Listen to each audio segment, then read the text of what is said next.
with us throughout the entire program as we bring you a lot of insights, information, education, as well as entertainment. This morning, there's some good news, especially for assembly members, because the government has released some 25 million Ghana cedis. Guess what this money is for? It's to pay allowances to assembly members. So let's break it down. Currently, there are 276 districts in the country.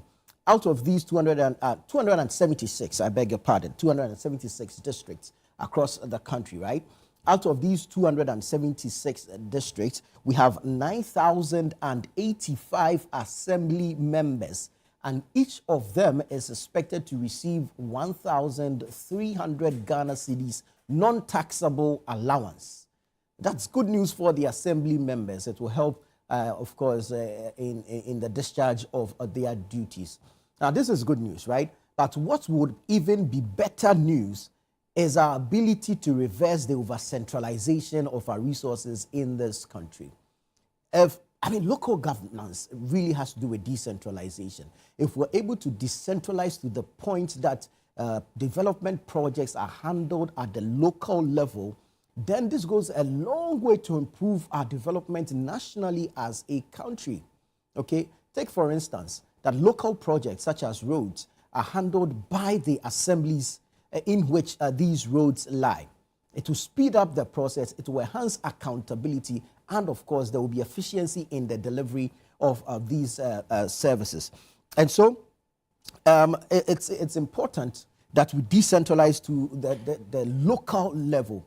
This will strengthen local governance structures and then, of course, enhance financial autonomy. Currently, it's the District Assembly's Common Fund that disburses monies to the various assemblies. If we're able to decentralize him, then we're able to do proper targeting. And so we have specific amounts for specific projects within the local assembly level. This will improve healthcare delivery, it will improve educational infrastructure, it will improve road infrastructure, it will enhance transparency, it will promote accountability, and there will be general development across the country.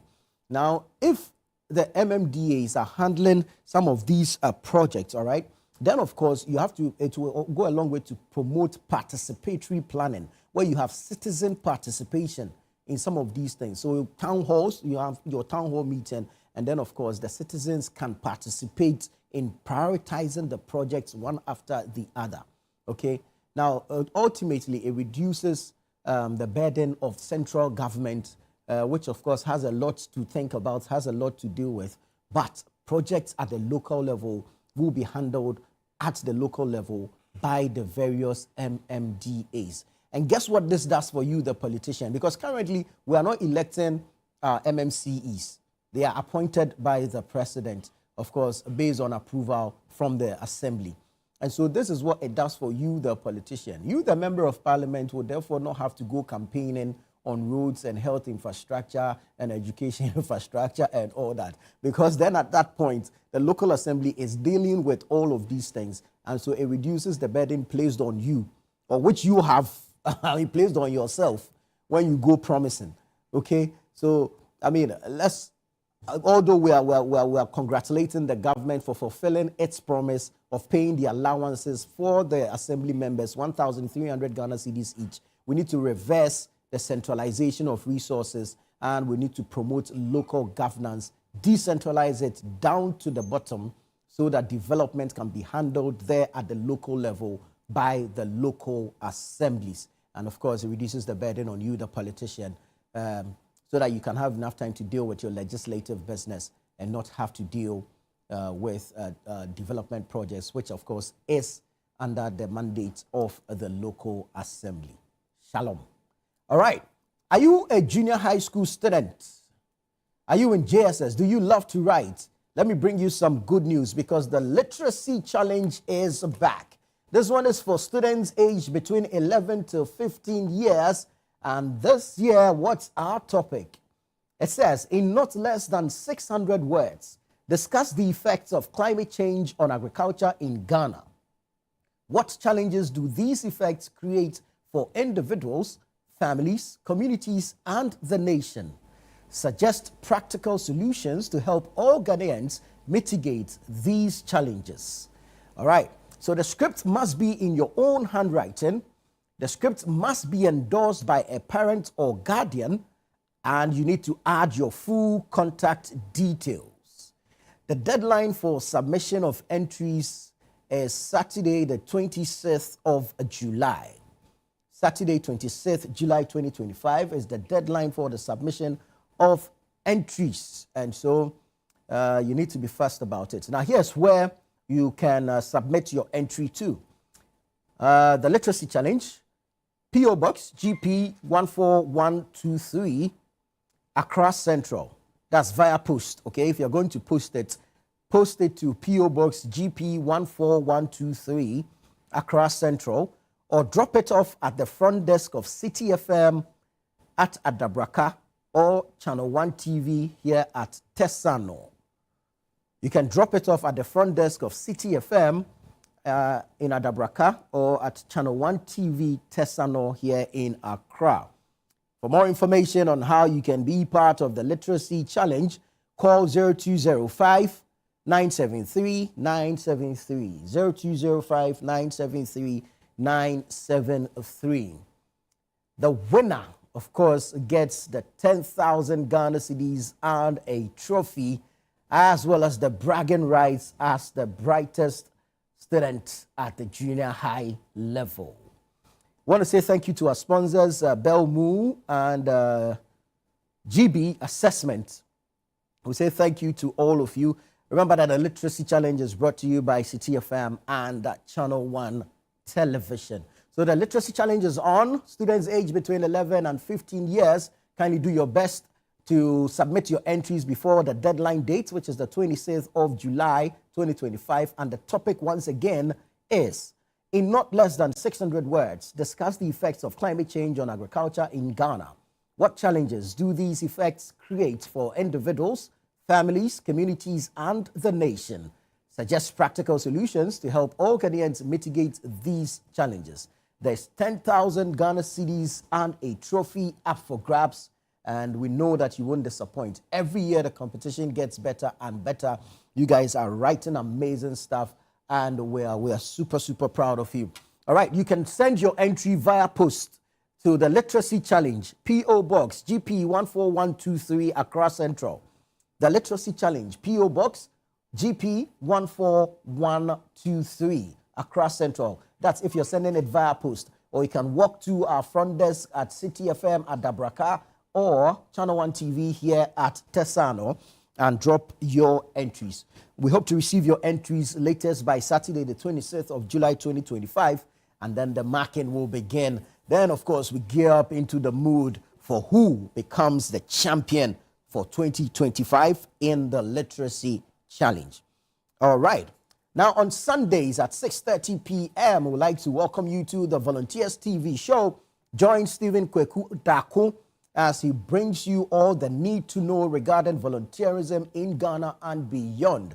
We're going to be speaking with people who have embarked on volunteer projects across the country and beyond, and they're going to be sharing their experiences, their insights, their information and education with you. And so you want to be a part of the Volunteers TV this and every Sunday at 6:30 p.m. right here on Channel 1 TV with your host, Stephen Kwaku Dako. All right. Now, get onto the Google Play Store because there's something good, something amazing, something exciting happening there. The Channel 1 News app is on the Google Play Store. And so quite an easy process in downloading and installing it. Go onto the Google Play Store now, download the Channel 1 News app, and you can get all the information, all the news, current, real-time updates from Channel 1 TV on the Channel 1 TV app. So it's up on the Google Play Store. It's quite easy to download and install. And so just go through the Google Play Store, download the Channel 1 News app, and make life easy for yourself, especially in keeping up with times, okay, regarding the news flow and, of course, the updates that will come subsequently. Thank you so much for joining us. This is Breakfast Daily here on Channel 1 TV. It's time now to get into the newspapers, find out what's trending, what's happening on the front pages of the various dailies. Let's start off with the Daily Graphic newspaper, which says employment measures have not worked. This is according to an ISA report. The Institute for Statistical, Social and Economic Research, ISA, has released a report that says employment measures have not worked. I'm in Ghana. We have a lot to do. All right. Graphic Business and Stanbic Bank breakfast meeting is happening today. When you grab a copy of the Daily Graphic, you get all the details in there. Government releases 25 million cedis allowance for assembly members. That's also in the Daily Graphic. And then we'll scrutinize government policies. That's NAF president. That's the National Association, the Ghana National Association of Farmers and Fishermen. And they are saying that they will scrutinize government policies. When you go on the back page, it says Ghana benefits from sickle cell care for newborns. Ghana benefits from sickle cell care for newborns. Richard Quay Food Bank to feed vulnerable for free. Richard Quay Food Bank to feed vulnerable for free. So that's it for the Daily Graphic newspaper. Let's get into the Chronicle for today. The Chronicle says, protest over NPP's top-down election approach. Protest over NPP's top-down election approach. Police administration promotes Agojo and others. Okay, good news there for him. Police administration promotes Agojo and others. And then you have Africa's reparations call now a unified demand.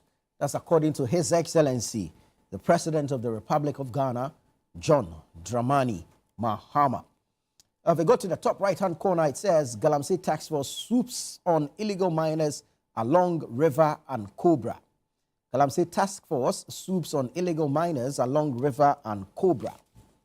Our scripture for the day is from the book of Micah, the chapter number 2, the verse 1. Woe to those who devise wickedness and work evil on their beds. When the morning dawns, they perform it, because it is in the power of their hand. Micah 2:1. Woe to those who devise wickedness and work evil on their beds. When the morning dawns, they perform it, because it is in the power of their hand. May the Lord add his blessings to the reading of his word. Let me take you to the Daily Guide newspaper. Daily Guide this morning says, Capital Bank collapse at Asian a scapegoat. That's attributed to John Appiah. Capital Bank collapse at Asian a scapegoat. John Appiah speaking there. NPP bans campaign posters ahead of delegates confab.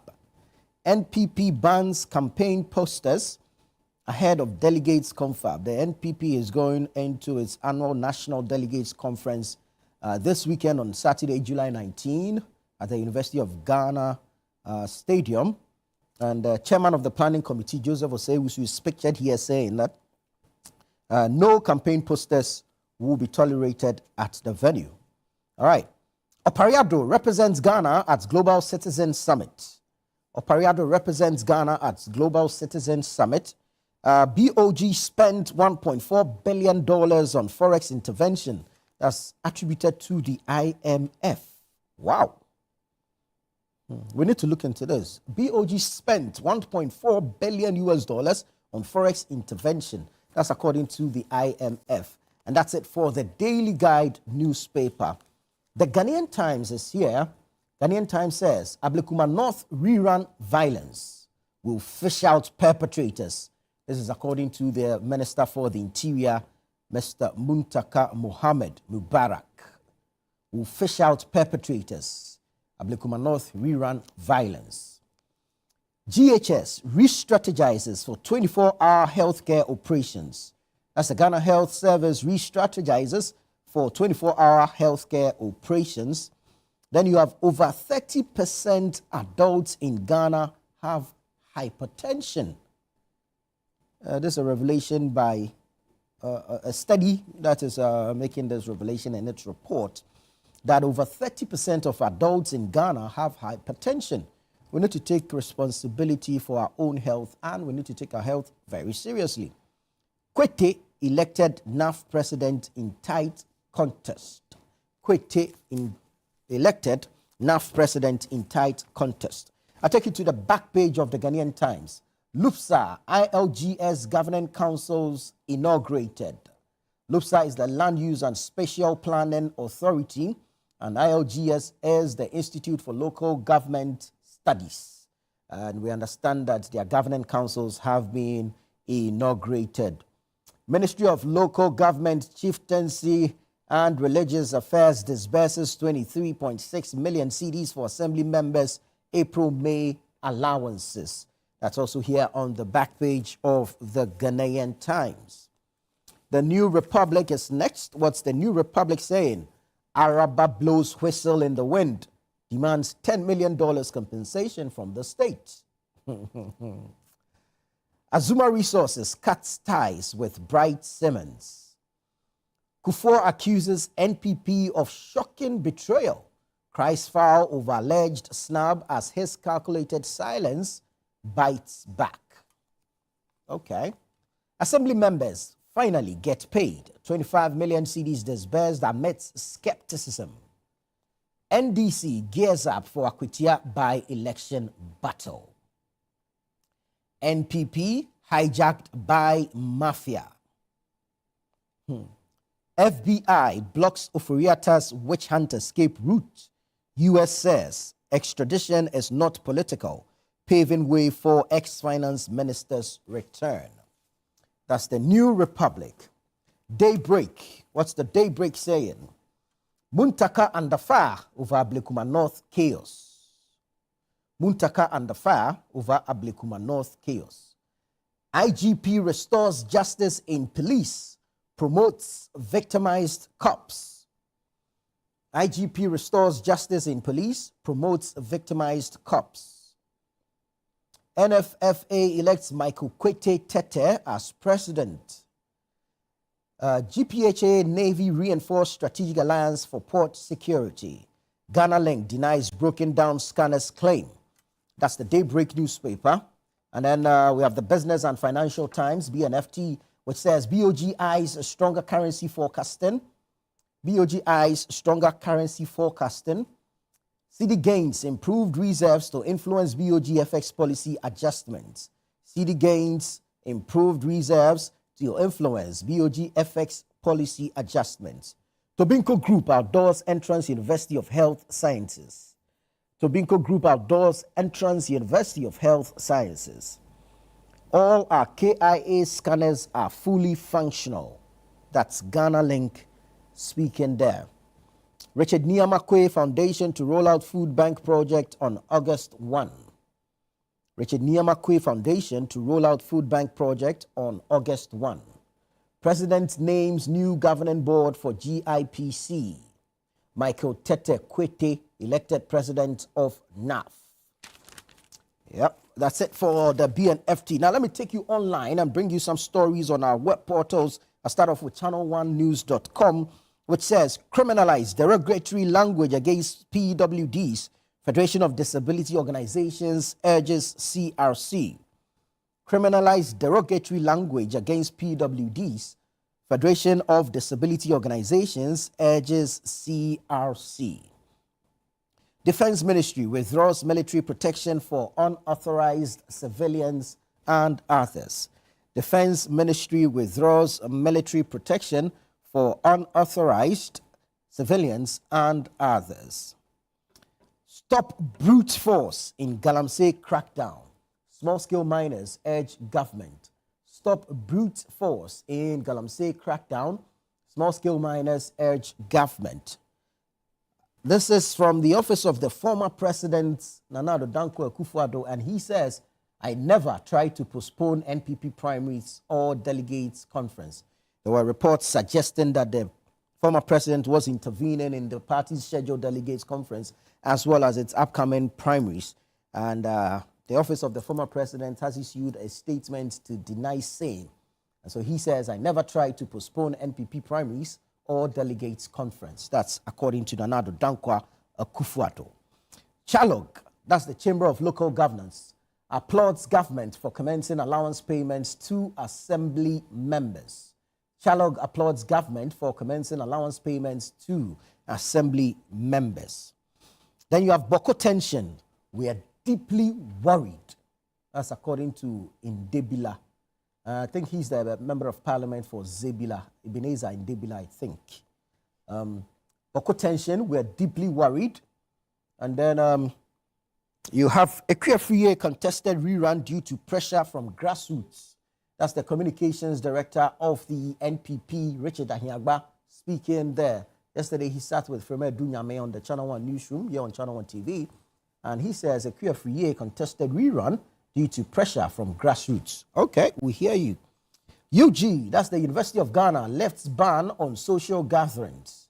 Okay, so now the SRC, the GRASAG, the various halls, you can go ahead and embark on your weekly celebrations and what have you.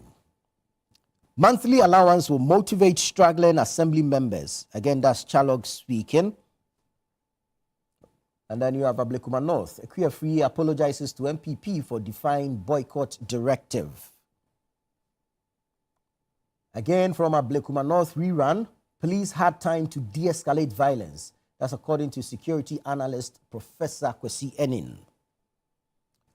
1,192 kilograms of cocaine, 90 kilograms of cannabis intercepted in June 2025. That's according to the Minister for the Interior, Mubarak. Avoid misleading reports on ENP UMPAs, Azuma resources to media houses and others. Avoid misleading reports on EMP UMPAs, Azuma resources to media houses and others. Let's go to citynewsroom.com. Citynewsroom.com says government withdraws military protection for unauthorized citizens. Government withdraws military protection for unauthorized citizens. And then you have clamped down on illegal mining kingpins. Coalition Against Galamsey is calling on the government. Clamp down on illegal mining kingpins. And that's the Coalition Against Galamsey making that call. GHS to roll out 24-hour services at CHIPS compounds and polyclinics. That's the Ghana Health Service to roll out 24-hour services at CHIPS compounds and polyclinics. NPP's National Delegates Conference won't be postponed. This is according to Joseph Oseiwusu, his chairman of the planning committee for the NPP's National Delegates Conference. And he says it won't be postponed. It will go on as planned, as scheduled. Akufo-Addo denies plot to delay NPP primaries and delegates conference. Akufo-Addo denies plot to delay NPP primaries and delegates conference. Ablekuma North rerun was rigged with fear and intimidation. Ablekuma North rerun was rigged with fear and intimidation. This is according to Richard Ahiagba. He's the Director of Communications for the New Patriotic Party, NPP. And then let's move on to Akwetia. Akwetia by-election unlikely target for reprisals. This is according to Professor Kwesi Enin, a security analyst. Yesterday, I listened to him on Eyewitness News, and he believes that whoever is planning a reprisal attack might not use Akwetia. The person might lay low and wait for when the security services are not suspecting any attack, and that is when they will vent their anger or their spleen. So Akwetia by-election, unlikely target for reprisals. That's according to Professor Kwesi Enin. Drip equipment being used for Galamsey, Afenyo Markin alleges. The minority leader in parliament is making that allegation that the drip equipment is being used for illegal mining. Okay. UG, University of Ghana, lifts ban on social gatherings as COVID-19 cases decline. University of Ghana lifts ban on social gatherings as COVID-19 cases decline. Let's take you back to Ablekuma North. Electoral apologizes to NPP for defying party boycott. Electoral apologizes to NPP for defying party boycott. And Ablekuma North rerun violence, unfortunate but unsurprising. Again, that's Professor Kwesi Enin speaking there. He says Ablekuma North rerun violence, unfortunate but unsurprising. All righty, so you can get details of these stories and several others on citynewsroom.com as well as channel1news.com. And you can download the Channel One News app on the Google Play Store to make life very, very, very easy for you. Stay with us here on Breakfast Daily. Remember that the show is interactive, and so we'd like to hear from you on our socials as well as on WhatsApp. The numbers on your screens. When we come back, we begin the news review segment where you get to share your thoughts, your comments, and your contributions with us here on the show. I am Nanatufo Boateng. Stay with us. We'll be right back.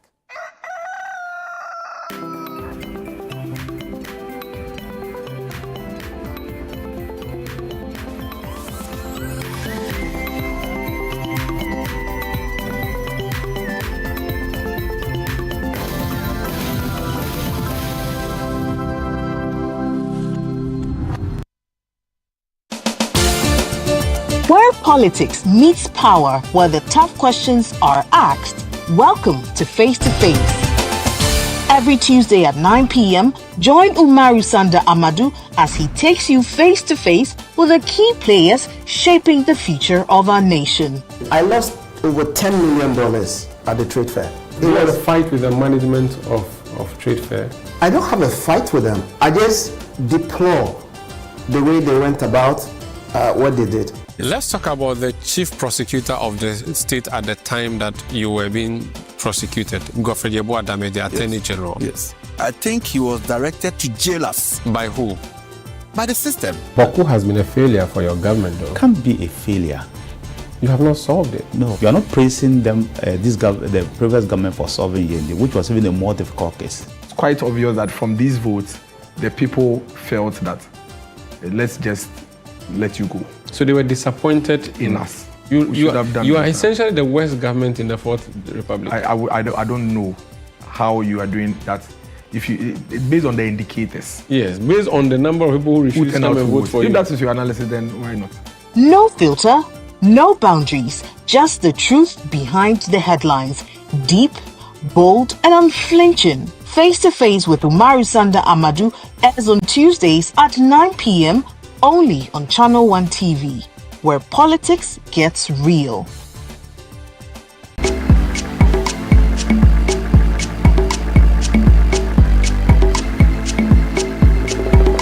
Is about scent. We're celebrating scent. We're immersing ourselves in scent. We're loving scent, and we're embracing it for all that it is, for the magic that it brings to our lives. We're going to make some pounded yam, some poundo as they call it, with egusi. My guest, we call her Susu. Online, she's known by the tagline or by the moniker Shades of Susu, and we're so happy to have her. Hi. And look at you. I keep forgetting the name. Bomo. Okay, Bomo, which is willing in Ghanaian parlance. Nobody, you see, it's stew. How do you eat soup in a plate, people? It's not stew. You call it stew? You're saying it's soup, help but me, please. we're eating soup in a plate. It's egusi soup. A Nigerian soup. What's cooking? Oh my goodness. Omo Naija in the house. Naija in the house. Hi, Jimmy. Moi, je suis le testeur général. Taster General. Bonjour. She said bonjour. Bonjour, bonjour. His French is finished though.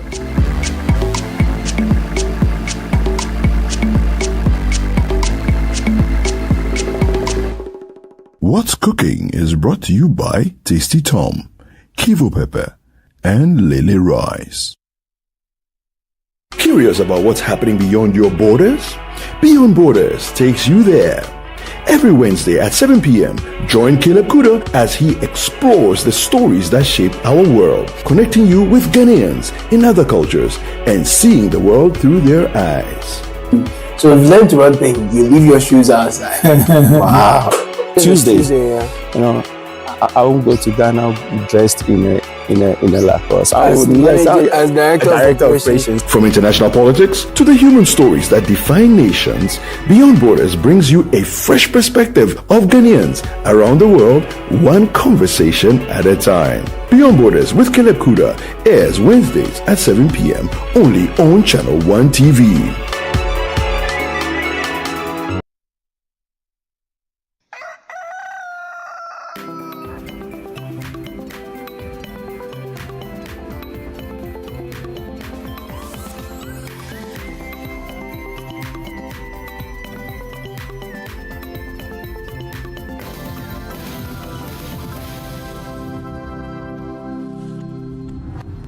Hello there, welcome. This is Breakfast Daily here on Channel 1 TV. It's time now for the news review segment where we get into a conversation surrounding some of the major topics in the news. The show is interactive, and so we'd like for you to join us. We'd like to hear from you on our socials. We're live on Facebook, on YouTube, but you can send your message via the WhatsApp number on your screens. Let us know your thoughts, your comments, and contributions. Well, going straight into the conversation, let me say good morning to the former Member of Parliament for Anya Soto, the Honorable Dixon Adumaku Kisi. He's in studio with me. Good morning, sir. Morning, Nana. Good to have you. Good to have you. We're waiting on the others to join us, but we'll get straight into it. Yeah. Starting from Ablekuma North, that parliamentary rerun in some 19 polling stations, and of course the violence that characterized the exercise. The Minister for the Interior has spoken. He says he's directed the IGP to act swiftly on the matter, assuring that no perpetrator or the perpetrators will not left off the hook. Do we take this assurance from the minister, and should that settle the matter?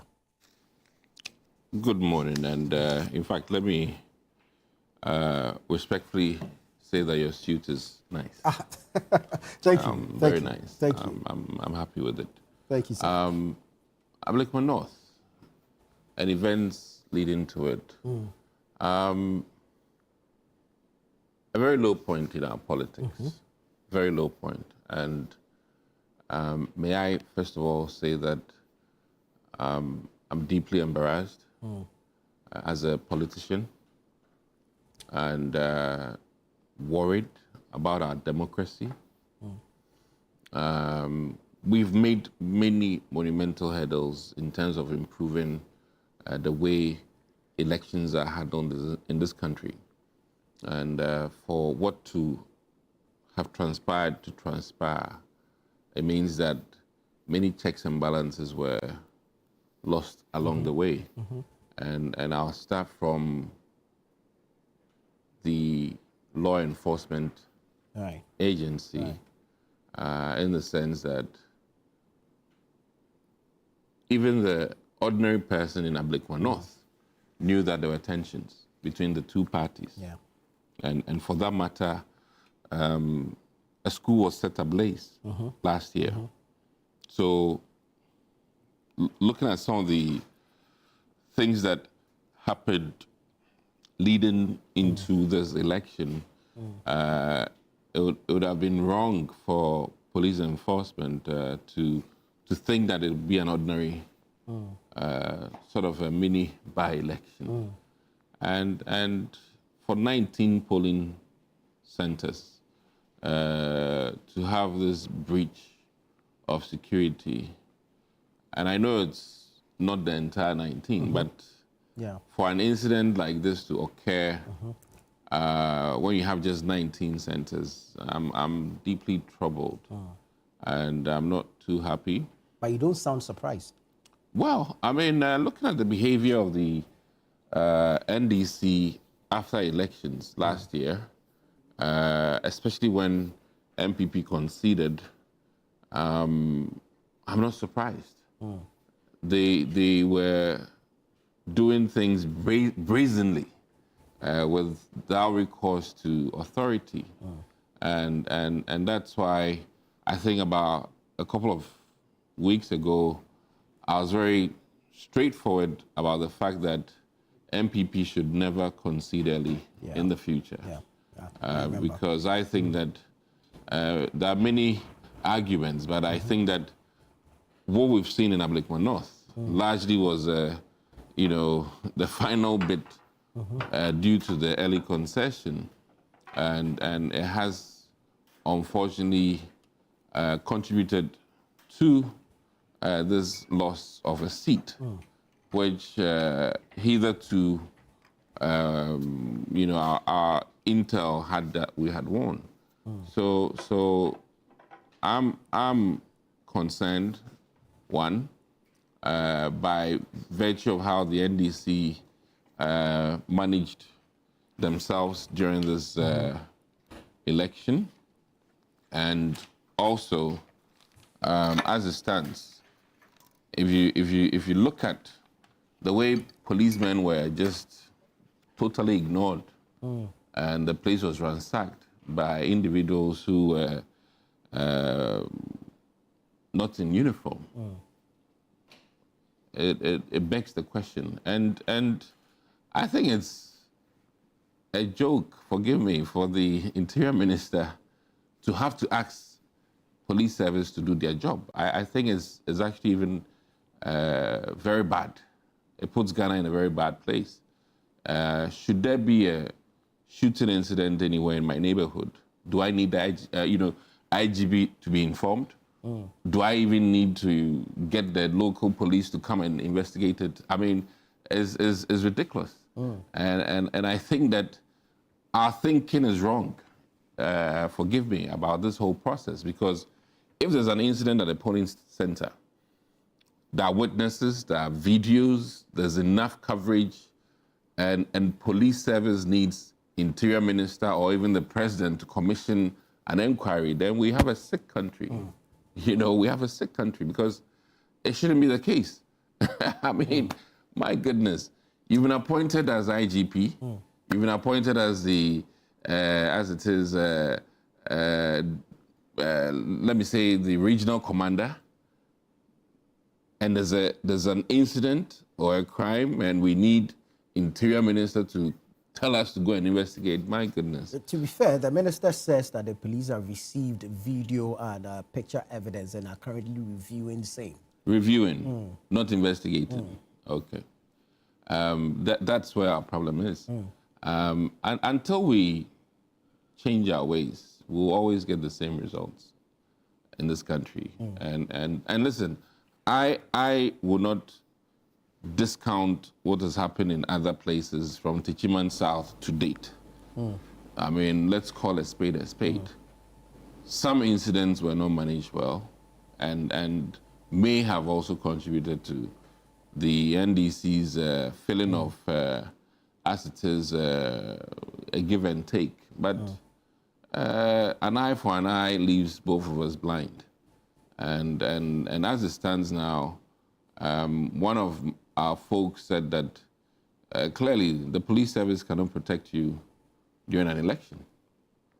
And what happened in Ablekwa North was largely voter suppression in a grand style, because the constituency largely has been MPP. And if you're NDC, the best way to go in is to suppress voters by intimidation. And you know, this was a clear case. There's nothing more than, I would say, a voter suppression scheme or scandal. And that is what Ablekwa North was. And I must admit, our party was not very decisive in leading up to this. Clearly. And that may have also contributed to the low voter turnout, because people are of the opinion that we're not partaking or we are partaking. Yeah. And you know, bad news travels faster than good ones, in the sense that once you say you are not going, that one everybody will hear. If you had said you are going and you are on the ground campaigning, then many people will become aware.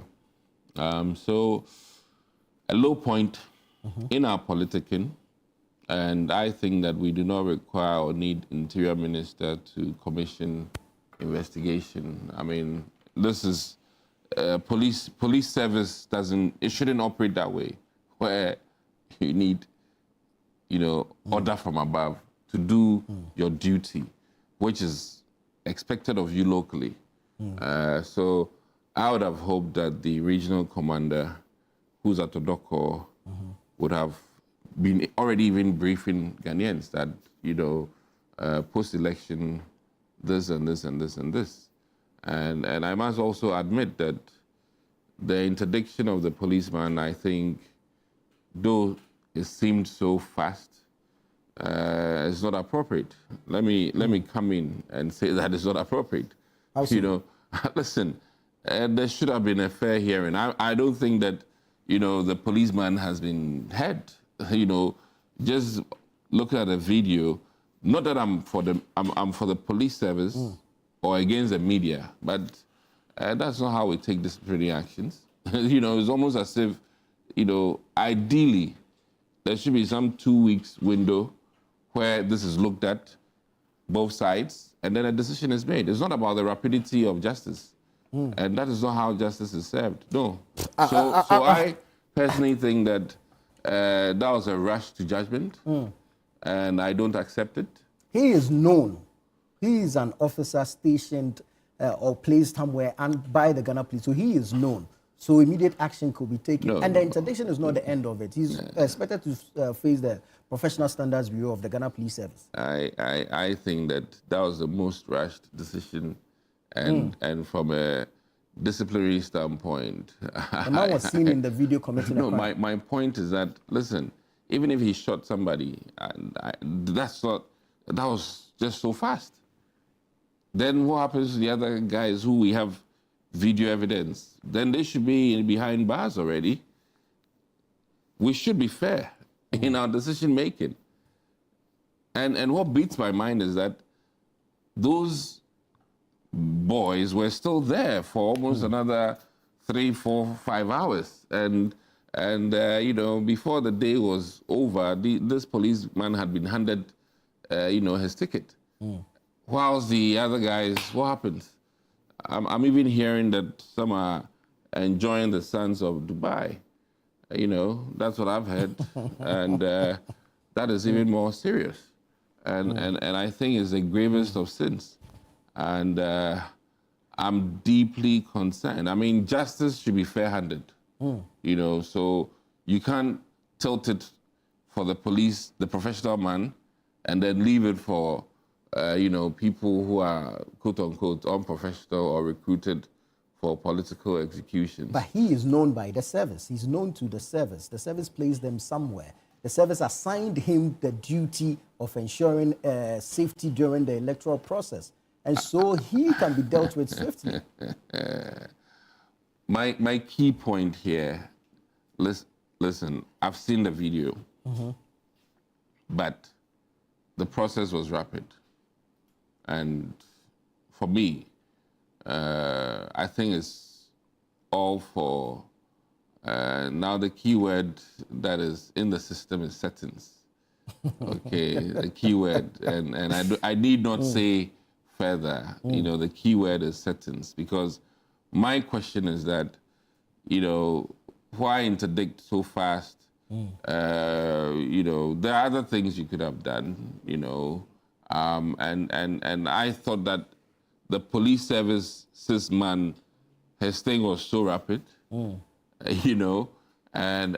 if we afford that rapidity to the other 6 or 8 boys who were rowdy, I wouldn't complain.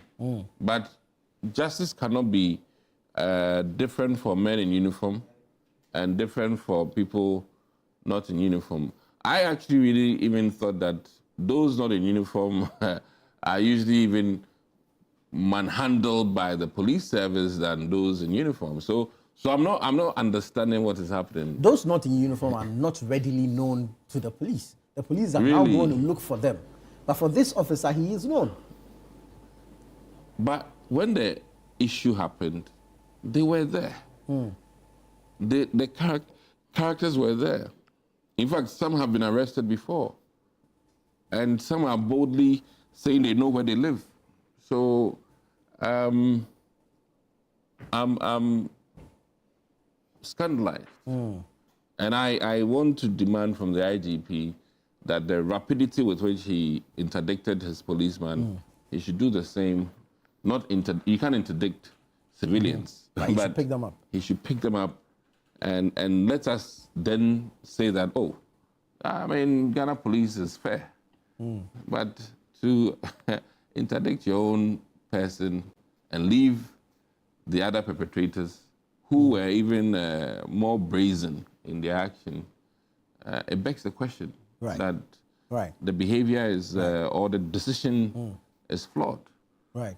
Let's say good morning to Larry Dogbe. He's the editor of the Herald newspaper. And welcome you. Good morning to you. And good morning to Honorable. Right.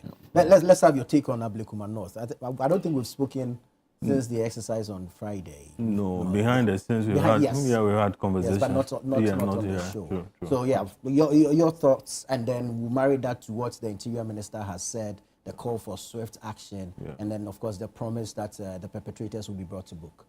Yeah, thank you, and good morning to our viewers. I feel that it's become one too many. We've been here, several times since 1992, and every now and then, violence, keep repeating itself.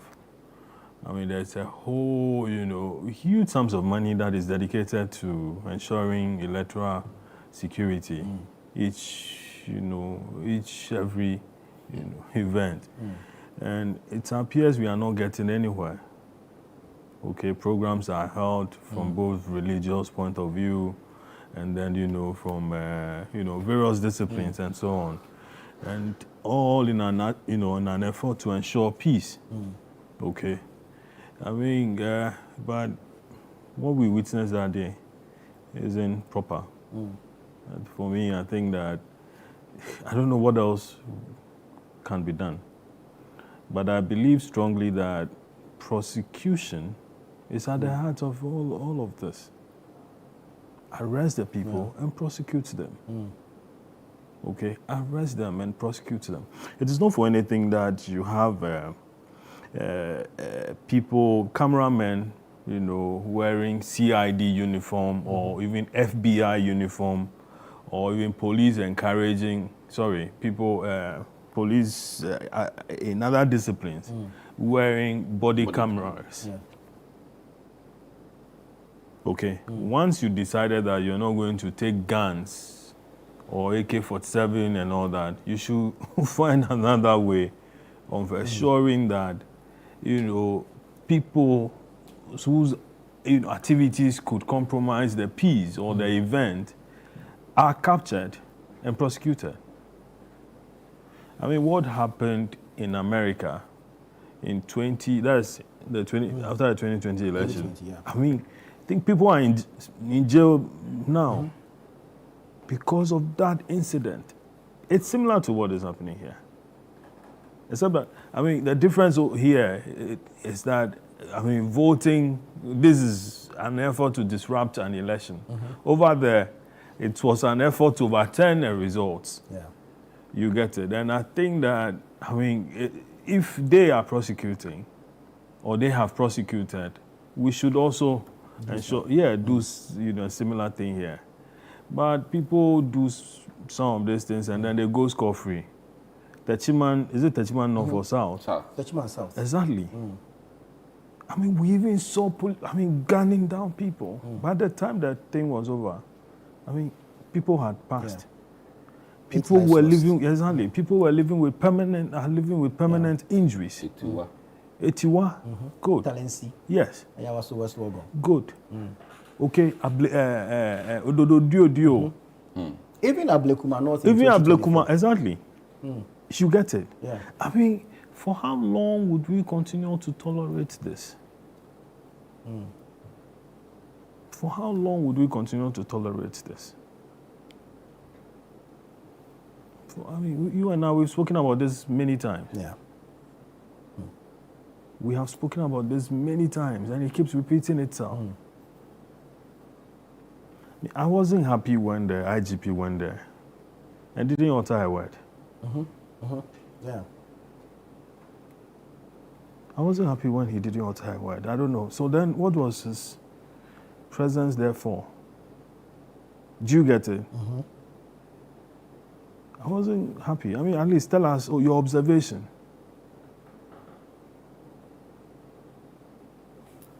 He brought more barricades.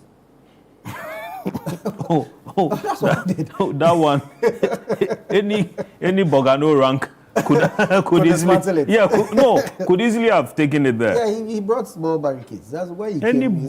Tell us your observation. At an IGP level, you are operating both, administrative and operational level. You get it? So you need to be tactical. Yeah. Hey, what are you saying? Tell them, listen, we know all of you. Those of you doing this thing, we're going to arrest you one after the other. Yeah. And once you send that message across, people will will sit up. You get it. But no statements, nothing, normal visit. Could this have been prevented? Oh, I think we could have prevented it. But there was a prelude to this, which was the indecision by the MPP.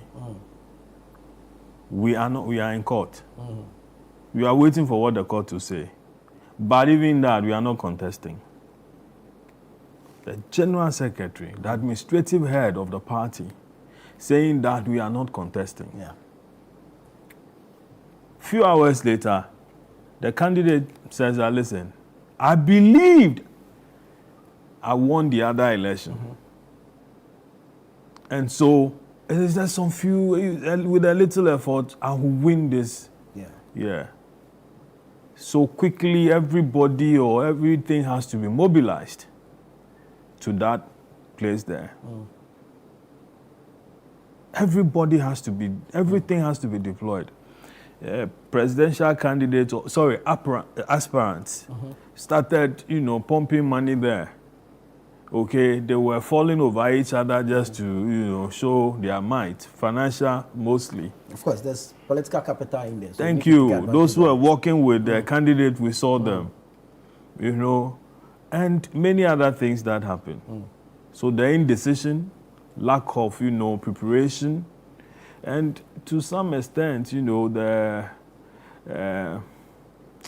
okay, I don't want to use that thing expression because honorable is here. But how did that contribute to the violence?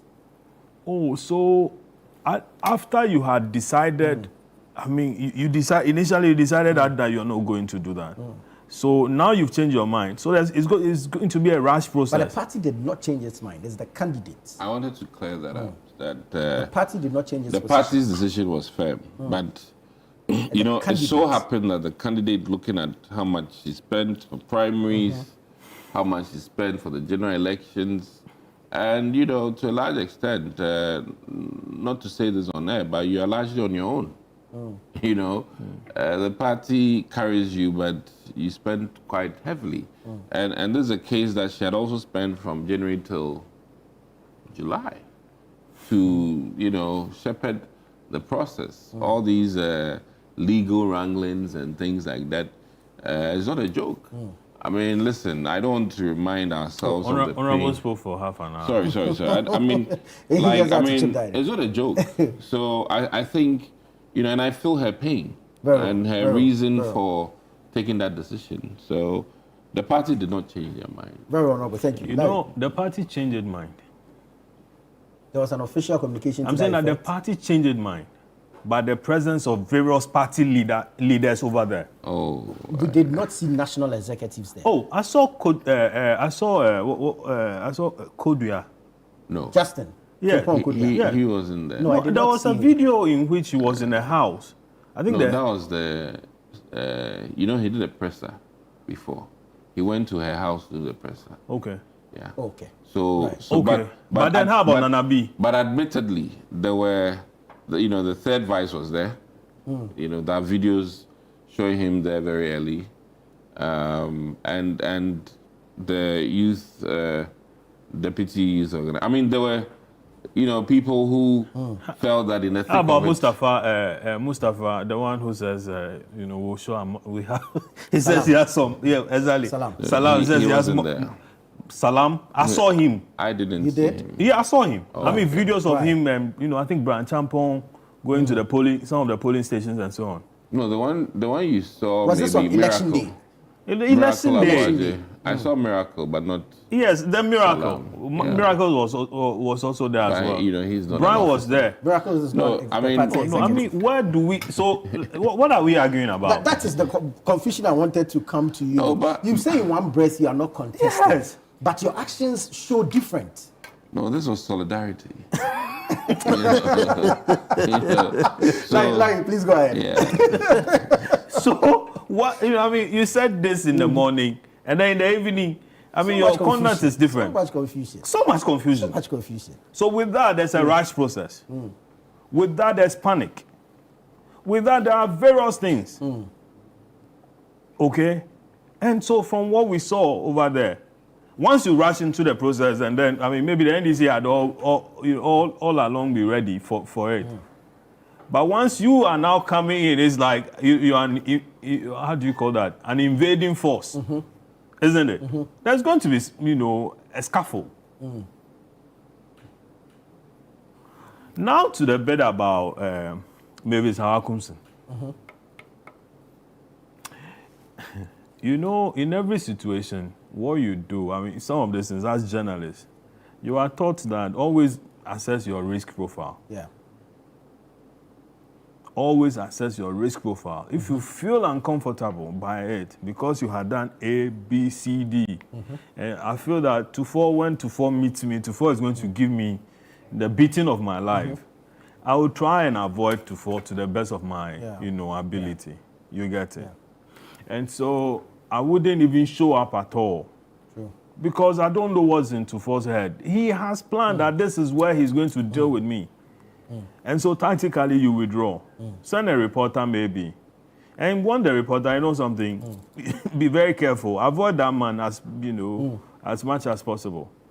Now, I mean, being Hawakumson, with all the history behind her, you would want to, be as tactical as possible.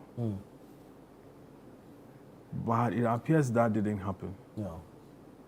I've watched videos from Channel 1 where, she was virtually vying. Listen, we are going there. We'll do this, we'll do that, we'll do that. Why are they doing this? Why are they doing that? And then eventually she landed over there. Now, on going there, carrying a pepper spray, for me, was like, you had premeditated. So even when, from the video, even when the police, tried stopping her, they were virtually driving her from the place. But she, what do you call it? She is a towering figure. So she raised her, her upper body above the police. And I mean, look at what she was doing, spraying, whatever it is into the eyes of the people. The police were trying, they had tried to even push you away from there.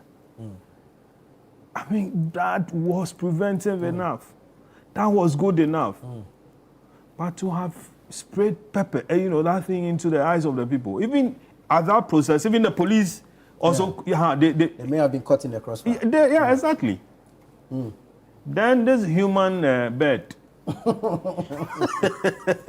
Lord Reagan. Lord what? Lord Reagan. He's a wrestler. if you ever played Mortal Kombat. I'm not that about like you. We actually used to walk to go play games. So I won't comment because of what you said. But I mean, there are so many questions from all of these. What are the rules of the game? Clearly, Hawakumsin does not vote in Ablekuma North. No, but you can be there as no, an she observer. can be there. I mean, you can be in the constituency, but at as the an polling... observer. Where she was outside the perimeter where people vote. So, I mean, you can be in the church, you can be anywhere. No, but the booth was just they came really after her. And I think the interview before that people watched. Yeah.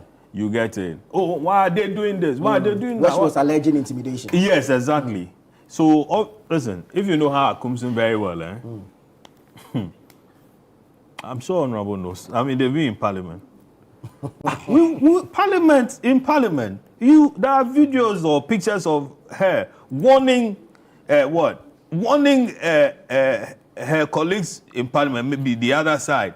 I would deal with you, so and so what. There are pictures, there are videos. What are we talking about? Again, weren't we here when her approval by Parliament as a nominee for the second term, the minister, was delayed? It was delayed, I think, for a month or weeks or so, because of the Kasua incident where she pulled a gun. Again, there were pictures of that. Okay? There were pictures of that. In the case of the parliament, the delayed approval, listen, I know how people were called in to say that, listen, that is your sister. She's a gonja. Do this, do that, do that, do that, do that. Yes, I'm telling you on authority. People were called, oh, listen, why are you doing this thing to your sister? If it had been the other tribe, they would have done this. If it had been the other ethnic group, they would have done that. So your sister, so and so, allow her. The tribal card was played. It was played. It was delayed. I'm not privy to this. Oh, you won't be, Honorable. You won't be. Which one are you privy to? That she's, prim and proper. No, I'm talking about this. No, I'm saying that we are privy to she being prim and proper. That her vetting, like others, you haven't said that. So what I say? So you finish. I'll come in. Let me wrap up for me. You get it? I mean, so an incident had occurred before. With all that history behind you, you don't go to a very tense environment like that. And for me, I sit here and I think that indeed she assessed her, her risk profile, and for which reason she had a pepper spray. Do you get it? So she thought that the pepper spray, was good enough. This time she didn't carry a gun, but she was carrying pepper spray. And lo and behold, when the incident occurred, then she pulled the thing and then started spraying. That's a hukum tuntum. Yeah, it reminds me of that advert, kum tuntum preocupe. I mean, come on. Sorry, these guys, some of them, all they know is this. They are rented for some of these things. And both parties, rent them. Like I said, listen, we had a pact with the NDC to tone down on violence, this vigilantism. We had a pact, especially after West Wagon, where the NDC was telling us to disband ours. Okay, so it isn't that we don't know how to do this, but the pact has been breached now by the NDC, not the MPP, and if you look at the 2024 elections and the way and manner, there was some violence to the extent that we even lost some seats because of the violence. I think that as it stands now, it is not the MPP that has breached the pact of no vigilante. Honorable, there was no pact. Oh, there was. No, there wasn't. But the law was passed. Before there wasn't. Listen, do you know what? If there was, you know what would have happened? It should have been that prosecute the people who were involved in all this, and both parties prosecute them, because that is the only way. Did you see us? That is the only way. Perhaps the pact was for the two parties and not for us. No, and for you and who? We are not Ghanaians. No, listen, the journalist was just assaulted. Exactly. And he's saying that the interdiction wasn't there. He said it was too rapid. It was rapid. You have to appreciate my point. I was doing a comparison. That you interdict so fast your policeman. And then who is known, and the boys who are also known, they are not. The police service doesn't know them. You know them. Are you talking for the police service now? No, the police has told us that they are reviewing the tapes to aid their investigations. Yes. No, but so they are now going to be looking for these guys. Reviewing tapes to aid investigation is not admitting that we don't know them. Please. Wow. Listen. So, you know the police know them? Oh. No, but if they knew them, they would have arrested them. You don't have to review it. But that even begs the question that when the incident happened, these boys or men, the police were there actually. These are men. Were in the presence of police service, heavy numbers. Heavy police presence, and you are telling me that they couldn't arrest them for the. Oh, but immediately, tactically, you can't immediately arrest. No, Honorable, no, please.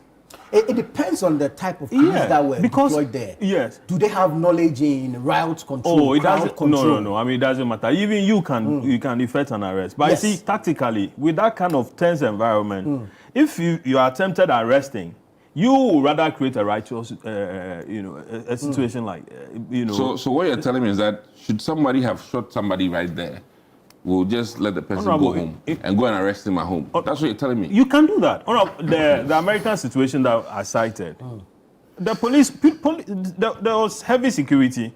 At the point they were running away from the attackers. That was not the police had no knowledge that the rioters would come to the building. They didn't. In this case, looking at what happened during the election. Well, I'm saying how that do you go unprepared? No, you couldn't immediately arrest.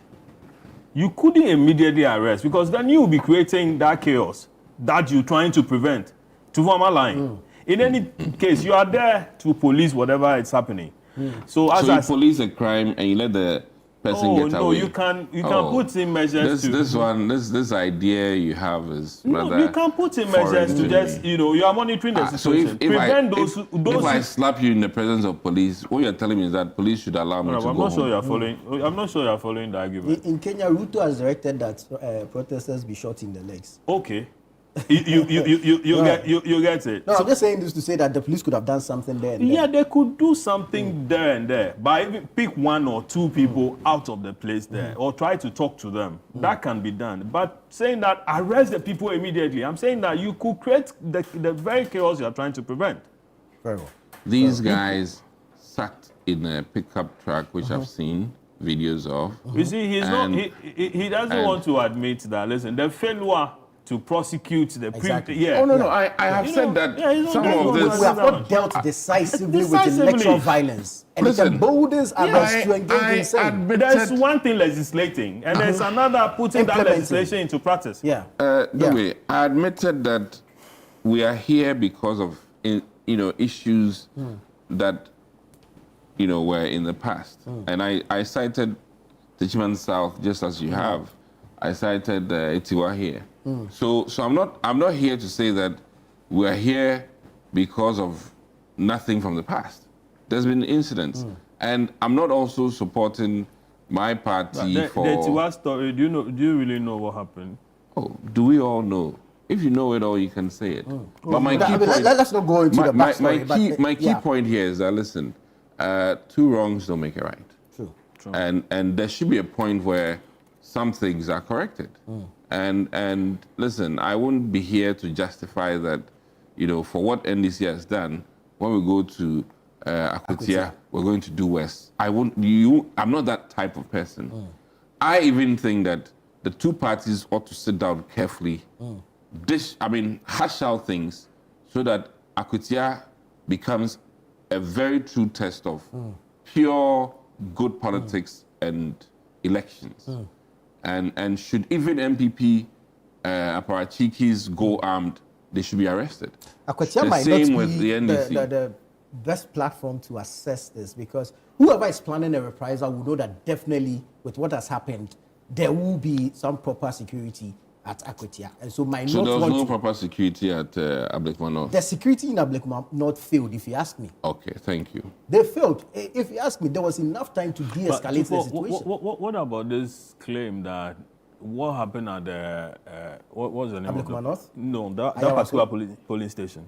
The St. Peter's Methodist Church. Yes, and that it's just an isolated case. And that there were other polling stations that things were very peaceful. Oh, there were. There were. We reported throughout the entire day. Okay, so we are using that one to just define whatever happened. And you see, we cannot downplay it because we are not downplaying this is 19 polling stations. Yes. And the fact that this same polling station in 2024 witnessed some level of chaos. Same place the pink sheets were bent. So there was enough intel to inform even the type of police you would deploy on the day. Where do we put the blame? The police? The state and the police. Because the state has failed to act. Can we detach the state from the police? No, it's detached. The police is part of the executive. Well, I mean, the state, by the state, I'm referring to the state and, of course, successive governments over the years. Especially parties that have benefited from electoral violence. And having failed to act decisively on same over the years. The reason why we are seeing some of these things. On the end of the police is the failure to pick up intel. And if they did, the ability to act on same intel. That is where I have a problem. My position is this, that we should be swift. the fact that once you have failed, once you had come to the conclusion that you're not going to, let's say, take guns or weapons to the place there, you should deploy another strategy that captures, miscreants, and then putting them before the court. Once we begin to jail people, okay, you will have some of these things minimized to a large extent. Yeah. I'm saying this also not forgetting the fact that you remember the Delta Force? Who stormed the court? And invisible forces. Yes, the Delta Forces, and then the invisible forces, and then there were also Kandahar boys, and Bolga Bulldogs, and many others. Some attacked the national security, let's say, office in Kumasi. They were prosecuted. Now, they even stormed the court. When they were to be jailed, they said, after the jailing, after the conviction, they were fined. Then they said, kono, now you see young crazy kind. As soon as, the thing happened, we quickly paid the fine and then They suggest something to you? Yes. You understand? Yeah. So then the person who was prosecuting, the same person was behind it, handing them money. Today, most of them are talking about how the party, as in MPP, failed them by not giving them appointment, and that even some of the appointees, they had refused picking their calls. So, and after eating alone, when there is an... They are being beaten. They are being beaten. They should suffer alone. Yeah, they should go and suffer alone. You get the thing. Right. I mean, parties have this kind of thing. Yeah. I think it goes even way back to our traditional setup where we have the SAFO groups that nationally became the armies. Okay, so these things, most chiefs have some of these, groups and so on. But it is how you... These are political land guards. It is how the extent to which you are able to, take care of them, ensure that, listen, hey, give them a different culture. Give them a different appreciation. Tell them that election is not about, it's an exchange of ideas. Yeah. The superiority of your idea or your policies will get somebody to vote for you.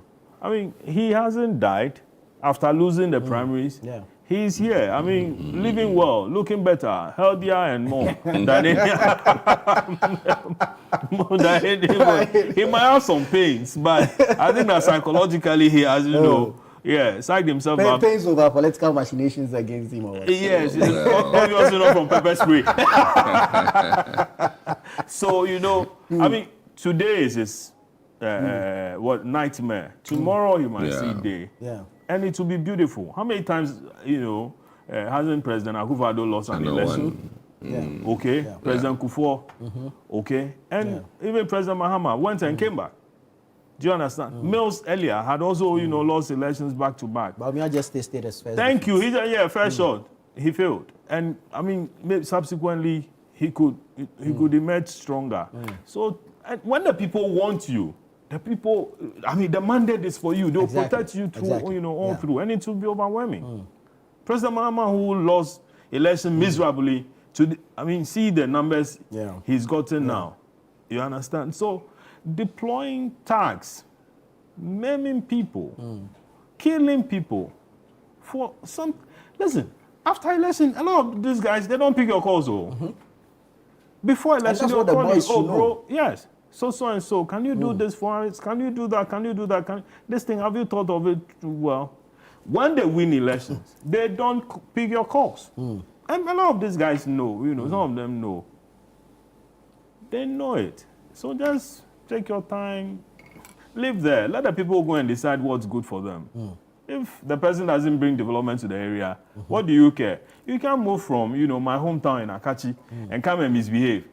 And then the next morning you are calling, the minister or the guy that you came to misbehave for, and he's not picking your call, and you are angry. Yeah. No, you were paid. He just used you. Exactly. Let me take a few messages and then we can move on to the issue of Bawku. Alhaji Hamza from Pig Farm says, good morning, my brother. In my humble opinion, whatever that happened at Ablekuma North should be condemned and people arrested and punished to serve as a deterrent to others. My brother, let us not also forget the fact that refusing to give supporters of the NDC who suffered serious beating at Ayawaso West Wogon What's the cause of all this in Ablekuma North? Because people went there in pain. Even a member of parliament was slapped, but no action was taken. Let's get serious in this country. This one says, dear host, I think the one-time honorable MPP party has now lost its core values when Akufo-Addo led the party for 8 years. I don't think the party is now attractive and everything is in disarray, no leadership. While I'm excited by the stellar performance of His Excellency Mahama's government, I am not enthused about the fight against Galamsey by Mahama's government because he has to declare a state of emergency on water bodies and forest reserves because the degradation of the environment is incalculable and could lead to kidney diseases. We were promised that LI 2462 will be repealed, but we are being deceived by Mahama's government. Good morning. This is Charles Achampon from Sefi in the Western North region. All right, judgment. But I wanted to say something. But let's face the fact that, listen, Ablekuma North, apparently for some years now, the MPP's fortune is dwindling. Yeah, it has been dwindling. It's been coming down. People who, I heard that. This is a constituency that Kwame Bartels used to be. Kwame Bartels, Joe Apia, Ekwefriye, Sheila Bartels. Kwame Bartels' daughter. Then I don't think Sheila Bartels participated in this election. No. Because I think there's a rift between her and then Ekwefriye. And I didn't even see Kwame Bartels also, who is an elder of the constituency, also out there. His presence would have made a difference. It could have. I mean, an SMP, an elder of the party, held various positions in the party and so on. I'm sure it could have. However, I mean, there's something practically wrong as far as the MPP in the constituency is concerned. And I'm also told that 3 years when they're talking about how, if Irabra should rather have gone to her hometown to go and contest an election because more like, she's not an indigene in that constituency. And then the counter this thing was that, but are you also from here? Yeah. The fact that you were born here and bred here doesn't make you whatever it is. But see, I mean, strategy, messaging, communication. Yeah. What were you there for? What are you to implement now? Okay? I mean, there's also a claim that she said now that Baumia didn't win the election, voting for her would make things difficult in terms of policies and so on. Some of those things were also said in the past. You get it? Now, I mean, your message is key. Your message is key. That should define you. But the party, as in the MPP, should also go out there to assess why are their numbers dropping. Okay, and then maybe they could come out better. And the NDC maybe could also do whatever made them to win the election. Okay, if it's the violence, then next time it wouldn't happen again because then people will deploy, a stronger force. It's quite a tight race, and I'm sure both parties will know what to do going forward. Yeah. All right, let's go to Bawku. Honorable, let me start with you. A number of MPs are demanding the withdrawal of the military from Bawku. They think the military is engaging in the use of excessive force. There was a recent issue, I think it has to do with the destruction of a statue of, I think, a very revered person in the area. The MPs basically are calling on national security to withdraw the military from Bawku. Would this augur well for the peace we're all looking for in Bawku if we should withdraw the military at this point? Bawku is a very delicate matter. A township that has all kinds of people, not just the indigents. There's a lot of business and trading in Bawku, which has brought. In fact, I'm amazed to hear that a lot of Bawkuans speak Twi. Bawkuans. I like that. Yeah, that's how you want to Christian. Yeah, Bawkuans. How about Bawkunians? Well, Bawkunabis. Bawkunabis is a bit, so copy and complete. I'm amazed to hear they speak a lot of Twi because of the trading and the multiplicity of the people in terms of ethnicity. But this whole thing, it cannot be Gaza. It shouldn't be Gaza. These are ordinary Ghanaians, and we know the rift, what it is about, and the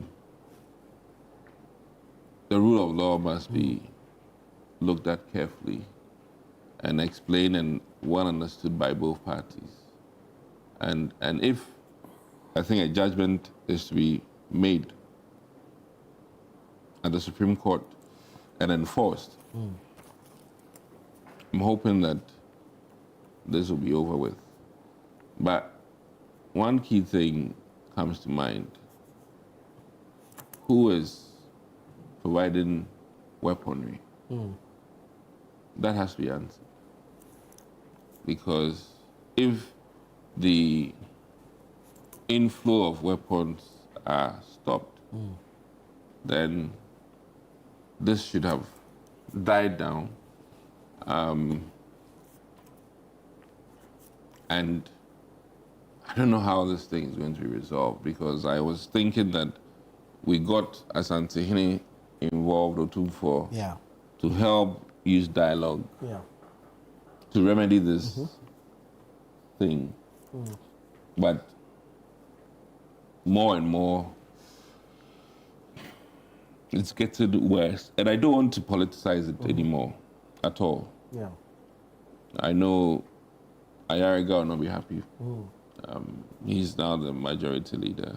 And this is his baby, in the sense that he came into Parliament when the former MP was, as it is, put in jail. So Adamu Sakande. Yes. And, put in jail. Oh, true or false? Oh. Yeah. That was how Ayariga put in jail. Was he not arrested and Yes. prosecuted and jailed? Okay. Or was he convicted or not?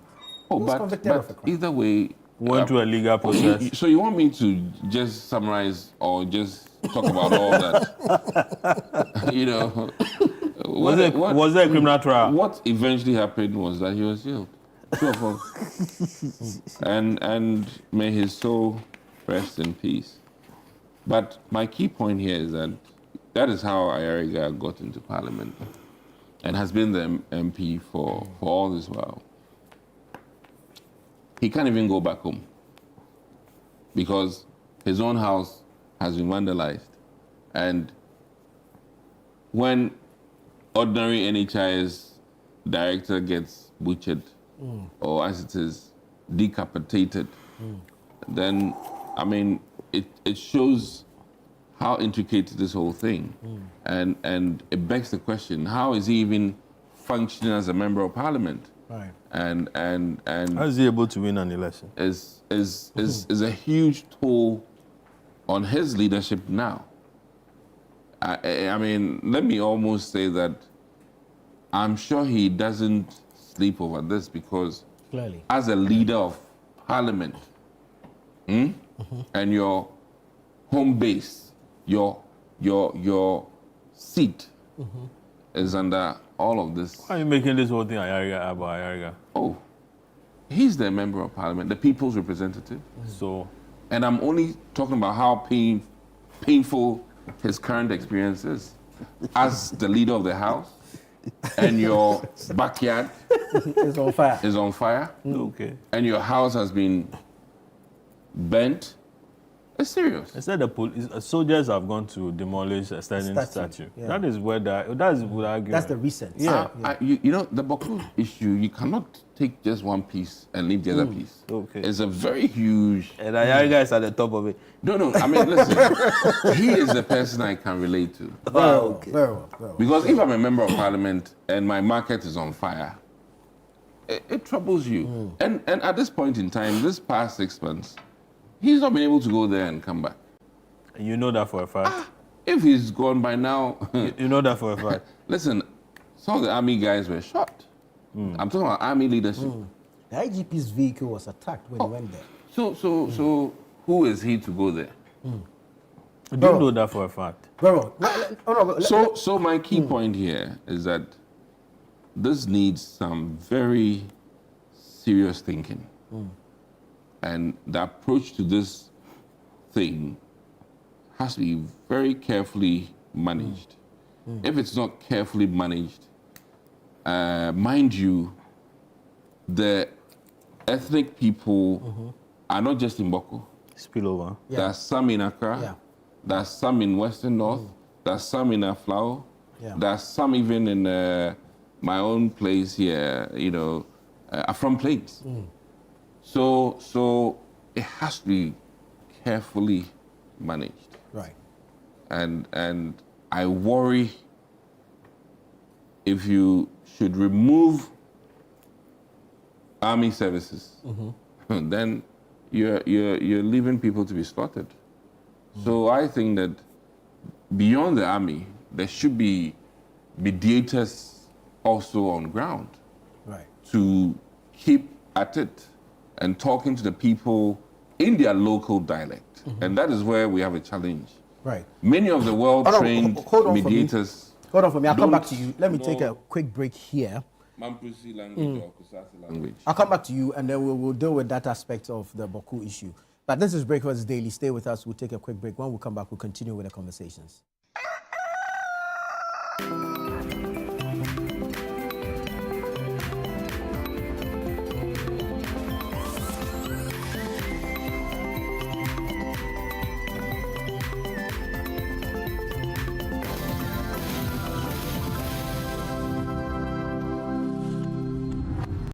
Life moves faster. Cooking shouldn't slow you down.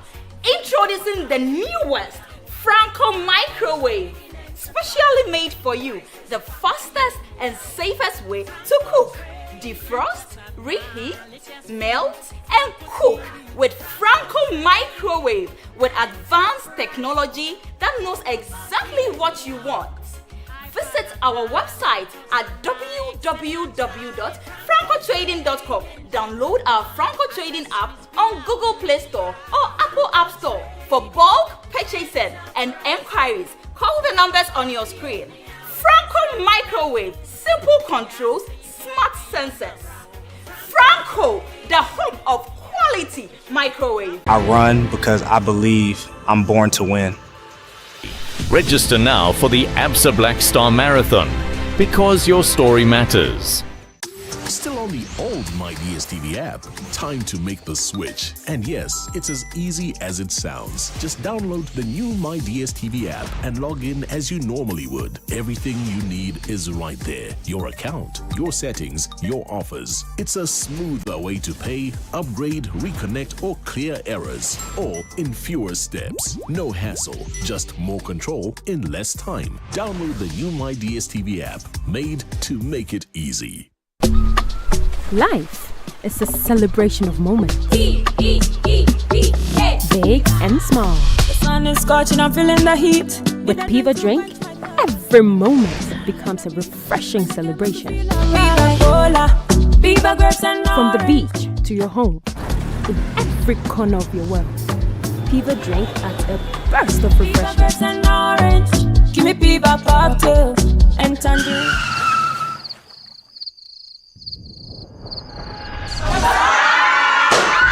Celebrate every moment with Piva Drink. Refreshment for every occasion. Piva Drink, a taste you will love. P for Piva. This advert is FDA approved.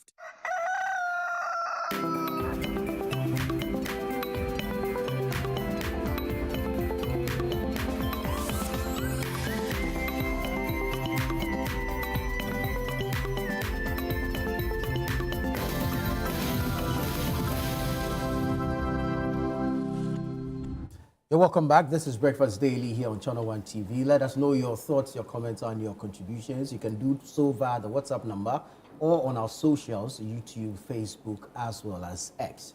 Honorable Kisi, wrap up your thoughts on this Bawku matter and whether or not the military should be withdrawn. I think that it's always important that you have some boots on the ground. But I also want to add that maybe the approach has to be looked at. There should be more mediators than weaponry. And I'm praying that the mediators know the local language. Because sometimes when you communicate in English, they don't hear you. So that needs to be looked at. I remember in Afghan, they recruited Afghans to be able to do the communication. Right. So this is a case where the military or police service need to actually recruit people within the community who can communicate appropriately to help this thing get resolved. I mean, so that they can go along and enjoy their life. And this cannot go on forever. And in my closing summary, it's a very delicate matter and should not be politicized so that we can solve this problem. But the majority leader, I feel his pain. This is a very huge problem in addition to his burden as a majority leader. And I wish him well in whatever ways he has to convince Muntaka and others to make this thing a thing of the past. Yeah. Very well, thank you. Larry, how do we deal with this issue of the Bawkuans as the Bawkuans. First of all, I think that the withdrawal of the military is not a solution. You think they should be changed? There should be a redeployment? Oh yeah, there should be. I think that, fatigue setting. Yeah. I've had friends call me asking if I knew a certain officer somewhere because, they want to be transferred from a place like that to another place. They're getting frustrated. Yeah, well, beyond their frustration, people get tired. People get used to, doing the same thing over Yeah, and doing over. Exactly. And so there's no new ideas. They are rather looking for places to hide as opposed to, chasing every report and then making sure that violence or crime is prevented. Obviously, what is happening, I doubt where we are going with that. Yeah. But it's costing us a lot. A lot. In last year, for instance, we saw a memo, a national security memo, that 6 million Ghana cedis is pumped there every month. It's costing us a lot, way too much. And look at the environment we are talking about. So I read a story yesterday, and then I saw videos where they said, the statue of the, is it Azagra? Yeah, okay. Yeah. And then the person was reporting, said, on the Bawku something highway. And the highway we are talking about. So I think that's the Bawku area. We have videos. No, the Bawku highway. We don't have the highway, but no, that's the highway. The statue that was destroyed. Yeah, that's the highway. The highway. So the statue is next to the highway. No, maybe. Or what is supposed to be a highway? Well, the highway. See, we are laughing over it, but that you can't describe that as a highway, unless of course the highway is in your mind. And so you are saying it for whatever it is. But most border towns are economically vibrant places. Yeah. Go to Elubo. Yeah. Go to Elubo, where the Ivorians bring their wares to come and sell. Ghanaians also bring something. And then, there's exchange of goods and services. Yeah. But Bawku has become a place where, and in between that, I think that some people are also profiting. There was a time that people started smuggling cocoa beans through that place to Togo to go and sell. Yeah. And you had the police people, leading some of those things. You had soldiers who had to step in to arrest some of the police men. I know for a fact that as of last year, there was an officer who is supposed to be an indigene of that area, a senior police officer, and he spent his whole policing career is in Bawku. Okay, now a man like that, he's used to the situation, so it's business as usual. 2 years ago they killed 16, so if today they are killing 2, it's nothing really, bro. Let's get used to it and move on. But these are lives lost. These are lives. We need, there should be a constant reshuffle. Yeah. Unless, of course, the 6 million Ghana cedis that goes there every night then ends up in certain pockets. For which reason, the more the conflict persists, people are happy. The more people benefit. Yeah, the more people benefit.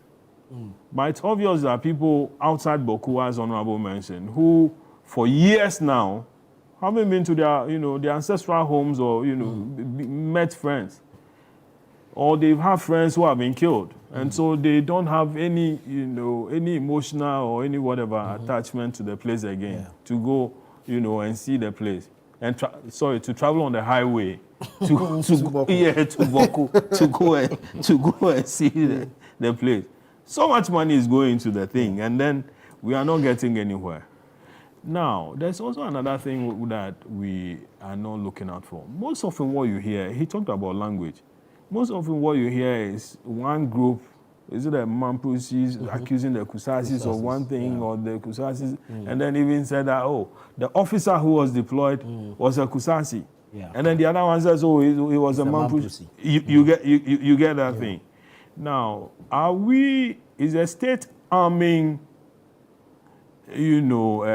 some of the feuding factions to attack, the other group? Now, what is the profiling of some of the officers that we take there? Right. Okay, our officers sent there with who has the aim that this time we are going to finish the other group. Okay. Yeah. So, for which reason the conflict will persist? I see no reason whatsoever where state-paid agent, as in the military people, storm the place and then, break down the statue. Unless, of course, the statue has become a point of conflict. Even if it's become, we all need to decide that, based on national security advice, or based on so and so for the peace of the area, we are demolishing this thing. Or could they have been relocated? Or we are relocating it. You get that? Yeah. But that's the decision that all the parties would have to come to. And even if you want to erect, let's say, something, how do you call that? Something that is to serve as a monument. A monument, exactly. On the Bawku Highway.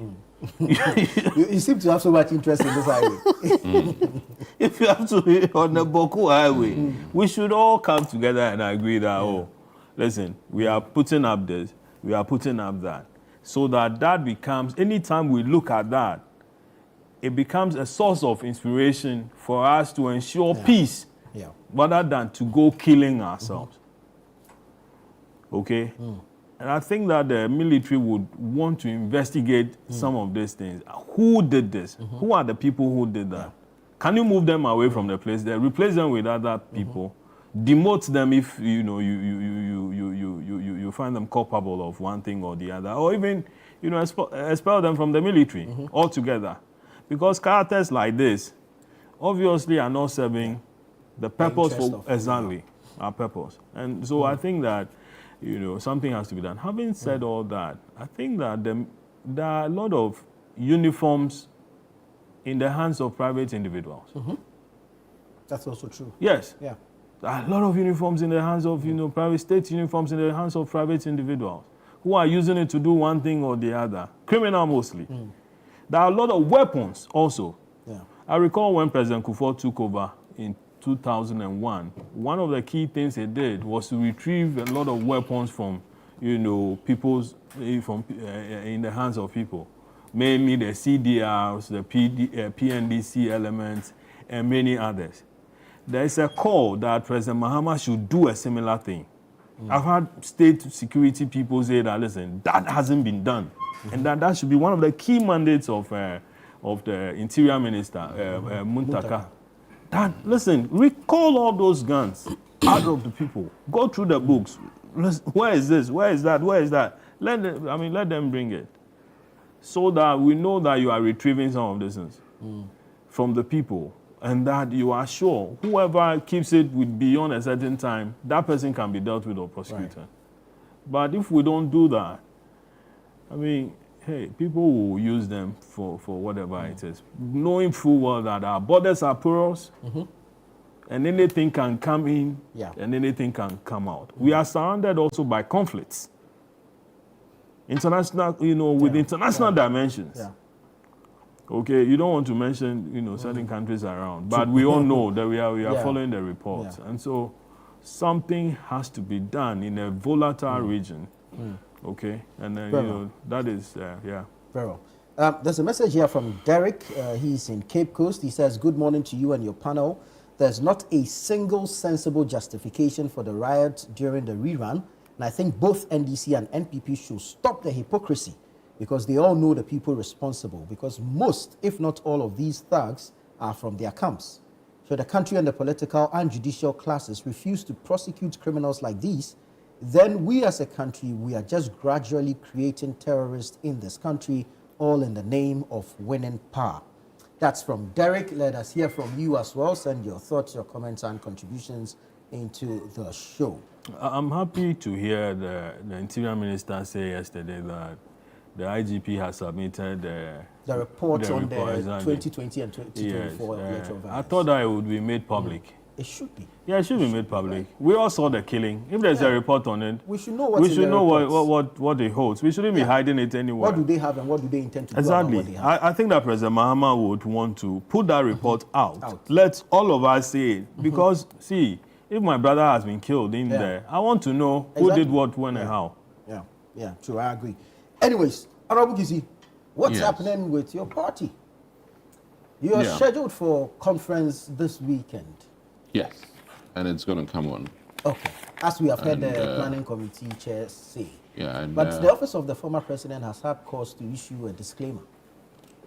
No, I think that there were nuances to lead it up to yesterday as to whether the conference should come on or not.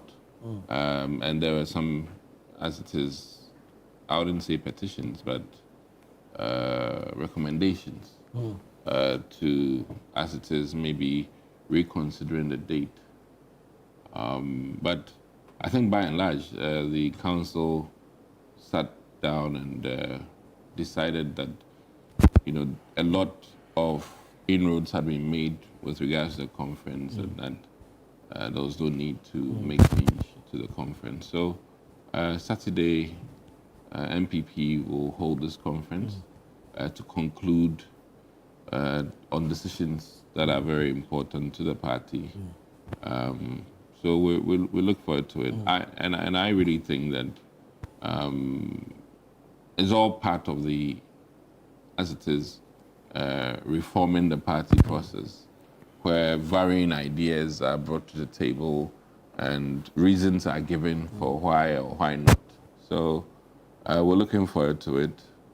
All of us will be there to attend, and both presidents will not be. Both past presidents will not be. Why? I'm told they're both out of the country. President Kufuor is also out. Yes. So they'll address us by Zoom. Right. And usually the address is very short. And I'm hoping that when it's done, one very key thing we want to know by the end of this weekend is whether we would be expanding our registry or not. I think that is at the center of all of this. And we are also mindful of the fact that as a party, when you expand, you incur more cost. So the expansion ought to be well thought through. And if we are in agreement, either maintain the status quo or expand. I have always said that the same constitution gave birth to two presidents, to a large extent. And it's the people that may have changed, but the constitution, if we adhere to it, can still literally be our template. But you don't think times have changed, for which reason there should be some amendments to the constitution?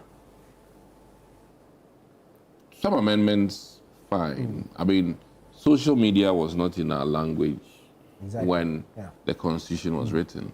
So if we're talking about the reprimanding we'll be doing for defamation, things of that sort, I mean, that's easy to amend.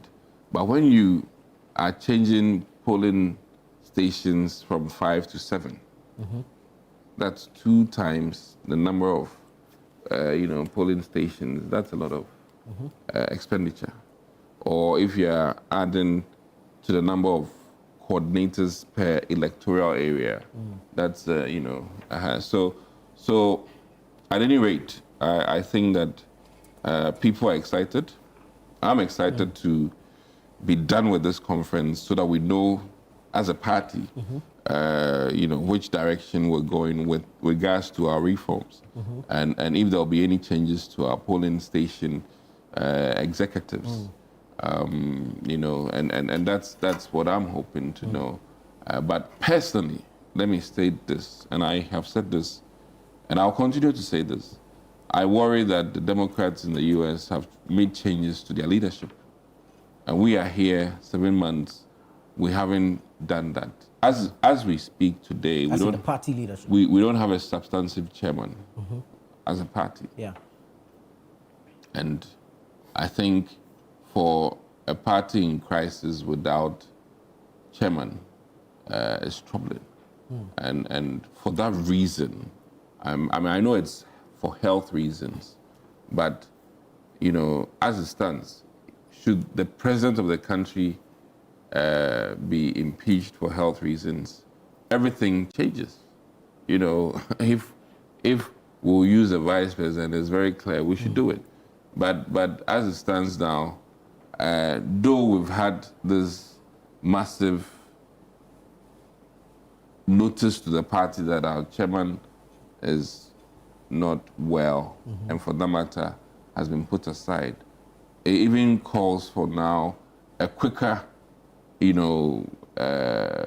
process to make the necessary things to get a substantive chairman, and if we'll maintain all the other executives, so be it. But I think that this is not the first time. Freddie Blay, after the Polafogo was dreaming out, was elevated to become party chairman. So he served for some time as an interim chairman before becoming, So my there's key nothing point new. This is what is happening now is nothing new. Currently, who says that? Mute, Yeah. who also I'm told is also not too well. But at any rate, my key point is that, when we had the Polafogo incident, we're not in government. And we had not lost a heavy election. I hope you get where I'm coming from. So we're in a situation where we're at a crossroads. And when you're in a crisis situation like that, it begs that question that, listen, what do we do to have a substantive chairman so that the direction is very clear for us as a party? So I'm very excited and hoping that, one, the clear outline in terms of activities leading up to January 31st will be known. And I'm of the school of thought that it will be safer to have a substantive chairman before a flag bearer, in the sense that then your party is safe. But when you do the reverse, then you're leaning more into the autocratic way, because whoever becomes the flag bearer will just bulldoze automatically becomes the leader of the party. and make. Well, that is not a problem. But the thing is that when you have without a chairman, when you have a substantive chairman before a flag bearer, the chairman can put some checks in place for the flag bearer. Are you pushing for election of national executives before election of flag bearer? I mean, that's as has been your practice. That is what I am hoping for. That sits well with me. Well, as a party man, that sits well with me. And would this be a matter on the table at the conference? Well, I mean, when the timelines come as to what we are doing before January 31st. Because if you are going to be expanding, then you cannot not touch the registry. And for that matter, once you touch the registry, it's like a cold chain. Everything, a cascading effect. Chain reaction. Everything then requires that these You are things. the catalyst. Orlando, now you talk to us about the MPP and its delegates conference and all that is happening. Yeah, I think the MPP is a victim of its own, self-conceited. I can't get the word, but you see, they seem to, as soon as the thing happens, quickly, let's do this. Let's do that. Let's do that. Without sitting down to reflect on, actions, It's reactions. more of knee-jerk Exactly. reactions. So quickly they lost an election. Let's... Microwave committee. Yeah, no, for the microwave committee, that was necessary. The post-mortem MS. And then quickly say, let's do a quick flag bearer election. You get the thing. Before any other thing. And what was the process? Allow whatever has been there to be there. If the leadership of the party is, it's not good enough, put them for an election. But desperate times, desperate measures. How desperate is this? I mean, this is not life and death. You suffered a huge defeat. This is not life and death. So then quickly you deploy Makokwe, and then Makokwe goes, around the country, submits a report that today you and I don't know the it's somewhere. But page 67 is known. It's known. It has various contents. It's page 67 there. Everybody knows. Everybody knows 67. President Akufado's failure as a leader was there. Arrogance of power. Arrogance of power was there. Corruption perception is there. Family and friends is persistent. I wonder how thick 67 is. What a page. What a page. Is it the glossary section or the preface? Yeah, I don't know. The infamous 67. And then what you call it? The party leadership's failure is also there. Codra's failure is there. One page. One page. In semi-brain. And that page has triggered a lot. Yeah, so page Bawku. So, I think that on a more serious note, it's good that they are going to have this. It's more of maybe just meet and interact. Okay? And then, people you can switch pains to some extent.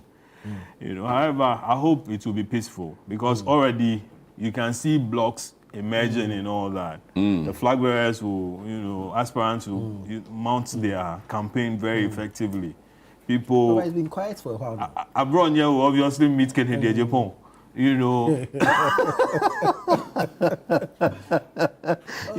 Politics. Yes, and so, but I'm picking up reports that the flag bearer contest could be pushed to sometime June or July next year. Next year, okay. Yes, I'm sure he's also picked that. Your intel is better than mine. I'm not aware. You are not aware. Maybe you become aware over time. So, I mean, the list of things, let's expand Electoral College.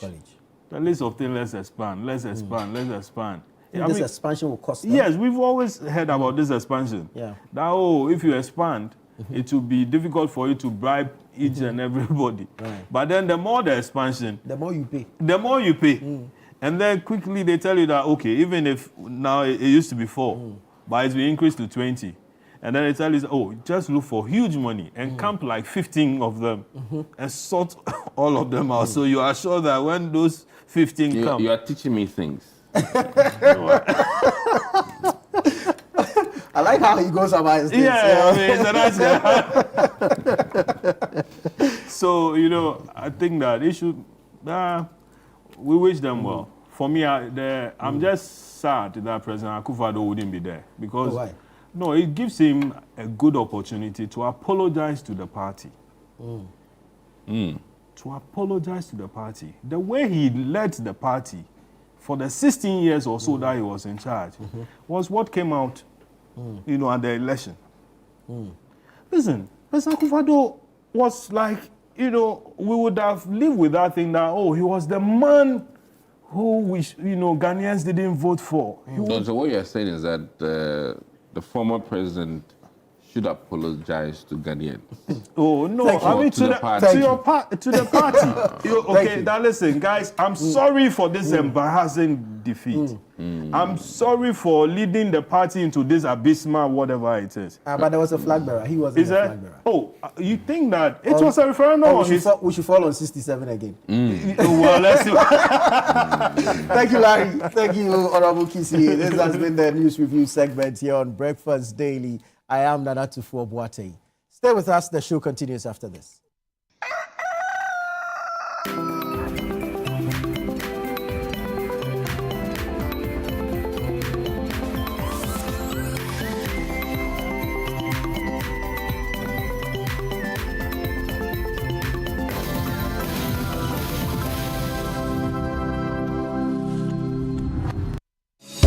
Drowning in deadlines, data running wild. Let's fix this together. Join the evolution. Join the sharpest minds in HR at the HR Connect Conference 2025 on August 8 at the Marvin Peak Hotel, Accra, under the theme Empowering HR Excellence, Leveraging Data, Resilience, and Wellness for a Thriving Workplace. It's not just another conference. It's strategy, tech, wellness, and a few smart laughs too. Panels, keynotes, real talk, and real solutions. Let's lead, connect, and transform the way we work. For further inquiries and bookings, please call on 0541 222 365 to secure your seat. HR Connect Conference 2025. Lead, connect, transform. Every day, people have money emergencies. Ma, I need my school fees emergency. Mommy, chop money emergency. Emergency. Catch it. I'm your rent emergency. Now, there's a new emergency number in town. More money, challenge and enjoyment. At the top life we got. Dial star 770 hash for all your money emergencies and chop life. Dial star 770 hash for money emergencies and get easy and quick access to your money, loans, and other banking needs. EcoBank, the Pan-African Bank.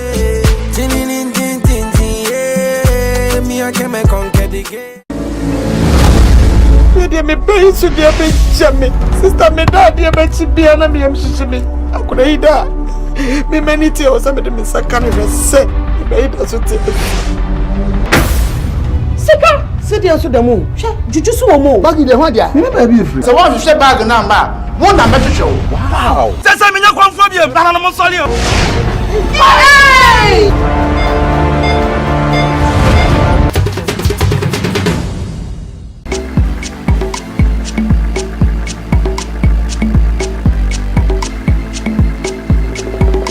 Is about scent. We're celebrating scent. We're immersing ourselves in scent. We're loving scent, and we're embracing it for all that it is, for the magic that it brings to our lives. We're going to make some pounded yam, some poundo as they call it, with egusi.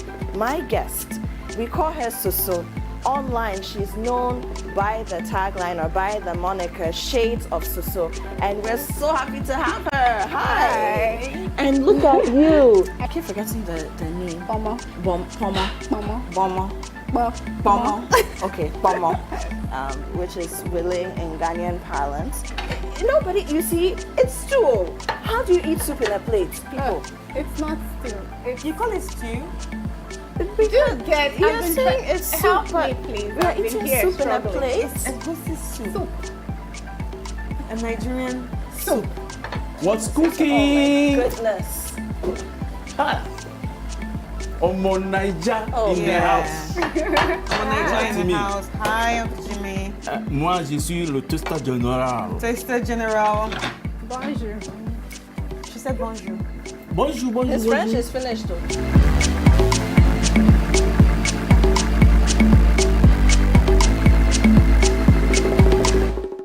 What's Cooking is brought to you by Tasty Tom, Kivo Pepper, and Lily Rice.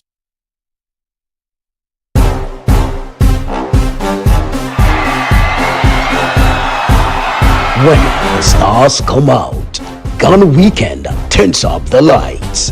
From the hottest red carpet moments to the wildest after parties. And for all your celebrations, anniversaries, and unforgettable moments, if it's happening, we're there. First, fast, and fabulously. Your front row pass to Ghana's A-list lifestyle is just a click or a channel away. GhanaWeekend.com and Ghana Weekend TV, where fame meets the fans. Promote your next big event with us, because when you party with the stars, the whole nation of Black Stars should know. Visit GhanaWeekend.com, watch and subscribe to Ghana Weekend TV on YouTube. Stay connected with us across all platforms. Follow us on Instagram with the handle at GhanaWeekend.com, on X at Ghana Weekend, on TikTok, Ghana Weekend, and on Facebook at Ghana Weekend. Join the Ghana Weekend family today. Ghana Weekend, all access, all glam, all yours.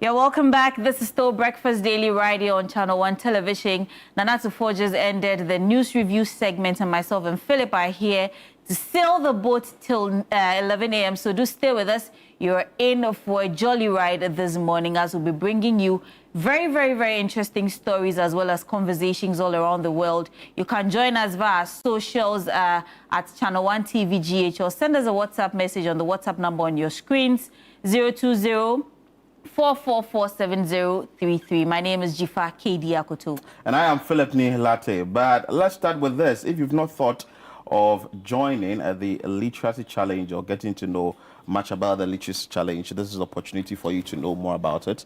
The Literacy Challenge for students aged 11 to 15 years. And this is actually going to help you win 10,000 Ghana cedis and a trophy.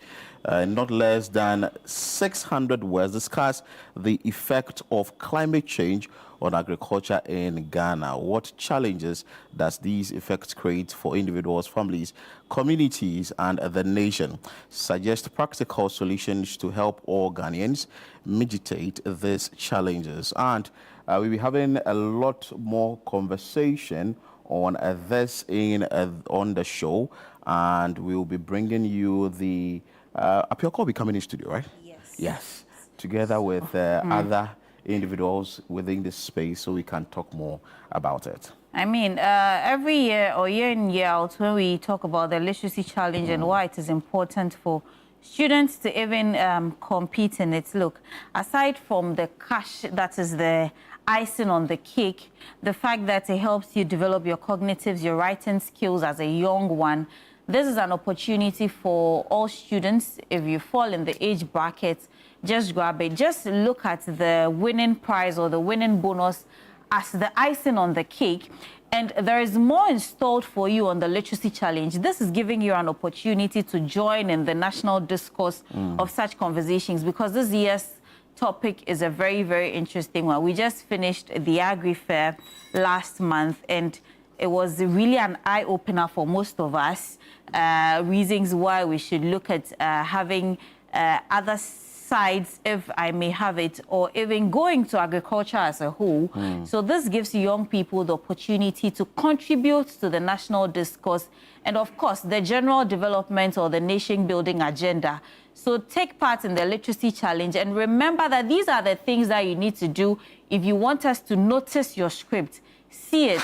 Remember that the script must be in your own handwriting. So whatever you do, do not type it out on a computer. Write it with a pen so that we see that it is in your own handwriting. Remember also that your parents or your guardian need to endorse the script. So they should go through and make sure that all your I's are dotted, your T's are crossed, your boxes are ticked, everything is well done. And add your full contact details, because there's been times that we receive some of the entries, very, very good essays, and we cannot find where the essays are coming from or who the contestant is, to even reach out to you to tell you that you've been able to qualify to go on to the next stage. So add your contact details, be it your name, your telephone number, the name of your school, or even your location. So for example, my name, Jifake Diakoto, my telephone number, the name of my school, and where you live, possibly. And all of these, it should be done. Then you can send it via Post Box GP 14123 Accra Central. Post Box GP 14123 Accra Central. For those of you outside Accra that want to partake, and maybe due to the time or the distance, you cannot come here at Channel 1 TV Tesano or even City FM Adabaka to drop off your entries, do send it via the Post Box. But if you are around Accra and you can drive, or you can let mommy or daddy drop it off for you, just bring it to Tesano or Adabaka City FM, and we'll be glad enough to receive your entry to get you into the next stage of the competition. So the sponsors, Belmu, we also have Assessment, City FM, City 97.3 FM, and Channel 1 TV is powered by these media houses. So make sure that you are part of this competition. You can't tell. You may be the final winner of this competition. 10,000 Ghana cedis, and the trophy on top of all is the bragging rights, which is very important. Let's move away from this. Still some promos we are doing. I'm sure you have watched the first 2 episodes of the Volunteer TV show, but if you haven't joined yet, then we are just telling you that you are missing out a lot. In our day or in our space now, we need a lot of people to volunteer in all spaces within the country. So if you haven't watched yet, to know where you should belong and volunteer for the country or for communities or societies where you belong, then this is the opportunity for you to join this show every Sunday at 6:30 p.m. And trust me, you will never regret joining or watching the program. Right, Philip. So we also have, let me bring to the attention of our viewers that if you are busy at home, you need to get onto the run and all of that, and you are not able to catch us live on TV, do not worry. Now we are in an era of technology where smartphones, almost everybody owns one. So just go onto the Google Play Store and then download the Channel 1 TV app on the Google Play Store. So it's called Channel 1 News. When you open your Android Play Stores, just go on there, you see Channel 1 News. Download it and stay updated with all of our programming right here and all of the news that you may miss because you are not at home to tune in to listen and catch up with all of our programming. Your favorite shows will be on there, so do download the app and connect with us. So let's move straight into the trends. Before we came on set, this interesting one came up from, John Dramani Mahama is trending. Yeah. I'm sure people will be finding out what exactly the trend is about and why he's trending. The Minister of State in charge of government communications just issued a statement indicating that the President, John Dramani Mahama, has cut fuel allowances and allocation to government appointees. It's very important because this is a way to cut costs in the country. So it reads, John Dramani Mahama has immediately directed the cancellation of the payment of fuel allowances and allocation of fuel to all political appointees. The directive forms part of a broader curb in government expenditure aimed at cutting costs and channeling public funds into priority areas. The president believes that leadership must also bear its part of the sacrifices, is calling on the people to make the latest cost-cutting measure follows a sweeping reduction in the size of government through the appointment of fewer ministers and presidential office staff. Other measures have included stopping satellite TV subscription for offices at the presidency and other government facilities. A lot of comments beneath this on X. I can see Beatrice Annan saying that no few allowances for all appointees. President Mahama is doing all the right things.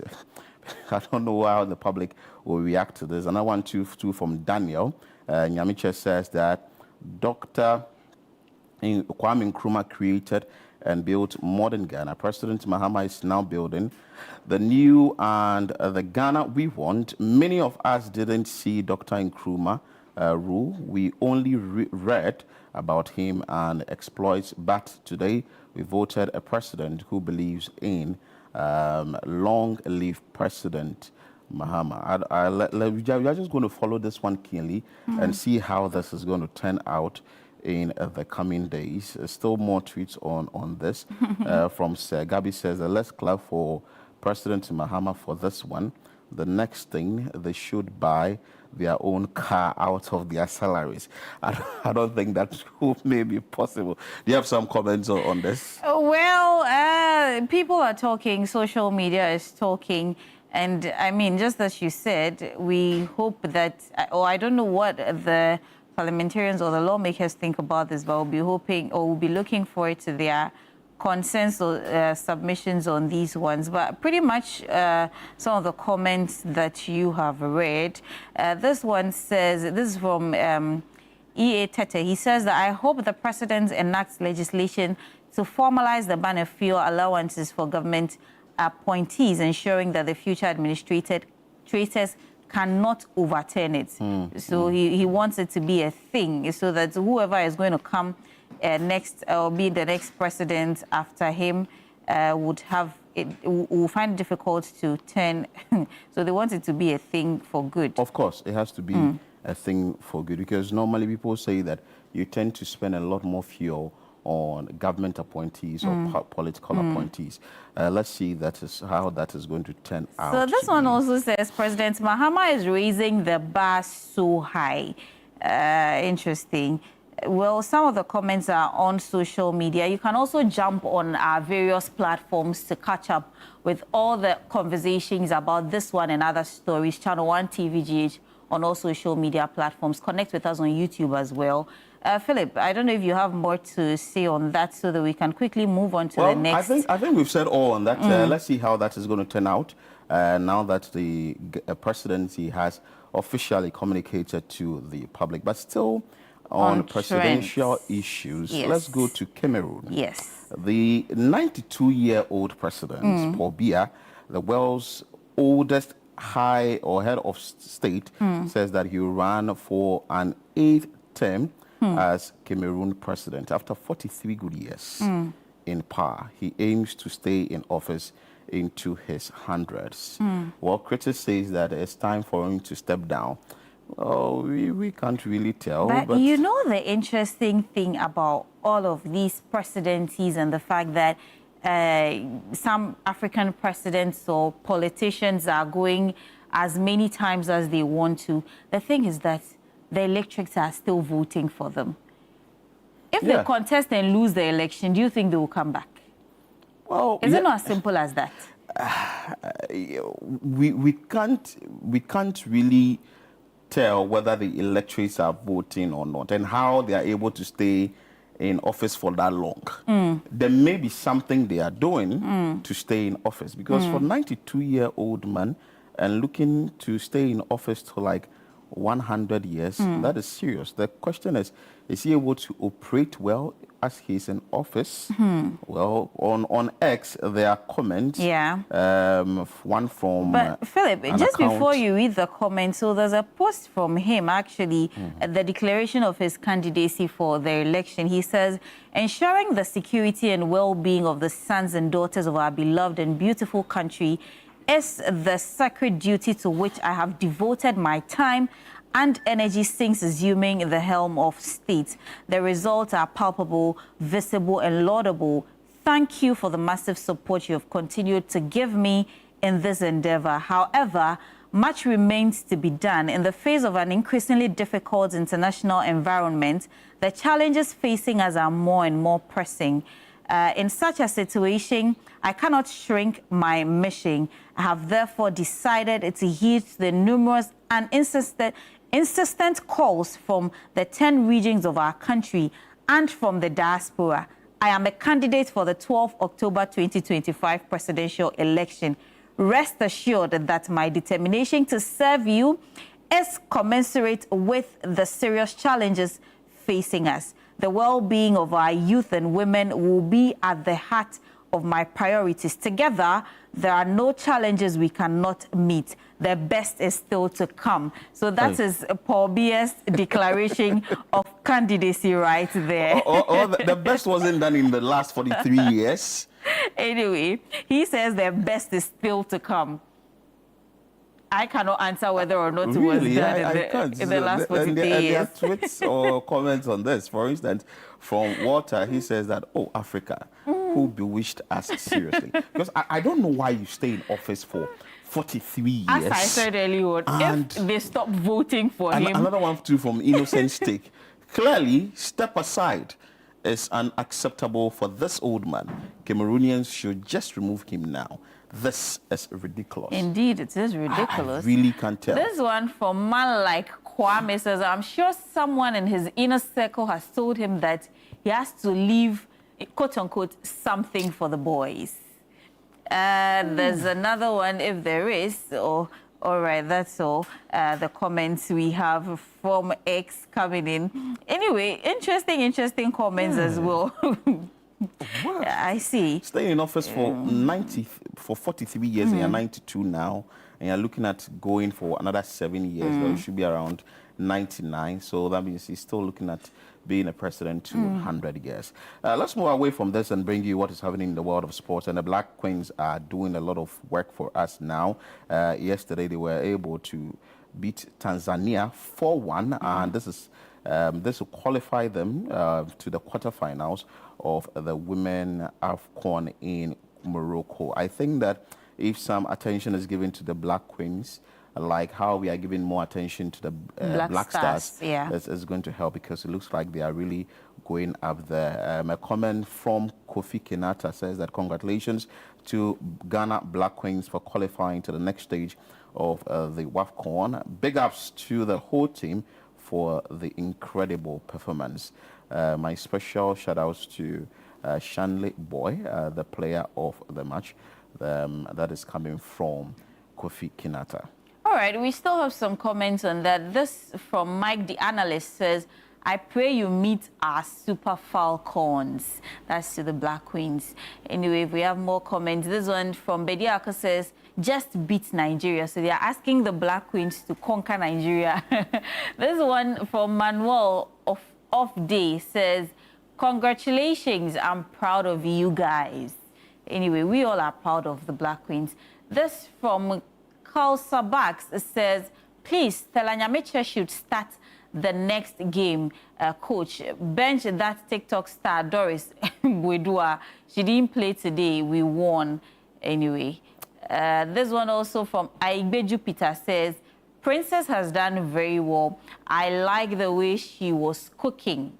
Right, those are all of the, or some of the comments coming from X with regards to the Black Queens. And again, congratulations to them.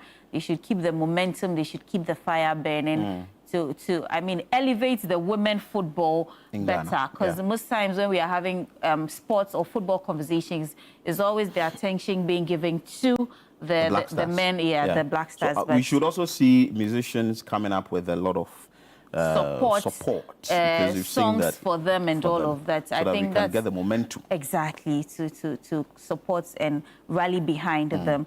Anyway, still on some football stories, Ghana's Jeremy Doku, or Manchester City player Jeremy Doku, is in Ghana. So if you're a football fan or you're a fan of Jeremy, he has touched down Ghana officially. He's in his family home in Medina. I can imagine the nostalgia, you know, and the excitement from the people. Yesterday, a lot of people moved to his family home at Medina, trying to catch a glimpse of him. People were taking shots and all that, and it's exciting. And we also understand that he went playing football on a park in Medina. So Right. it's good when we have these people come back to town. You know, it tells the local players that you can also do it. Exactly. Yes, you can also do it. Exactly. Because Because they all started yeah. from here. They started like you. If there are teams like the Chelseas, the Arsenal, the Liverpool, the Manchester City, the Manchester United, the Crystal Palace and all of that, and we have Ghanaians playing within these areas, certainly, and they come down to motivate the youth now. I think it can be done. It looks like football is where a lot of the young ones are now moving into, because you need to really unearth that talent. You know, and it helps Ghana itself Exactly. for us to get a quality black star team, sort of. Some years ago, if you were a boy and you say you want to be a footballer, look, your parents won't have it too. They won't have it. But these days, I think the education and, I mean, the exposure is there. People are getting to understand what the career is. And of course, you know, now the parents are money even is pushing good. their awards Exactly. into football academy. They are playing, go and play. They are playing Just go and academies at a play. very young age, starting off early, so that by the time they are of 18 and all of that, they are playing some big teams and clubs. There's and a all comment of that. on X. Some comment on X. We will read one that is coming from Yosmes. Says that I thought he said he isn't Ghanaian. Well, there was a video that he said he wasn't Ghanaian, but there was another video that he stated that he was Ghanaian and he had visited Ghana once. So I think this is the second time he's coming again. Well, Zlatan also says that, let's see what Zlatan says. Ghana dear. Oh, I don't want to read this one. You want to take this one?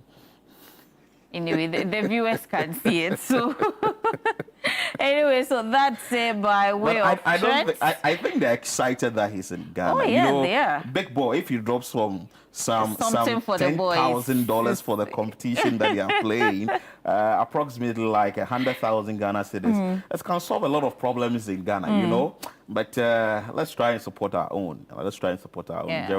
Jeremy Duku is in Ghana, and let's try and support our own. Let's bring you the video of the day.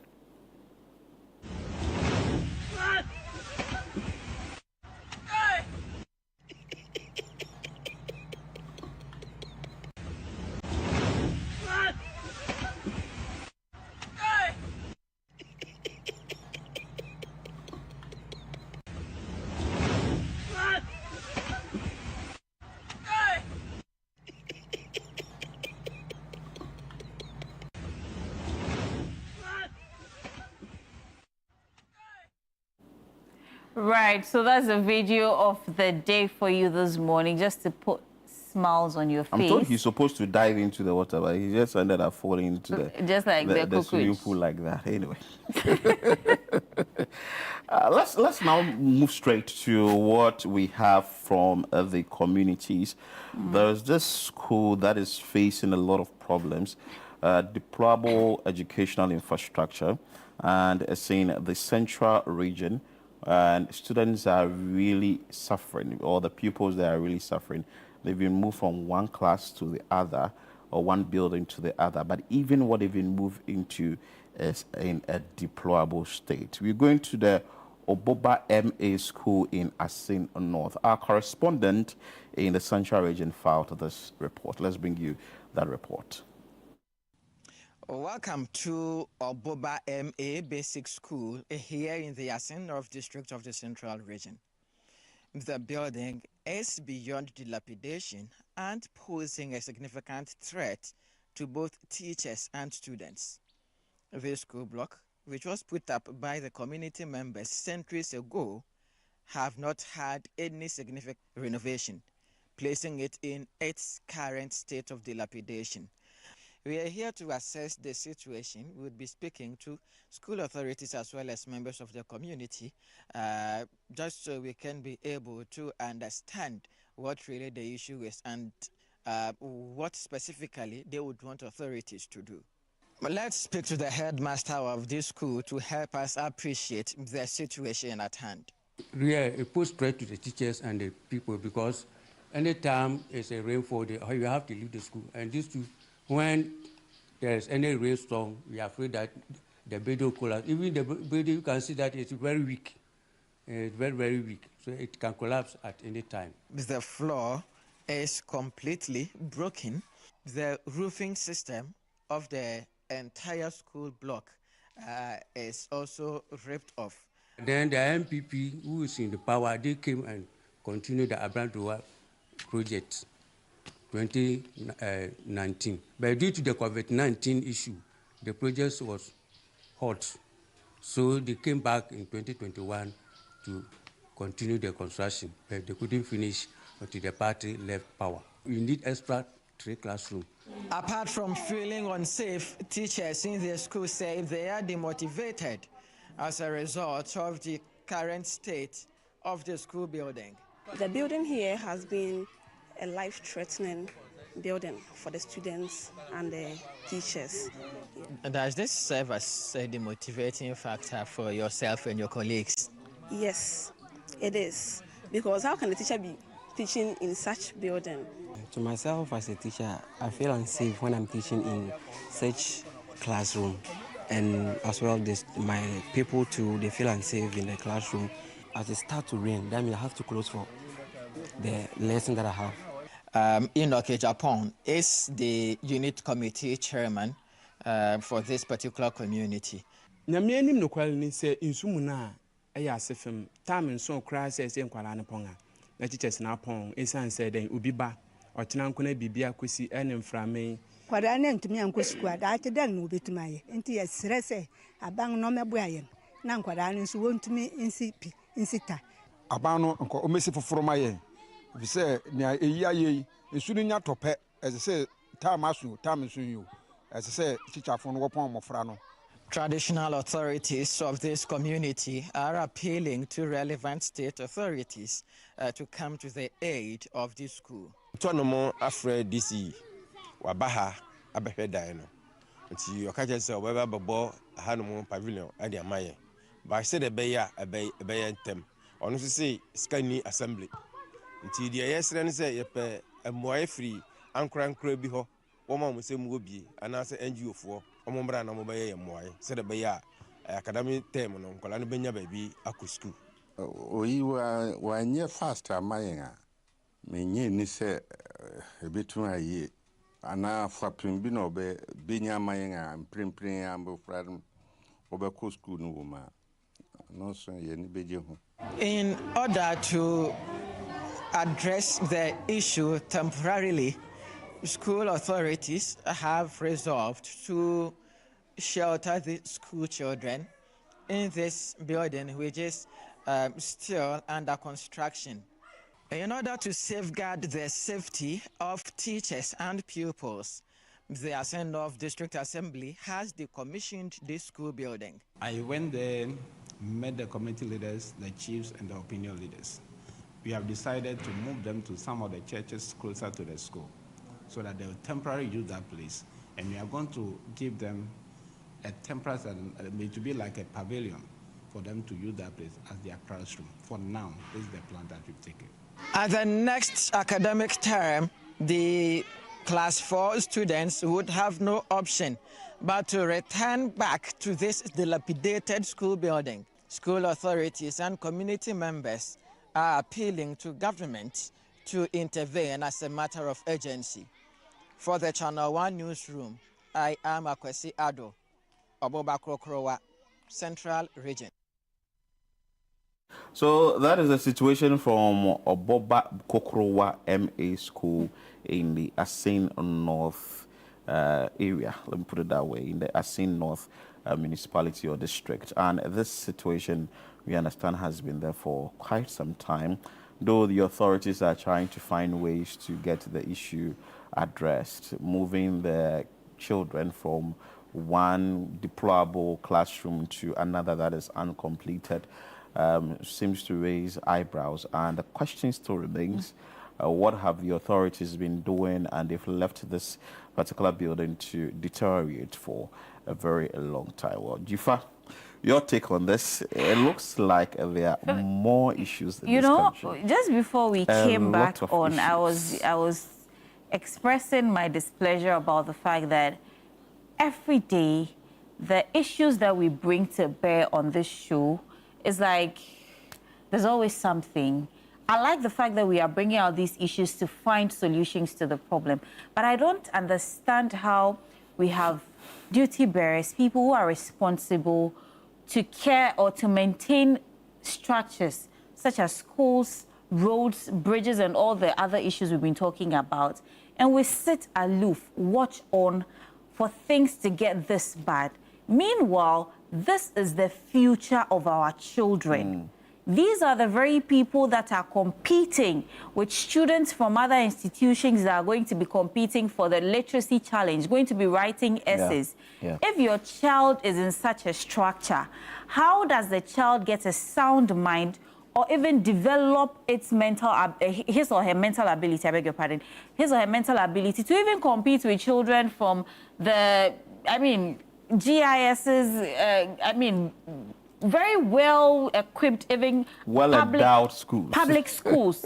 Who are also going to be competing on the same essay topic, because when the essays get here, the invigilators or the people who are going to be in charge of the essays are not going to say that, oh, because this is from Oboba Kokrowa Basic School, we are going to lower the marking scheme for them. They are going to be measured equally. So I don't understand how we watch on for students to sit in death traps like these as classrooms to study. It's very appalling. It's very appalling, and we always say that the authorities should get things done. But the fact that it's been decommissioned and they've been moved to another classroom, I think it's good. But another issue too is that classroom that they've been moved to is not completed. It's not any better. Yeah, it's not completed. It's not any better. So that means that if it's raining, classes or teaching and learning comes to a halt.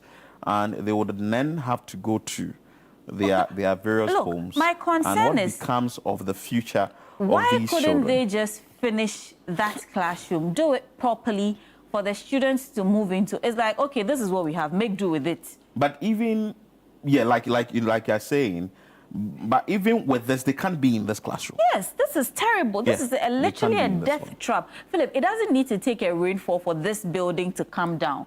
I'm sure if you push the building with a little force, everything will come down. This is terrible.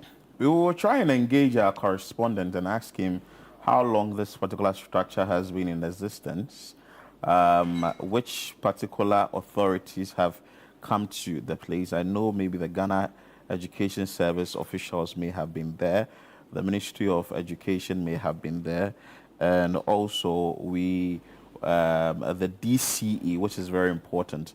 We know the Member of Parliament of the area to be Jachi Kwesen, who has been nominated to be the Deputy Foreign Affairs Minister, among other things. But we're having a discussion with our correspondent to find out from him the details of this particular structure. But to be seeing a structure like this and as housing children. This doesn't even pass for an animal shelter, if you ask me. Excuse me, but so I don't know how students, human beings, are supposed to survive and have a sound mind to study. See, if I'm sitting in this classroom, even as a teacher, there'll be no motivation to teach, because I would always be looking above my head. Hey, is the roofing sheet falling off? Is a snake coming out from the bushes around? Is it one of the woods or the sticks on the roofs coming down? Is a brick falling? Like, all of those thoughts will be running through my head. I'm not sure I would have any proper concentration. Meanwhile, we sit here and then we talk about teachers being posted to rural areas. I wouldn't go to this place. Teachers are going through a lot. I wouldn't go to this place. Teachers and nurses are going through. Some of them are really sacrificing a lot just for the fact that they have a passion to impact knowledge into the children. So they break their backs, defy all odds, and then go to communities such as these. And I do not know if they have the necessary appreciation or something more than their salary. You know, teachers, their reward is in heaven. That's what they say. But no, it is not supposed to be the case. It is not supposed to be the case. They're supposed to enjoy the reward here because they sacrifice a lot. Imagine what the teachers over here are going through. Because standing in front of the students to teach, or mean, standing in how? front of the pupils to teach in such a deplorable state, you are even scared to even teach. Not to talk about the environment of the school. Like it's been indicated, you are in the class and you are sharing that same class with animals or reptiles and all that. But let's speak to our correspondent, Akwesi, who went to this school to file the report. Very important question I want to ask him. Akwesi, good morning. Good morning, Philip. First of all, I want to find out from you, how did you get to know of this school before you went there to file this report? Okay, so we received complaints from some residents of the community concerning the current state of the building. So we decided to follow up on it. And when you went there, what did the residents tell you? For how long has the building been in existence? So this building has been in existence for over 35 years now. And it was constructed by the community members through communal labor. And so, being a farming community, the various farmers contributed in purchasing materials for the construction. And then they set up the school because the next community where there is a school is quite far from this particular community. And so their children were not, or their children were struggling to have access to education. So in order to create that access for their children, the community themselves voluntarily put up the structure and then invited government who then subsequently adopted the school. But over 3 decades now, the school building has seen no major renovation. There's been no sort of intervention from government. And it's just as you can see from the pictures. Because this was the community initiated project, they could not afford using high-end construction materials. And so just after 3 decades, the building is in this awful state. This is a death trap, and then it is posing danger to both teachers and pupils of the school. So this is from what class to what class occupy this building? So currently, the class that was occupying it is the class 4 and 5, because the school has a 3-block unit classroom, a 3-unit classroom block, but that is not enough. And then they have a kindergarten block, 2-unit block. And that only serves also a lesson because there are cracks and then the roof is so tattered. Then there is this uncompleted building. The project was initiated under the outgoing administration. But that building, which is also not completed, parts of it have also begun collapsing. But the school authorities have no option, and so they are keeping about 3 classes in this building that is under construction. And because it's inadequate, they are forced to shelter some of the class, even in the space that is meant to be a staff common room. And even as we discuss this matter, Philip, let us also mention that the contractor who is working on this new project has left site. And physically, the structure doesn't appear to be fit for purpose. And it's really a matter of concern to both teachers and students. Now, the class 4 pupils have abandoned the dilapidated building just because, the final years are out. And so there's a remaining classroom that is currently being occupied by the class 4 pupils at the GHS department. So what would happen is that at the next academic term, which would be a promotional term, and then we would have students moving into Form 3, and then the cohorts moving from the kindergarten to the primary level. It means that all the classrooms would be full, and then one of the classes would have to return to the building that has been decommissioned by the Assembly of District Assembly. Akwesi, were you able to find out the entire student population in the school? So the population is over 150, between 150 and 200. And you mentioned that even the nursery school where the young ones are in, the structure is also not in a very good shape. Now, per your engagements with the teachers and, of course, the authorities of the school, has there been any attempt to reach out to the assembly, the education directorate in the area to bring them some help, aside from the currently the current building that they have just commissioned? So this is a long-standing issue, according to the headmaster, Mr. Colette, whom I spoke to. You know, the Asin North District is one of the recently created districts. Previously, it was part of the Asin Central District, or the Asin Central Municipality. And according to the headmaster, they began laying complaints at the doorstep of authorities since that period. And it was just until about 2021 when the government sought to intervene. So that led to the construction of this stalled project, which is a 3-unit classroom block. And then until now, the building has not been completed. And these school children and teachers are studying under these harsh conditions. Anytime the weather becomes cloudy or stormy, school would have to come to a closure because the teachers fear that something awful might happen, and they do not want to get to that stage. And so, for now, they are only hoping that the new PCU for the area, Sylvester Martin Yako, has offered assurances. And this is what the DCE intends to do. The community embarked on another project at the school premises. So they attempted constructing a 2-unit classroom block for the kindergarten department. And because they could not raise enough funds, they laid about a 4-course block, and it has also collapsed. So when I spoke to the DCE, what he told me was that he was going to construct a pavilion on that collapsed structure for the meantime to house some of the pupils, even as they try to get in touch with the contractor to come back to site and to also seek for intervention to construct additional classroom block for the school.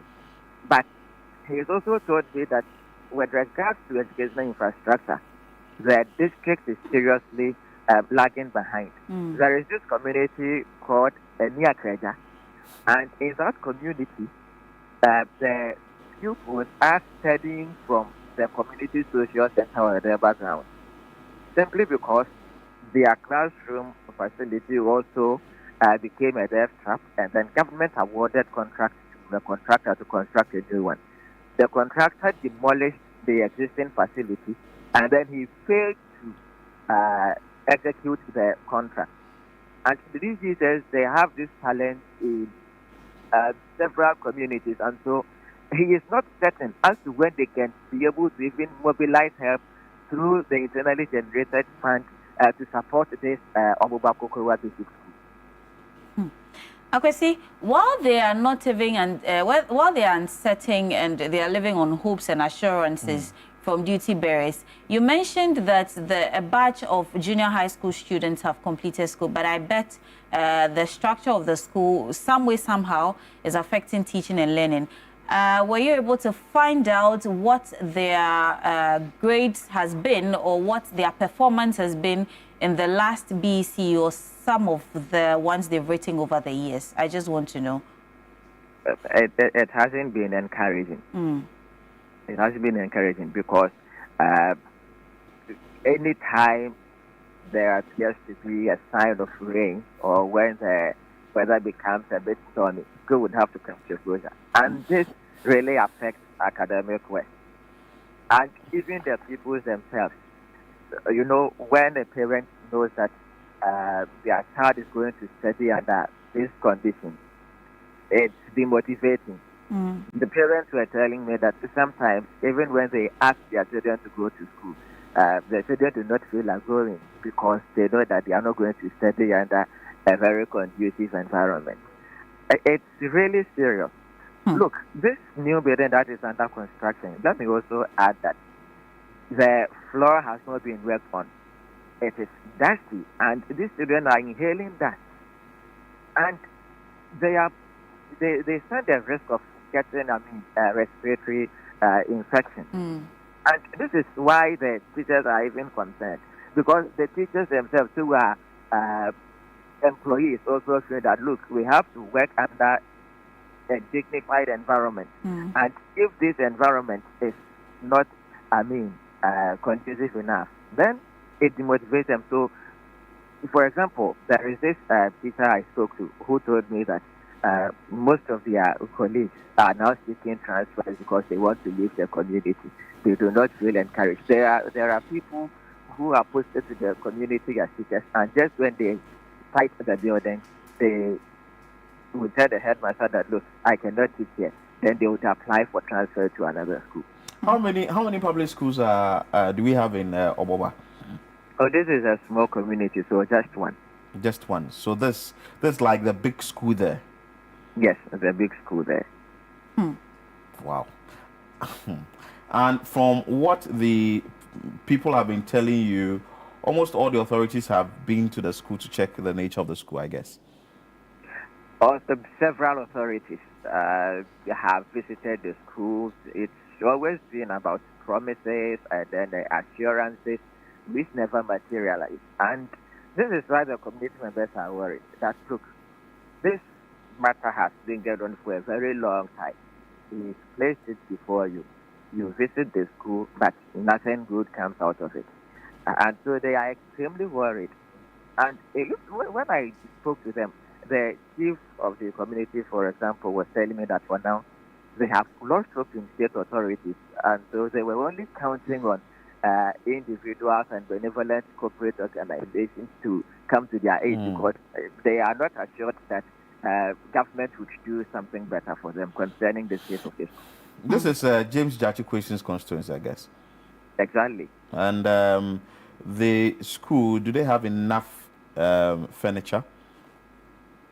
Furniture, not enough. That is also another issue. What of electricity? If you check the videos we captured in this particular story, you would realize some of the decks for the kindergarten pupils are completely broken, and so these children would have to be scrambling for furniture where they go to school, and it's really serious. It's not an encouraging situation, and this needs an urgent attention. It's critical. What of electricity? Is there electricity in the school? Electricity is in the school, okay. But I think the wiring is also a problem. So if electricity is in the school, then definitely they should have a computer lab, I guess. No, they don't have. So what are they learning there? What at all are they learning? When you visited the school, was teaching and learning ongoing? Maybe you visited some of the classrooms, and how did they look like? So you look at the faces of teachers and students, and it is revealing that these people have already lost hope. So, like you asked about how they managed to learn ICT, teachers have been improvising. So it's either they would draw computer parts on the board, or a teacher would, devote and then bring his personal computer to the school to be able to teach these children. And the community has no telecommunication network. So even if the teachers would want to research, if they are teaching ICT, it becomes difficult for them to even have access to the internet. Wow. This is interesting. Anyway, Akwesi, thank you for your time. Keep monitoring events for us there in that area. Oboba Kokrowa MA in the Asin North District. And this is a very pressing issue. We just can't really think. I can't wrap my head around it, Philip. I don't know. It's school without computer lab, that's what he's saying. Yeah. It has wiring issues. The population there is about 150. Yeah. they participate in the external examination, that is a basic education certificates examination, then they do not have the needed infrastructure. So how are we able to get people to excel from, so to speak, rural areas? And another thing, or one thing that Akwesi mentioned that really sounded quite profound or laudable to me was the fact that this was a school that the community built. Yeah, they built it themselves. They put it together because they saw the need for their children to be educated or to get education. And over the years, government adopted it. So if you have adopted the school, just give them the basic requirements Maybe we to need be able benevolent to people operate. to also go there to try and work around it. But we have the District Chief Executive for Asin North, Sylvester Nyako, joining us. Good morning, sir. Good morning. I trust you are doing well. Yes, I'm doing well. Are you an indigene of the Aboba area or the Asin North area? Yes, I'm the district executive and a local person. A local person, so you know this school very well. I tell you. Oh, wow. Tell us the history of the school. Yeah, the video that we are seeing is not just 6 months old as NDC took office. This video has been existing for 2 years. And they know that NDC government is an institution. As soon as you present your problem to them, they can Maybe before we go on what the new government will do, since you are a local person, share with us the backstory of the school, the history of the school. This school that you are seeing on the video, has there, like I said, that has there for very 2 years. But they have 2 unit classrooms for KG that is in good condition. They also have JHS, that's JHS1, JHS2, and JHS3, which is also in good condition. And the MPP government decided to put up a 3-unit classroom for them. Unfortunately, the 3-unit classroom that they are putting up, part of the building has collapsed. And that's why they are bringing back the old story that has been in existence for 2 years. So this school is a school that has been there for, you want to check the date, I think they've been there for over 50 years. So this building that you are seeing has been abandoned. But because the contractor, which is supposed to put up the 3-unit classroom, that can augment the KG 1 and 2 and the JHS, has failed to deliver on his mandate given to him. That's why this problem has come again. Yeah. Have you checked from the contractor Y1? He has failed to deliver the new building. And 2, in your comment, you made mention of the collapse of the new building. Part, not the whole. Part. But why will you be constructing a building and part of it? That means... Yes, that's why I said that we are going to take legal action against all those who are doing this in our district. That we've written letters to the contractor. He's supposed to come. He failed to honor the decision. He gave some excuse. So we are going to give him another letter and invite him. If he doesn't, then we take legal action again. Wow. Anyway, Mr. Nyako, you mentioned that this building has been in existence since, per our reports... I'm talking about the video. Okay. Yes. But I am also making reference to the structure that we were seeing on our screens a couple of minutes ago, where we've seen rusted aluminium roofing sheets as well as the roofing, the woods for the roof falling off. We understand that this was a structure put up by the community, and this was over 30 years ago. And since the time of that structure being put up, there's been no renovation whatsoever on the building. Is that the case? Yeah, it's true. That's why I said that this video has been existing for 2 years. And they know that NDC government is a listening government. And they know that when they put this one abroad, it will definitely solve their problem for them. That's why this thing has come again. So the old building that you see there, the MPP government gave them 3-unit classroom, and the KG1 and KG2 and the JSS1 to 3 is also in good condition. So when you look at this one, definitely the town will have 8 unique classroom blocks, which are good standards. But the unfortunate thing is that the 3 unique classroom block that they are putting up, though they've not finished, part of the building has collapsed. That's why that generated into a serious concern to the community. Well, we are not here. Even looking at the government party program, because this town is having 3 unique classroom blocks for JHS, KG, and 3 unique classroom blocks that they are putting up, meaning they cannot enjoy the party program that the Excellency is giving to us, because they are fortunate. You go to parts of this community, and even they don't have works at all. Oh, really? So they are worse. Yes, They are worse ones. We call that place a near crater. So we have decided to send out the government project program, that's the 3 unique classrooms, to that place. Because this one, they will get 8. And I think 8 classrooms, they can manage with it. Wow. Right. I was going to say that we are not here to talk about which party is in power and whatnot. Yes, we are please. only That's why trying... I said we want to fix it, and we will fix it. All right. So if you're saying that you will fix it, how soon is this going to be? Can we get some timelines? Yeah, the timeline is the problem. Because I'm saying that the project program by His Excellency John Dramani Mahama, we are supposed to put up 3 unique classrooms for JHS 1, 2, and 3. One primary school, that's P1, P2 to P6, and KG block. But this town, Obuma Proper, that we are seeing, they have 3 unique classrooms for JHS, which is in good condition. They have KG 1 and 2, which is also in good condition. And they have 3 unique classrooms, which are under construction, that we are having problem with extraction. Meaning they will have 8 unique classrooms.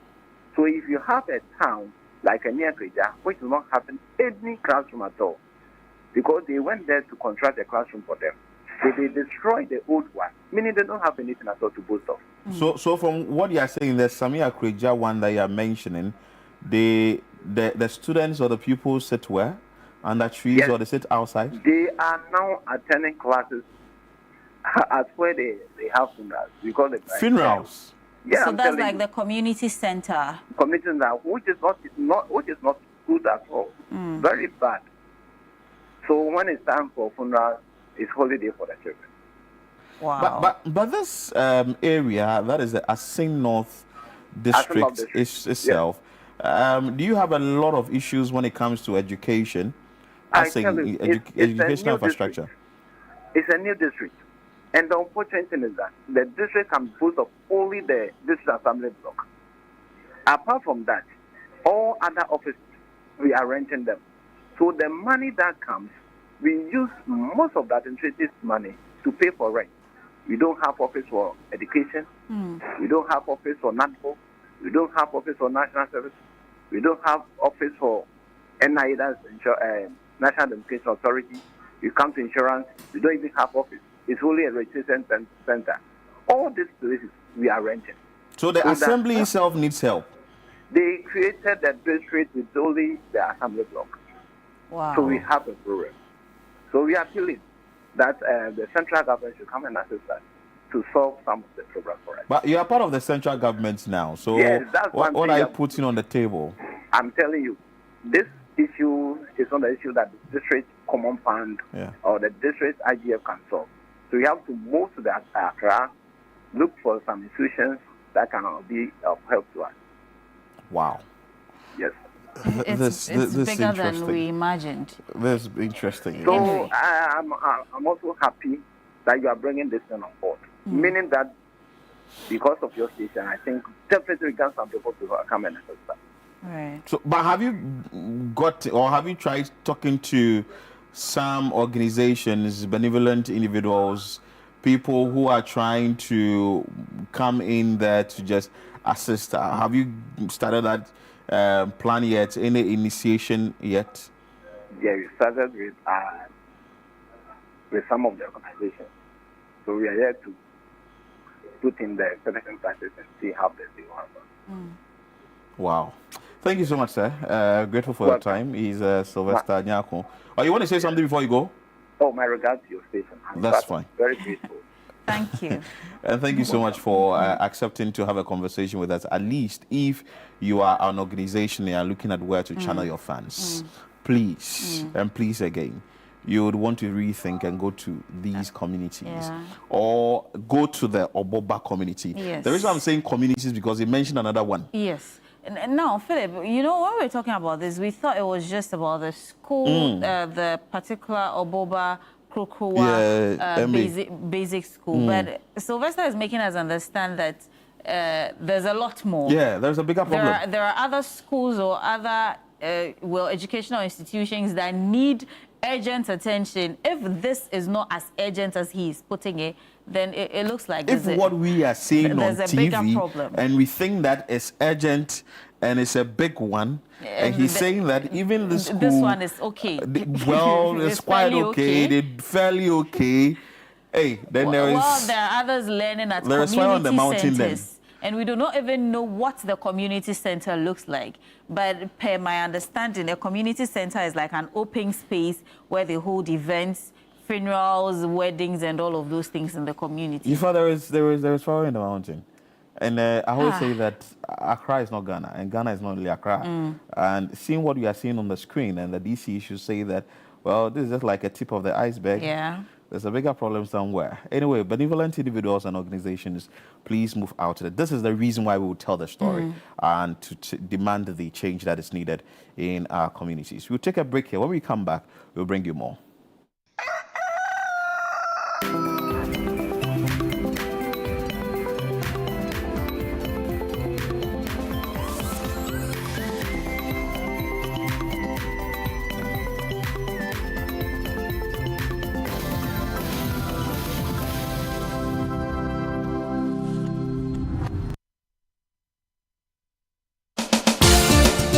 Where politics meets power, where the tough questions are asked, welcome to Face to Face.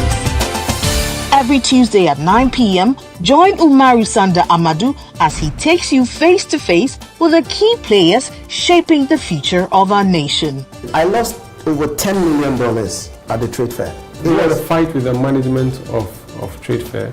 I don't have a fight with them. I just deplore the way they went about what they did. Let's talk about the chief prosecutor of the state at the time that you were being prosecuted, Godfrey Yeboah Dame, the Attorney General. Yes. I think he was directed to jail us. By who? By the system. Bawku has been a failure for your government, though. Can't be a failure. You have not solved it. No, you are not praising them, the previous government for solving Yendi, which was even a more difficult case. It's quite obvious that from these votes, the people felt that let's just let you go. So they were disappointed in us. You are essentially the worst government in the Fourth Republic. I don't know how you are doing that. Based on the indicators. Yes, based on the number of people who refuse to come and vote for you. If that is your analysis, then why not? No filter, no boundaries, just the truth behind the headlines. Deep, bold, and unflinching. Face to Face with Umaru Sanda Amadou airs on Tuesdays at 9 p.m. only on Channel 1 TV, where politics gets real.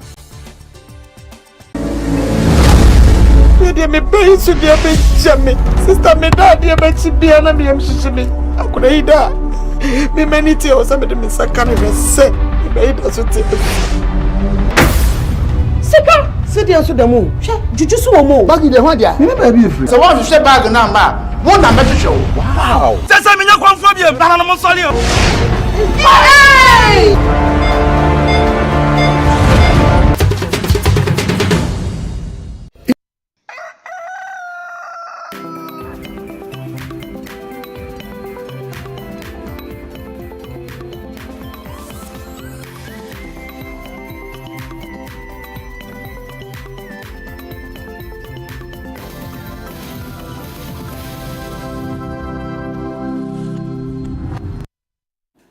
You're still live on Breakfast Daily. If you just joined us, you're welcome. Join us via socials. Let's get interactive at Channel 1 TV GH. You can also send us a WhatsApp message on the WhatsApp number 020-444-7033. Now, let's turn our attention to the Eastern region in the Ekopong School for the Blind, where students and teachers are going through a challenge. And these are students or persons living with disability. They are going through the hurdle of not having adequate teaching and learning materials.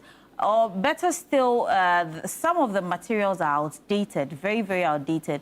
And these are people that we are looking for to integrate into the society, giving equal opportunities and equal rights. But sadly, they have to battle it out however way possible to get education. Let's take a look at this report filed by Eastern Regional Correspondent. And then when we come back in the studio, we get talking to find out more about the situation. Research shows that approximately 80% of the skills we acquire come through vision. For students at the Electoral Special School for the Blind, this means they must rely on the remaining 20% of their senses to learn, interact, and eventually earn a living. Access to information remains one of the most significant challenges for these students. Unlike their sighted peers who can easily use textbooks and library resources filled with visual content, blind students are often left out due to the lack of accessible materials. Although the internet holds a wealth of knowledge, many of the applications and digital tools needed to make this content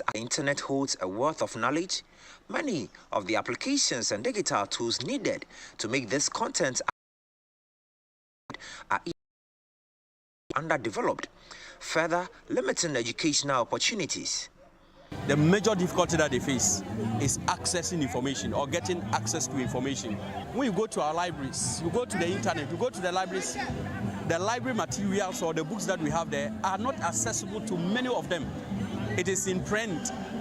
They have pictures, they have diagrams, which are not accessible to our learners with visual impairment. The Electoral and WAS schools for the blind are currently the two main institutions in Ghana offering formal education for visually impaired students. However, thousands of visually impaired children in rural communities still lack access to such schools. Experts believe this can be addressed by establishing more special schools and reviewing the current curriculum to prioritize skills acquisition through TVET. Dr. Adam Awini, a senior lecturer at the Department of the Special Education at the University of Education, Winneba, and a staunch advocate for persons with disabilities, believes this shift is critical for empowering students with special needs. We have to train the human resource base. We have to equip them with the facilities and the equipment where they can use to guide these learners with special needs to acquire the knowledge in the vocational and the technical skill areas. So if we don't equip the human resource base, it will be difficult for them to guide our learners with special needs to run or to read those programs. Founded in 1945, the Electoral Special School for the Blind is preparing to mark its 80th anniversary this November. Over the years, it has produced over thousands of graduates. Many of the teachers, most of whom are visually impaired themselves, are dedicated to nurturing and empowering the next generation of blind students. Madame Veronica Derry, headmistress of the school, acknowledges the growing importance of TVET in today's education landscape, but laments the lack of skilled instructors in that area. She emphasizes the urgent need for trained personnel to guide students in acquiring practical skills. We look at a skill that when they go back home, they will not go to the streets or sit in their house. So technical, vocational training is very important. And as I talk to you, we are lacking teachers in that area. While the government and Ministry of Education have reiterated their commitment to resourcing special schools, stakeholders insist that this support must include the provision of assertive devices, relevant computer applications, modern equipment, and the training of staff to effectively use these tools. If you don't have the teaching and learning materials to teach the child to understand certain subjects, it becomes very difficult. Before a child can understand a concept of a subject or a lesson, the teacher needs more time to teach that child. In a push for greater inclusivity, the Kuyapeman Traditional Council has called for the upgrading of the Electoral Special School for the Blind to enable it serve more students who are still left out of the formal education system. Nana Kwesio Sew, the Sompa Heni of the Kuyapem Heni, made this known in his remarks. We need to expand the facilities here and modernize some of them as well. We started with Braille. Now you have ICT or computer for the blind. These are things that we need to help them to also keep abreast with trends that are coming these days. Stakeholders in education here in the Eastern region are very much concerned about the lack of technical and vocational education materials and even teachers here at the special school for the blind here in Ekropong. They believe government needs to take urgent steps to ensure that teachers and other logistics needed to supervise the training of special students in the areas of technical and vocational education are provided. For Channel 1 TV, Neo Ni Amati Kanaku, Special School for the Blind, Ekropong Ekuyapem. Right, so that's rather a disturbing story or report filed by one of our Eastern Regional correspondent, Neil Ni Amati Kanaku. But thankfully, we've been joined on the phone lines by Ni. Ni, good morning. Yeah, good morning, Jiva. How are you doing? We are managing by the grace of God. Great. How's the weather in Ekropong, though? Chilling. I see. Thinking, yeah. You are enjoying your small London, huh? Anyway, now let's get straight into the story. You were on the ground. You filed this report. What were some of the things you think, aside from the Braille and the computers, that the students needed to keep updated or abreast with learning and teaching, making it easier for them to understand or catch up with their peers who are not persons living with disabilities? What were some of the issues that you cited you can talk to us about? So, key among all these challenges happens to be the lack of skills and training acquisition at the school. That is a Ekropong Special School for the Blind. You know that these are brothers and young ones who are gifted in a way. They have some skills that need to be unearthed. Now, if these skills are transformed, if these skills are materialized, if these skills we get to the proper human resources in terms of teachers who are skilled themselves, who have also been trained in the area of provision of skills for these young ones, when they leave schools, they will be able to do something for themselves. You know, what currently is happening is they are being taught the normal English language, mathematics, social science, but if in the area of, say, carpentry, in the area of leather making, beads making, shoes making, and all these areas. Now, when these guys get out from school, when they get some level of education in that particular area, and then you add the skills to it, you realize that these young ones, these gifted young ones, will not be a burden onto society or their families.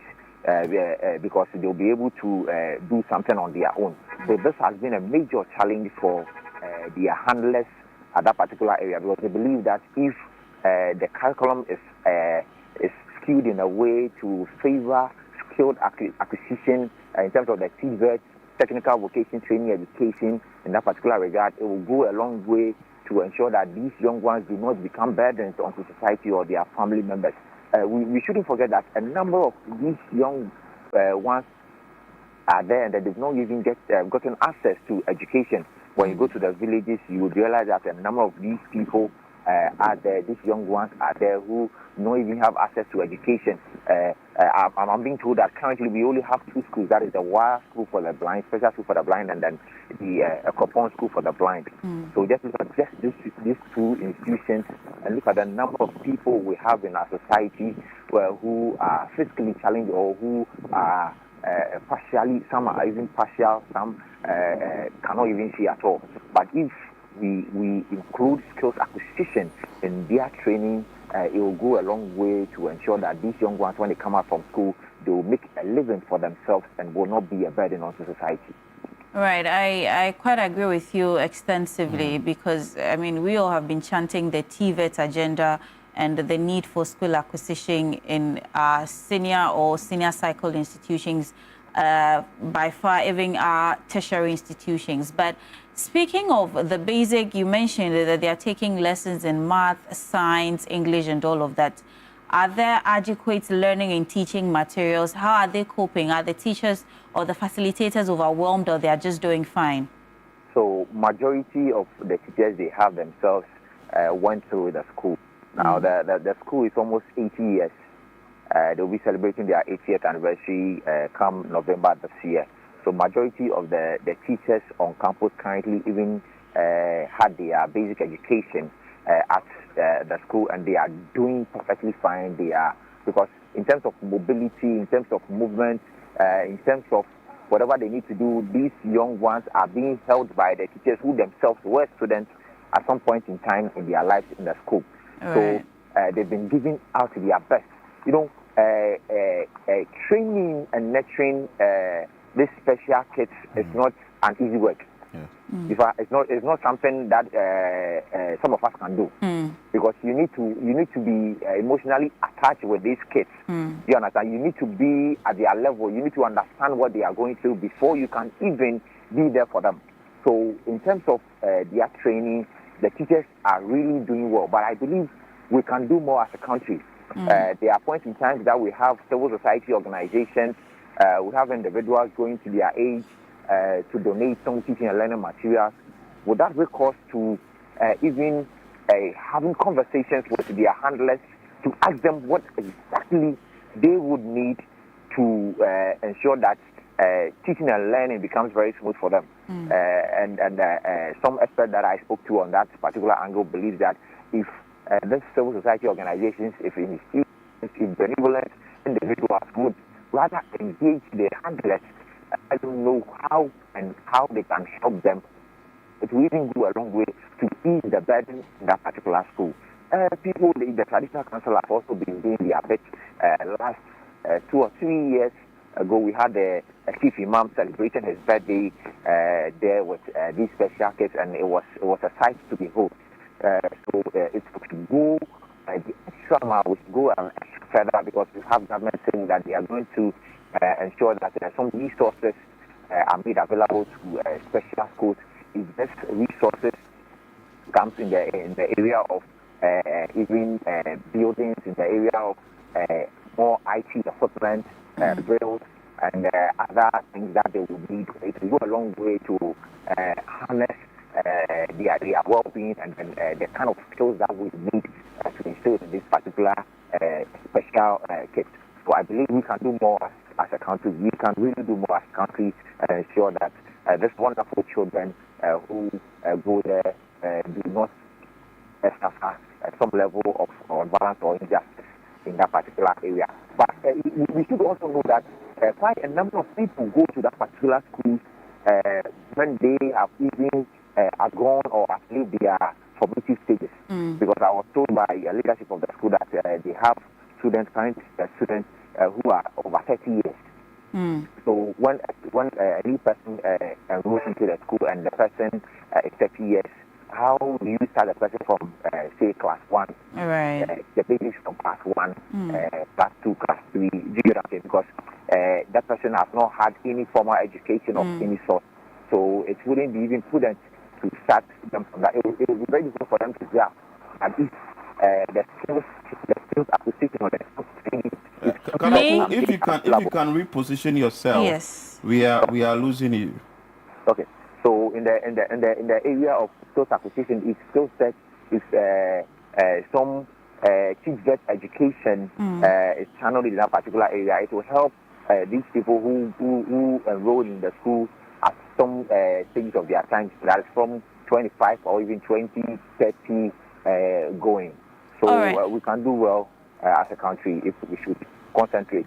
Okay, still on the conversation of the skill acquisition and the fact that we need to inculcate TVET, has there been any conversation from the authorities of the school with the Ministry of Education or even the Educational Directorate in the Kopong to find out how best they can pull this off? Because it's a very good idea or initiative if they have that in the school. Yes, so when I spoke to the headmistress, she acknowledged that they are aware that government wants to channel some level of support and in the area of skills acquisition and then teach better education. So they are bracing themselves up to take advantage of this particular initiative from government, and they are waiting communication from the Ministry of Education, that is from the regional level and then both at the national level. So they are ready, and what they say they need is they need the teachers themselves to be trained in the area of TVET. Because if the teachers are not well equipped, are not well trained in the area of TVET, it's very difficult for them to communicate as such and also train the kids in the area of TVET. So, can you reposition yourself well, because the line keeps breaking. But let me find out from you. When you visited a school, you've spoken a lot about the TVET demand and all that. What of the infrastructure? Do they have enough when it comes to? Because I've read a story that has to talk about their washrooms and other places of abode and all that. Did the headmistress talk to you about it? Oh, fairly. At some point in time, that was last 3 years. The children went on some demonstration with regards to infrastructure and other things on campus. But down the line, those things have been improved because it didn't even come up in the address of the headmistress and then other teachers I spoke to on campus, and even some of the students I engaged with on campus. So I believe fairly those issues. They've gone past those issues and they've been addressed. So in terms of infrastructure, in terms of washrooms and other things, I believe fairly it's been addressed. So the numbers in the school matches with the infrastructure they have, I guess. It matches, but it can be improved. Yes, Oliver Twist, you are still asking for more. Yes, it can be improved. It can be improved, Philip. Okay, Nick, thank you so much. Keep doing the good work for us, the monitoring events for us at the Electoral School of the Blind. And that is a conversation we had with Eastern Regional Correspondent Neonima Amate Kanaku, who visited the Electoral School of the Blind to bring us updates of the institution and also the demand for equipment and, I'll say, teaching and learning materials, let me put it that way, so that teaching and learning can go on well.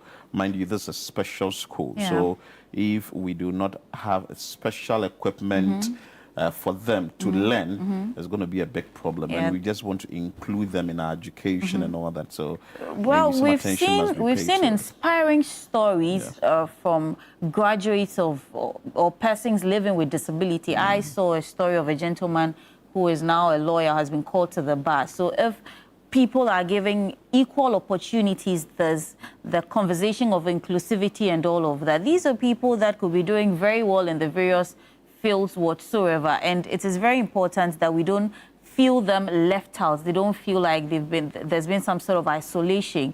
We needed to really include them. So it's a good call to call for them to get a TVET or vocational training as part of what the formal education that they are getting. So the fact that it's been in existence for close to 80 years is very important. That's a very beautiful thing. It's really helped a lot of people. You don't want to take the fact that like Jifa stated, people have come out of that institution and they've been a better version of themselves, if not to say that they were just left out there to just do. You know, the beautiful thing about this institution, for example, say when a person with a disability, say a blind person, is at home not getting any form of education, sometimes it's difficult to navigate life. It's difficult to get your way around things and all of that. But this is an institution that teaches you how to be independent. I've seen stories on social media where people visited the school and they are impressed about how the students live over there. They need little to no assistance at all to maneuver day-to-day activities. They know everywhere to go to on campus. They walk by themselves. They do things by themselves. So it reduces the dependency rates even on their families when they come back home on vacation and all of that. So I think it's just a good call for us to equip them as much as we can. Because you're able to get skills that can help you. Exactly. So, you wouldn't want to be a liability on your parents. But let's have more conversations on this, and let's speak to senior lecturer on this situation. Hello, sir. Good morning. Good morning, He's with the University of Ghana, and he's a senior lecturer in the space of persons with special needs. So University of Education, Winnipeg. You have been advocating that this school should be given the best. What are some of the things you want immediately to be given to the School of the Blind that is in Ekropong? All right. Thank you so much, and good morning to your cherished viewers and listeners worldwide. So it is important that government pays much attention to the School for the Blind. The School for the Blind has over 400 students. Some are blind, some have low vision, some are partially sighted. These students have the capacity and the aptitude to rise high in the educational ladder and to realize their potential. But looking at the state of the school, there are a whole lot of things that should be done for them immediately. We are in an era of technology.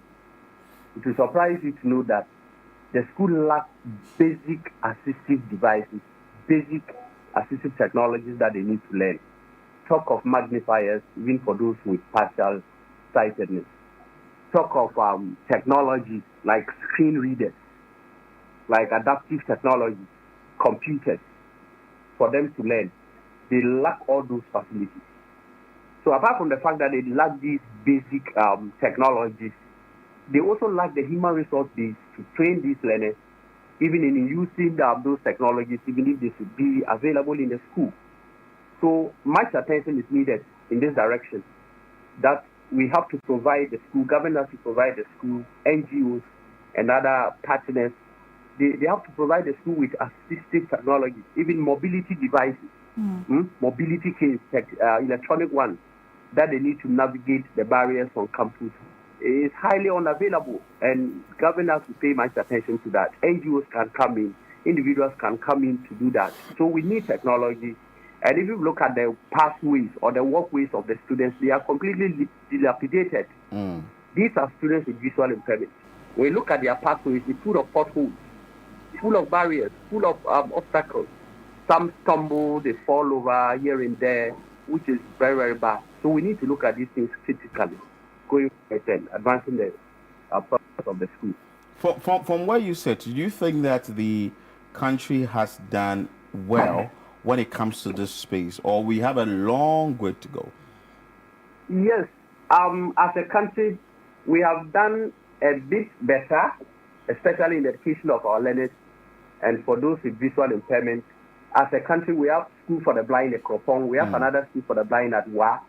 2 schools spread out just that cut across the country. Because of the advent of inclusive education, we have some institutions that have also included these learners. Talk of Ghana National Basic School at Cape Coast. We have one at Volta Region at Avakwedomi. Then there's one at Bichim, St. Joseph Demonstration School, where they accept learners with visual impairment in their educational environment. Yes, we have done that, but we still have a way to go. Like I was saying, it's like we are giving up on education of learners with special needs. We don't have the requisite devices for these learners in those schools. Even the teachers that we have, some have been exposed to special education, we still have a huge number of them who lack the basic knowledge and skills in handling these learners with special needs, and for that matter, those with visual impairment in the school. So we have done better. I can't say that we have a long way to go, but let's catch up with technology. Is that okay? An era of AI, technology is all over, but some of our learners, even you come to the university level, some of those with visual impairment, some are not using mobile smartphones. They are still relying on these the old type of phones that we know of, and everybody is advancing with technology. So we need to get into that field and bring them up so that we match with current trends. Now, you who is in the higher institution, in the university level, how are you bridging the gap? Because you mentioned that some of them are not even having access to smartphones to navigate AI tools and all of that. This is where the world has come to now, though. Yes. So how are you bridging the gap? How are you making sure that you are giving them quality education despite all of these lapses that they have? Yes, thank you. So at the university level and other tertiary institutions that we have in the country, when you come to the university, we have laboratories, computer laboratories for these students, where we have some machines that are accessible to our learners with visual impairment. We do also encourage them to use the smartphones. We have some of their friends with visual impairment who are good in the technology, whom we encourage to assist their other peers who are less privileged and less knowledgeable in the area. So at the universities, it's quite better than at the lower level, at the basic level. And if we don't get the foundation right, they rise up to the university. It becomes very difficult because the attention that we give to the university or we give them at the university is quite different from the basic level. Because the university, we assume that you should all know this or that. But at the basic level, we told that you are all beginning. And for that matter, you must know these basic things in terms of technology use. The universities are better. We have some of the assistive devices in the university. Talk of the magnifiers. We have them in the university. There are others like the mobility. We have them. It's only the electronic ones that we don't have. We have. Hello, Doc. Yes, in the university. Yes. All right. We lost you briefly, but you can continue. Okay. All right. Oh, I was talking of what we do in the university and the services that we offer to our students in the university. So we have a bit of those devices in the university, though they are not enough. And we also have the personnel in the university who support our learners in the use of technology. But as compared to the basic level, we don't have it like that. We don't have some of the experts in ICT, experts in technology use to assist the learners at that level. It's just those who have had basic training, they are there, and some of them are even finding it difficult to even navigate the platforms that are meant for those with visual impairment. And how much can they teach them? So the university is breaking the gap, but the lapses are still there because most of them at the university have not gotten the foundation. There are some of them, they don't use smartphones. We encourage them to do that, but they are finding it difficult. The university has given, there is bursary for them. Is that okay? But you see, we need to encourage the students themselves too. Every day I meet them, every blessed day. I meet them, I teach them, I move with them. Some are just not willing. They feel that, oh, I'm disabled, don't disturb me with this technology.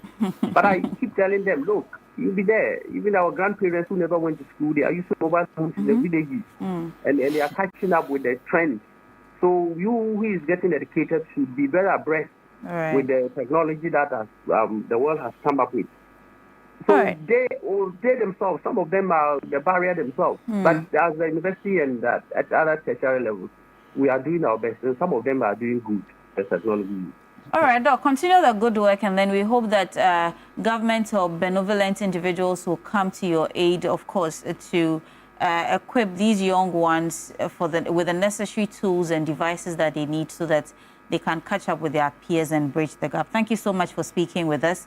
We've been talking to Dr. Adam Awini, who is a senior lecturer at the Department of Special Education at the University of Education, Winneba. He's been filling us in on all of the necessary things that they are doing as a higher institution when it comes to students or persons living with disability, especially for special needs people who are blind or who have deficiencies with their sight. Philip, so... There's a message that came through for the first one, that is the Oboba school in the Asin North area, from Lloyd from Spintex, and he stated that this is unbearable. Just wondering the student's state of mind. Are they psychologically stable? Do they sit and learn? This is sad, and the government must act immediately with temporal structure while pushing for bigger projects. Let us push to rescue these kids. From him again, he says that let's not politicize the situation. These kids need urgent support. This is unbearable. Just wondering the state of, well, the same thing that he wrote again. Another one too came from Kingsley in Kumasi, says that, good morning, Mr. Host. I'm saddened by the kind of structure that some Ghanaian kids sit in for learning and teaching. If I may ask, from the pictures of Oboba, he actually wrote Boba, but it's Oboba community in the Asin North area. There hasn't been any DC or district education director for the community for about 100 years. That's the question is asking. But there is a DC there. There's a district education director too there. Oh, Ghana, when? And this is coming from Kingsley in Kumasi. Anyway, this is all time will allow us with conversations we are bringing to you by way of issues happening in your communities. You can keep updated with us on our social media platforms at Channel One TVG. Do make sure that you are going onto the Google Play Store as well to download the Channel One News app and stay updated. If you're leaving home and you can't catch us on television, you can get all the news and details on our various websites. We'll take a quick breather. When we come back, we'll give you entertainment highlights. And of course, there'll be a conversation about the Literacy Challenge 2025. I'm not sure you want to miss it, especially for parents, guardians, and of course, students who are looking forward to take part in this year's competition. Do stay with us. Hello and welcome to Entertainment Highlights on Breakfast Daily. This is powered by GhanaWeekend.com and presented by Ni Komite Kome. Now let's get into our first highlight. The upcoming Ghanaian film No Man of God was officially unveiled at a media launch at Silverbird Theatre in Accra. Producers revealed a powerful concept set to provoke thought and spark dialogue. Though production hasn't begun, the film already features a stellar cast including Majid Michel, Ajete Anang, Mame Sewa, and more. The event highlighted the creative vision and commitment to a world-class production, with filming scheduled to start soon. The film is about 4 units, special team, and one of them becomes a pastor, and then 3 of them back to this try and bring him back to school, basically they try to do a lot of things just to get back. How he retaliates to them, and that's why we have the title. Now to our next highlight. Incarcerated Ghanaian televangelist Mama Pat, also known as Nana Agrada, has filed for bail pending an appeal against her 15-year prison sentence. Her legal team, led by lawyer Richard Asariba, argues the trial was flawed and biased. Agrada was convicted on 3rd July for defrauding victims through false religious claims and charlatanic advertisements. Her lawyers claim the appeal has strong merit and promise full compliance with the bail conditions if granted. Now to our third highlight. Ghanaian singer Molly has revealed she personally created the viral dance challenge for her hit song Shake It to the Max. To avoid hiring influencers, speaking to Revolt, she said the idea came spontaneously while dancing for fun. Though not a trained dancer, her improvised moves sparked a global trend. Molly praised creatives like Claudia K, Davi, and Mello for further boosting the song's popularity. She added that just one viral video was enough proof the challenge had impact, and she's inspired to continue creating. Now to our next highlight. Nigerian star Tems has made history as the first African artist to perform at the FIFA Club World Cup final. Her electrifying set at the event's closing ceremony marked a major milestone for African music on the global stage. Known for her soulful voice and genre-bending style, Tems' performance reflects FIFA's commitment to cultural diversity and showcases the rising global impact of Afrobeat. Widely praised by fans and peers, the moment cements Tems' status as a leading ambassador for African music. I need your loving, so fresh, so clean, by me in and out. I'm feeling it, and I'll be down now. Now to our last but not the least highlight. Grammy-winning Afrobeat star Burna Boy has revealed he's unlikely to start a family soon, citing his demanding touring schedule. In an interview with BBC Radio 1 Extra, the 34-year-old explained that constant travel leaves little room for family life. He admitted he hasn't figured out how to balance both worlds and doesn't plan to slow down anytime soon. The higher singer's comments offer insights into personal cost of global success. I was reflecting on it because I'm thinking, I'm old, bro. Hey, don't say that. Because some of us, we're all on the third floor, and the third floor is high and that, but you got good knees, so you can't complain. Yeah, but you see, the thing is, I'm seeing the young ones, like, wow. The TikTok challenges are getting harder, Yes, it's mad. Everything is just getting mad, and I'm feeling like I'm getting grey. And now let's check out Channel 1 TV's Top 10 Countdown. This is the Channel 1 Countdown. Number 10.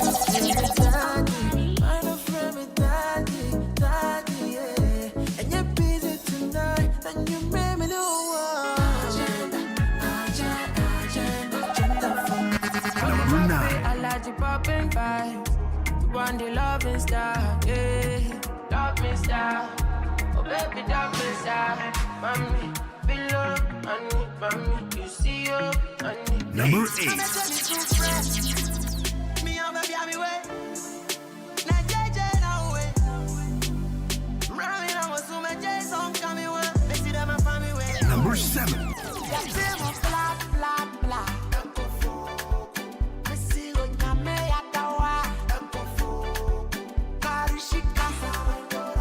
Number 6. Baby, my taste. What a bomb bomb, baby, my grace. Oh, this amazing. Telling me what I'm going to do. Everybody want that. Number 5. Me a pound for pound, me move it town to town. You see me dropping the crown, you comment it. Mama say me when I me who anasa. Me seek a dear fifi, me boo anaba. Nancy and I me never hear ya cat, so drain our brains. Number 4.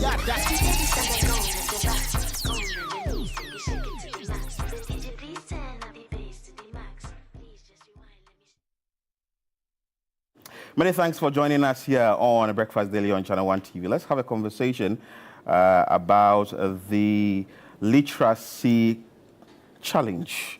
We've all been waiting for this day, and Apioko is in studio with me. She is head of programs production here at Channel 1 TV and also 97.3 FM. We also have a special guest for you, who is a Ghanaian German writer and author, Mamle Wolo. How are you? Good. And how are you too, Apioko? I'm well, thank you. Mamle Wolo in Ghana, I know. Mamle Wolo. Wolo is book. Not in Dangbe. Okay. Yes. So what is it in Dangbe? Okay, so my father was a Krobo from Somania. And he told me that the name doesn't mean book, that the name literally means a fish from the sea. And because a fish from the sea or fish from the sea is precious to people who live inland, it really means something precious. Oh, so something precious. Yes. So Mamle Precious. Oh, precious one. Yes. Mamle Beautiful. Precious. Oh, precious Mamle. Precious Mamle.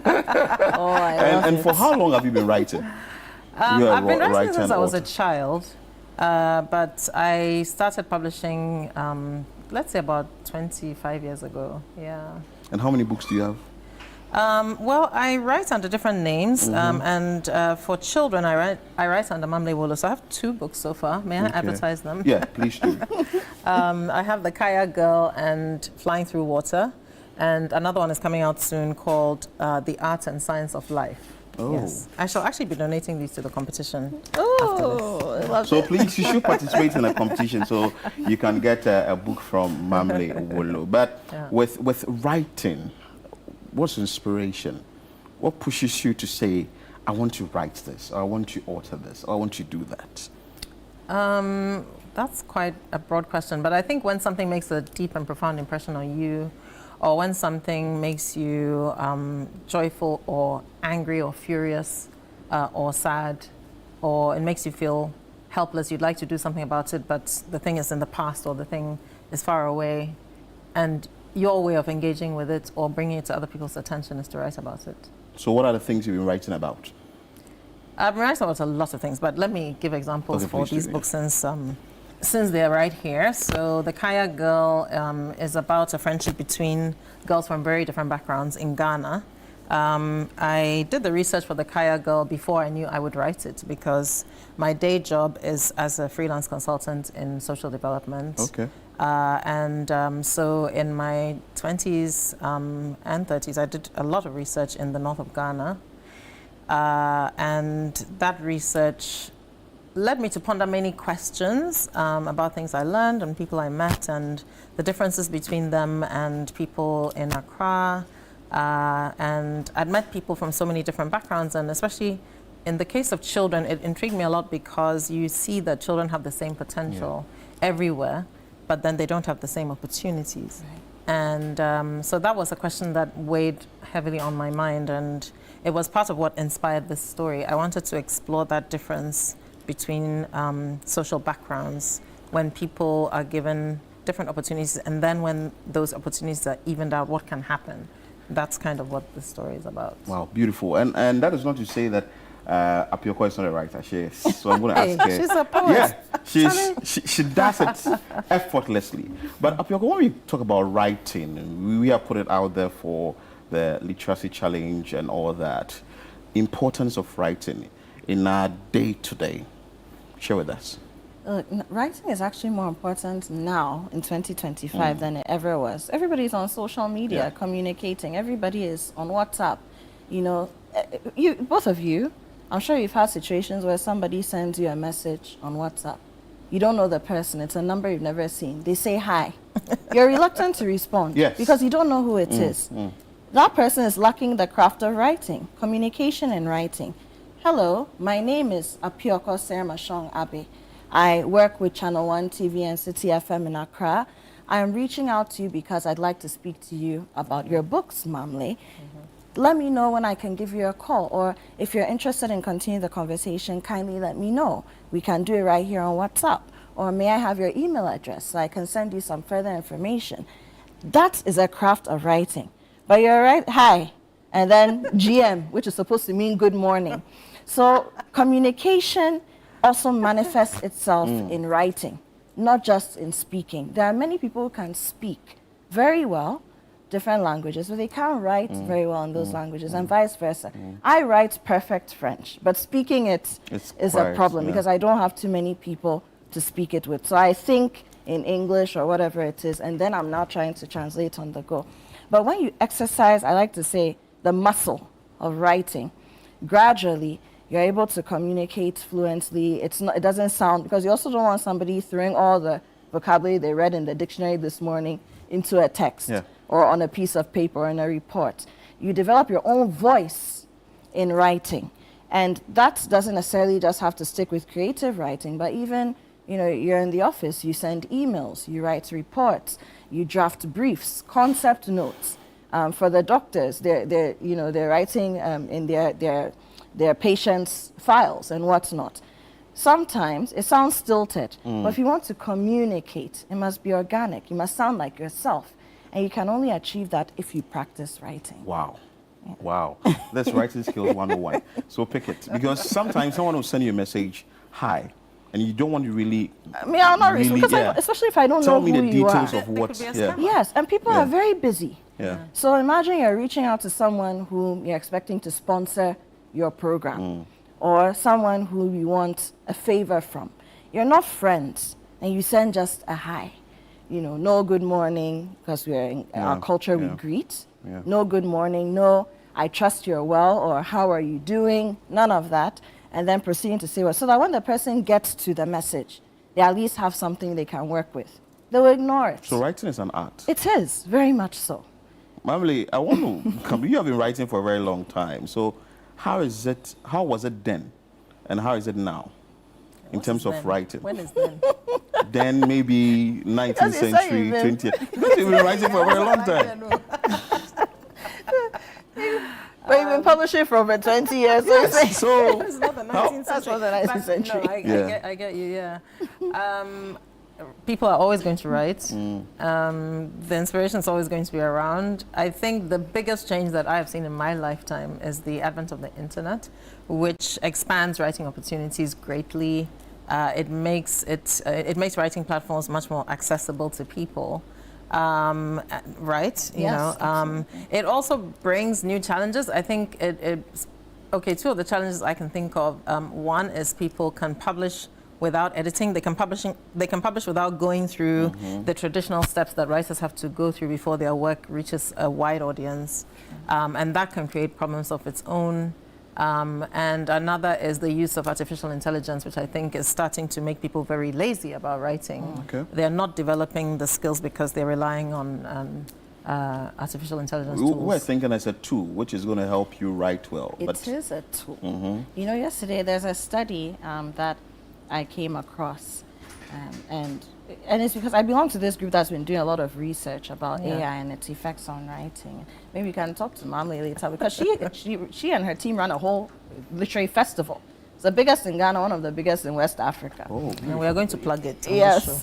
So we've been, you know, doing this research, and the study has come out to say that they grouped 3 different categories of people. First group, they said, just write, you know, basic concept documents using AI. Just that, straight away. The other group, write, you know, without any tool, any aid, and then let's see how it comes out. And then the third group, they wrote without any digital aid, and then now took it to AI to refine it. The group that wrote without any aid and now refined had the strongest piece, because now the tool was able to pick up on what we call the prompt engineering. So prompt is not AI, write a letter for me. No, write a letter. Sometimes you're actually writing the full letter, and now AI can refine it. But if you just plug in, it's garbage in, garbage out. And any tool that you use will give you the best according to the dexterity of the user. So if you're a farmer and you take your cutlass into a big field, if you don't know how to weed properly, you don't have that weeding skill, the field you'll be weeding for 10 days. But if you have the skill, within a couple of days, you're through. It's a similar thing. And that brings us to this question, that if someone, maybe I have the passion, I want to do the writing, but how do I start? How do I get it done well to be like Mamle Wulu? Okay, I think, let me refer back to this AI conversation as part of answering this. I'd say don't go to AI first. And I like that distinction you made about at what stage can one use it. I think these days trying to fight against using AI is like in the past trying to fight against using calculators. You know, we've just got to find ways to incorporate it into our lives.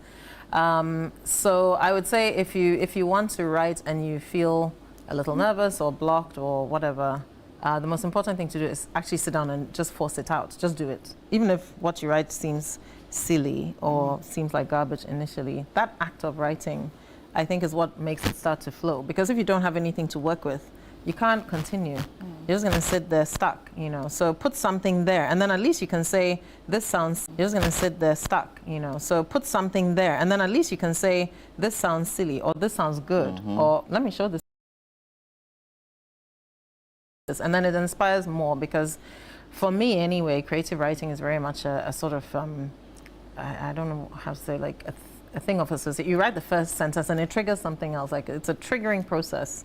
And it's like when, you know, you play a game where one person says one sentence and the next person builds on it. Creative writing is quite a lot like that, for me anyway. So I think the most important thing is actually start. Even if it sounds like total rubbish, start. Otherwise you'll never get started, you'll never do it. Before we come to Literacy Challenge, must everyone write? I think everybody should write something, perhaps not creative writing, but I think most people are going to write something as part of their work or study, or, you know, I don't think everybody must write literature, no. I think some people must build bridges, you know, and some people must make food for us to eat and things like that. Like people have different talents, but I think in you know, in the sphere of academia, in school, and you can't avoid it, you know. So many people cannot avoid having to write. But I think when it comes to creative writing, most people who engage in creative writing want to. They're not being forced to. It's an impulse that they have. And if you want to refine that, then I think you need to put in that time. You need to have that moment where you say, okay, now I'm going to stop feeling shy. I don't have to show this to anybody. I'm just going to do it. You know, I'm going to sit down and do it, and then I'm going to take it from there. And I think I agree with you that you don't use AI in those formative stages. AI is something that maybe could be used to brush it up. I myself don't use it at all. I don't want to get lazy. Yeah, I don't use it at all. Maybe in the future, I don't know, but I doubt it. I also want to keep my brain very active, especially as I age. And so I don't want to replace that work it does. I just don't want it to get lazy. Yeah. Well, so make sure that you do not engage AI too much, from what Mamle is saying. Yes. But Mamle, now we are going to have a conversation on the Literacy Challenge, which Apioko has been on the show a number of times to talk about. What do you think of this particular program? I think getting children writing is always a good thing, and also thinking about environmental issues, which are, becoming more and more pressing. Nobody can ignore them now. Our climate is changing all over the world. Whether you acknowledge it or say it exists or not, you're going to feel it. So I think I like the fact that it makes children engage not only with writing, but it makes them engage with climate issues and challenges that are facing us all over the world. So I think that's a good thing. I looked at the title. I think in future years I might give some input. I feel it's quite ambitious for the age range, but you should see what I'm going to share some of the things that we write this time. I was about asking you how the entries are we receiving? We have received a few. Lot. We have received a few. I'm sure that from through this weekend, a lot of entries typically come in during the weekends. Because that's when parents, guardians have time to bring their awards through. But I'm sure from this weekend, and also because the deadline is the 26th of July, which is next week Saturday, they'll start pouring in. But we have received a few, even some via the post. But with what you've received so far, I'm sure there are some things that needs to be done, the criteria and all that. You would still want to sound that? Oh, no, of course. We'll come to that, no? I thought maybe, Mom, were you done with what you're saying? I didn't want to cut for now. you. No, you're not. No, but we're asking people to write in their own handwriting, That's the first thing. And for some of the reasons that Mamle has also explained, I'm sure you can attest to the fact that writing your own handwriting also has bearing on the kind of writing you produce. It's a similar thing. Then, apart from, it's also, we want to know that the young person wrote it. And there's a science to this, I keep saying. When people copy something from somewhere mechanically, it tells in their handwriting. The forensic analysts will tell you this. Yes, they can tell that someone forged someone's signature because of the loops. This one wasn't straight enough. This one was curved here. It's very interesting. And we have examiners who've been in this game for a very long time, and they can sort of pick some of these things out, especially because of AI. Then you are supposed to put your full contact details. Luckily, everyone who's sent so far has their contact details there. So your name, your phone number, your parents' phone number, your PO box, if we have to get to you that way, the address of your school, because in some cases, some are coming through their schools, you know. And then the last thing is also the name of your school, your age, things like that. But these are the key things. Writing your own handwriting, and then it being endorsed. And of course, at least 600 words. Please sound the deadline again. 26th July, Saturday, 26th July 2025, not 2026. So after 26th July, what happens? No, we're not taking any more entries because we move on to the next stage of the challenge. Beautiful. Any word of encouragement to people out there, parents and all that, who would want their children to participate in this literacy challenge? As you said, should everybody write? And I think everybody has to write at some point. So I think participating in a literacy challenge can only be a good thing because for all kinds of endeavors in this life, you've got to write, whether it's going to be creative writing or official writing or formal writing, academic writing. It's something very few people can escape. So I think it's a great initiative, and children should be certainly encouraged to participate. And just keep it at the back of your mind that you're getting some books from Mamle Apioko is displaying. I'm holding them. And I just want to say, when you write, the late Professor Amataidu, she said that the African writer cannot afford to be utilitarian. Sorry, you must be utilitarian. So you can't afford to just write for writing's sake. You must write about things. So when you read the Kaya Girl, Mamle, I mean, she's being modest in how she's talking about the book, but it's really, it's actually even being studied now in some of our high schools. Yeah, it's on the Kaya Girl. Yes, core literature. It's core literature in the SS. The Kaya Girl. Until 2026. Yes. So we've been doing tours, going to Tamale last month or so, interacting with some of the students. And seeing writers who are alive and living is also an inspiration for young people. So if you have the gift, definitely do it, and more so if you're young. And then flying through water, this is another, maybe it's because she's from the Nshona, like me, but also another one. And these are, great for even the age bracket we're talking about. So not only does it speak to their experiences, but also it will encourage them to write about their experience. Absolutely, yeah. Beautiful. So thank you so much, Apio Kosere Mashonabe. She's head of programs production here at Channel 1 TV and CTFM, and also Mamle Wolo, who's a German Ghanaian writer and author.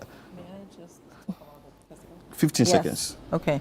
Please come to the Peja Festival this year from the 17th to the 19th of October at the Goethe Institute, run by the Writers Project of Ghana.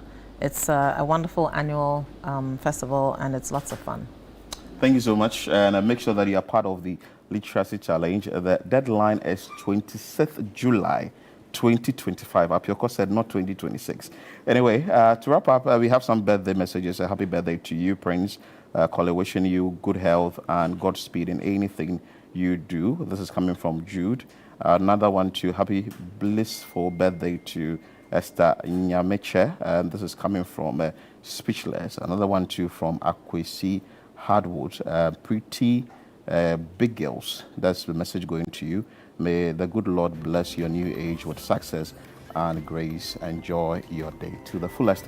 I am Philip Nilati. I did the show with Jifa Kedi Akoto. Many thanks for your time, and keep watching Channel 1 TV.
Yeah, welcome back to the Friends and a Family Show, coming to you live from our studios here, number 5 Ola Hansen Lane in Tesano, always live on Channel 1 TV. Tonight, we'll bring you something very interesting. I know that it's very dear to your heart. We're talking entrepreneurship. You know, starting it, usually you've got butterflies in your tummy because you're doing exactly what you want to do. We're going to talk about all the failures, the very first time of launching, all the things you need to know and not to do because you just love to do it. Entrepreneurship is actually hard. Don't let anybody fool you. It is truly hard. A friend of mine will always say that, you know, if you actually survive the very 5 years of being an entrepreneur, then you can make it in life. But let's see. We've got 4 special guests who are actually going to tell us all about this. And let us know if my friend is right or wrong. You can be part of the show. Send me a message via WhatsApp on the number 020-444-7033. Don't forget to add your name and location. Well, with that being said, my super special name is Noyo Kwote. And of course, like I always say on radio, I'm a special girl. I'm a proud girl. And of course, a proud one today born. Yeah. I can't hide that. I don't know, but sometimes it gives me so much joy just to say it. Put that away. Find me on Instagram at na_oyo_Kwote. When you find me, don't forget to hit the like and the follow button. We'll get into talking about entrepreneurship, the challenges, and the wins, of course. Sometimes tiny wins. But let's do this. Be part of the show. I'll take a breather. When I'm back, we'll get into it. Don't go away.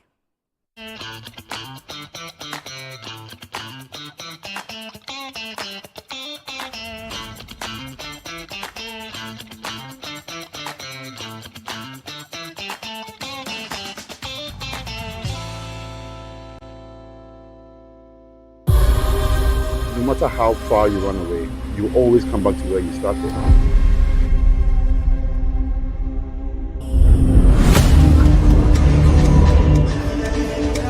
All the couple guys.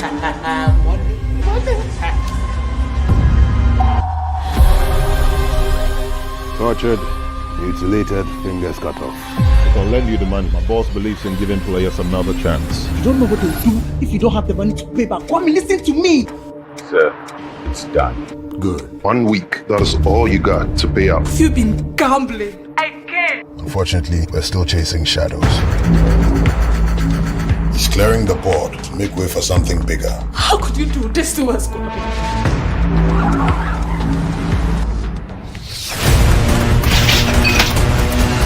Who's there?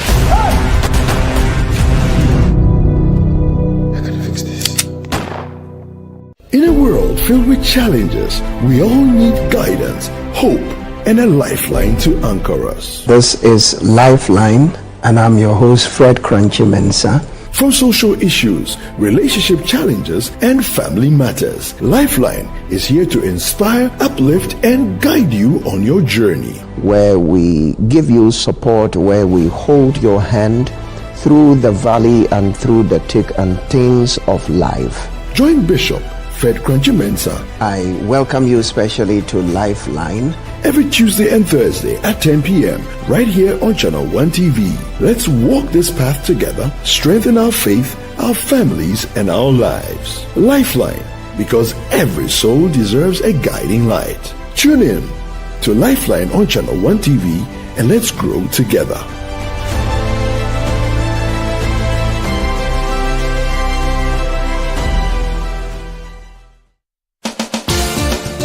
Where politics meets power, where the tough questions are asked, welcome to Face to Face.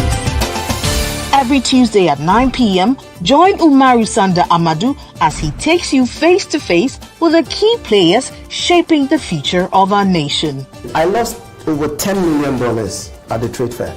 You had a fight with the management of trade fair? I don't have a fight with them. I just deplore the way they went about what they did. Let's talk about the chief prosecutor of the state at the time that you were being prosecuted, Godfrey Yeboah Dame, the Attorney General. Yes. I think he was directed to jailers. By who? By the system. Bawku has been a failure for your government, though. Can't be a failure. You have not solved it. No, you are not praising them, the previous government for solving Yendi, which was even a more difficult case. It's quite obvious that from these votes, the people felt that let's just let you go. So they were disappointed in us. You are essentially the worst government in the Fourth Republic. I don't know how you are doing that. If you based on the indicators. Yes, based on the number of people who refuse to come and vote for you. If that is your analysis, then why not? No filter, no boundaries, just the truth behind the headlines. Deep, bold, and unflinching. Face to Face with Umaru Sanda Amadou airs on Tuesdays at 9 p.m. only on Channel 1 TV, where politics gets real.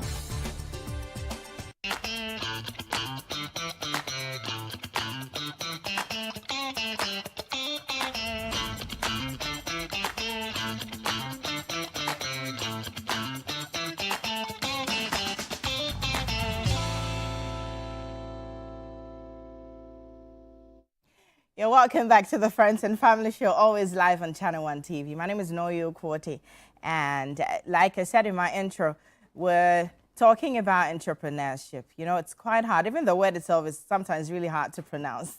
So that's how tough it is. But again, if you get a hang of it, it is quite interesting because the money part is, you know, lovely. It's like you actually do not wait for anybody to give you something at the end of a month, and it's your money. You handle it whichever way. But again, it's got a lot of financial something in there. It gets to a point where you don't even know if you're getting anything, you're making profits, you're putting a lot of things in there, but you're not seeing anything coming out of it. You can have a shop. The shop is quite full. People come in and go out, but then you're really not seeing the profits at the end of the month. And you're wondering what's happening, if you're doing anything right or you're doing something wrong, or you just do not know at all. And the fact that you want to hang on with your own business doesn't mean that you're really great at it. You know that, right? So that's what we're talking about today. We'll talk about all the triumphs. We'll talk about the little wins, because for entrepreneur, usually if you check your books and you realize that, I made $1 million, you know, it's sometimes really interesting. Sometimes it's just 100 cities extra.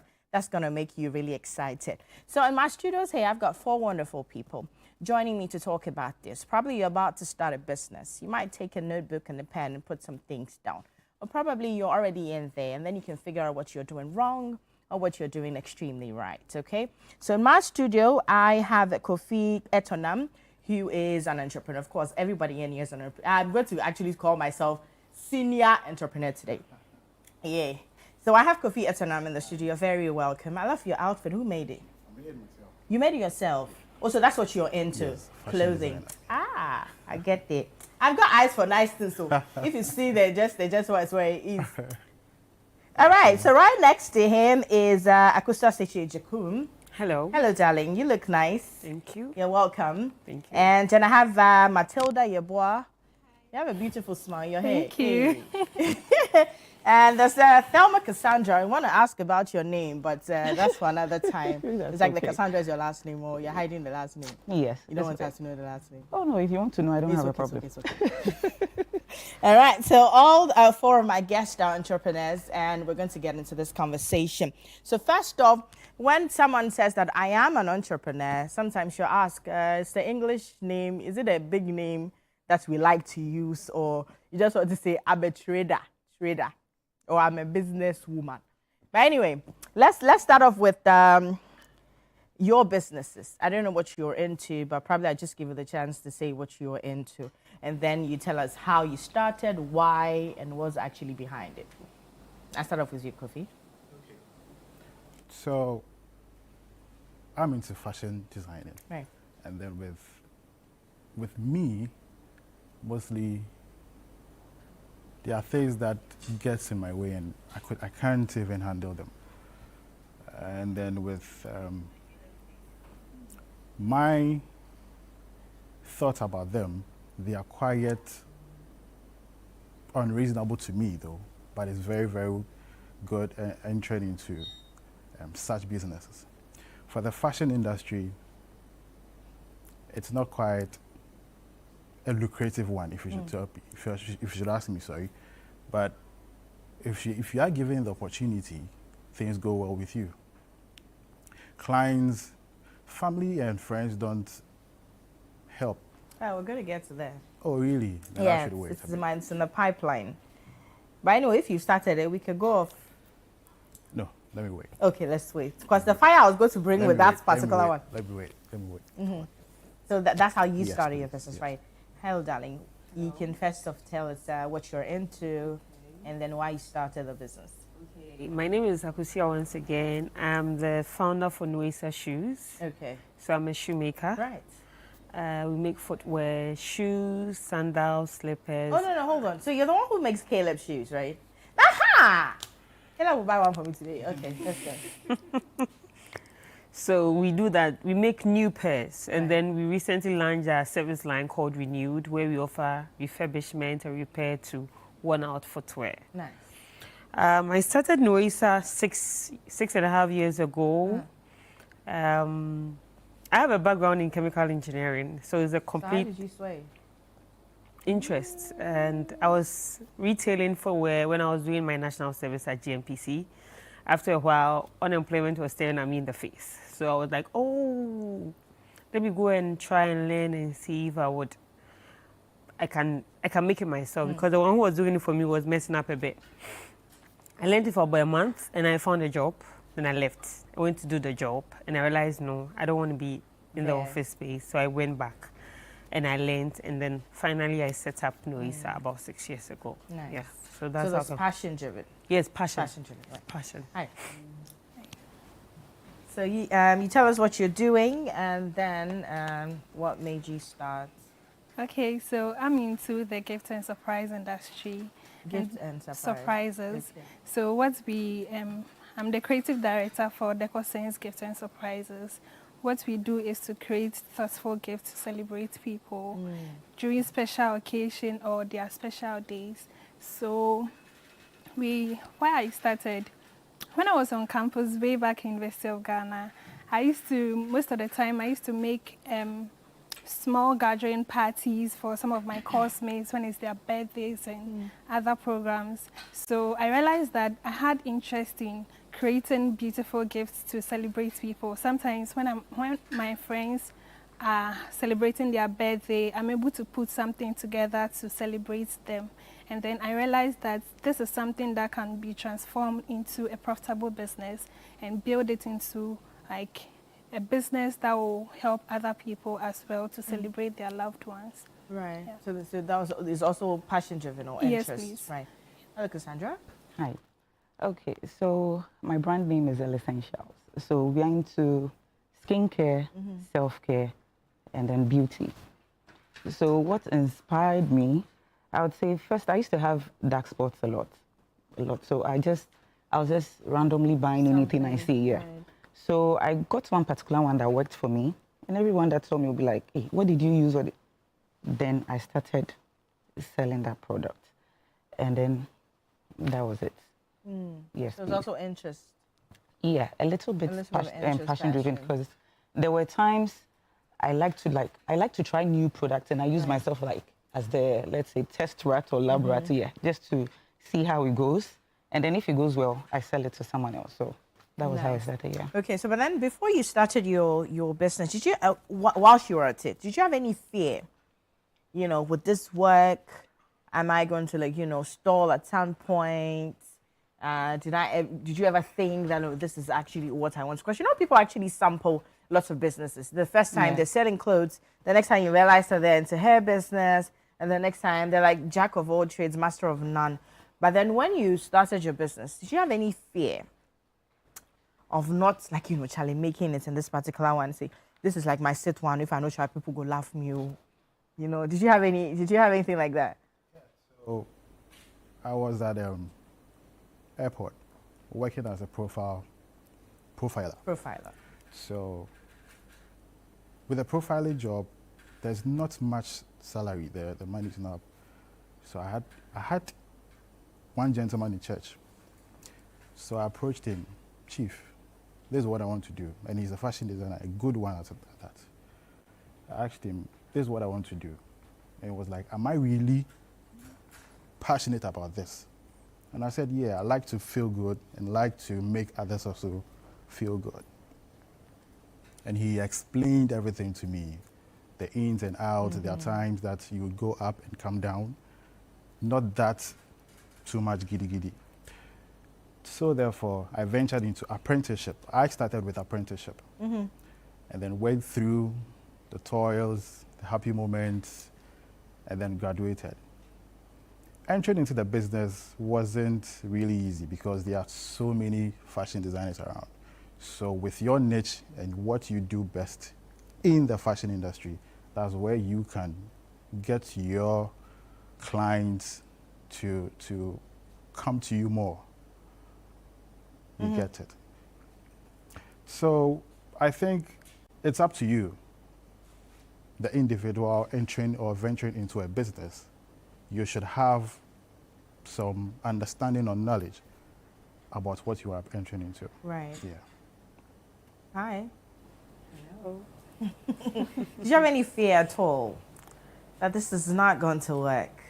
Plenty. A lot of it. Still having. You still do? Yeah, you still. Hey, even after having customers.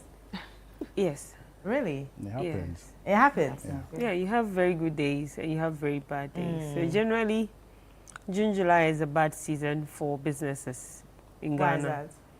I'm not too sure. I think people are bugged. This month is called Kitaonsa. Hold your hands. Otherwise, you steal. So generally, business is very bad at this point. So you can move from a good day of having a lot of sales in a month to having nobody watching, dry spell at all. So those are, you can predict those days, and then even regardless of how prepared you are, it will still hit you. It will still rock you. Yes. And then you have the fear of probably going to work and one day your workers don't show up. Yes.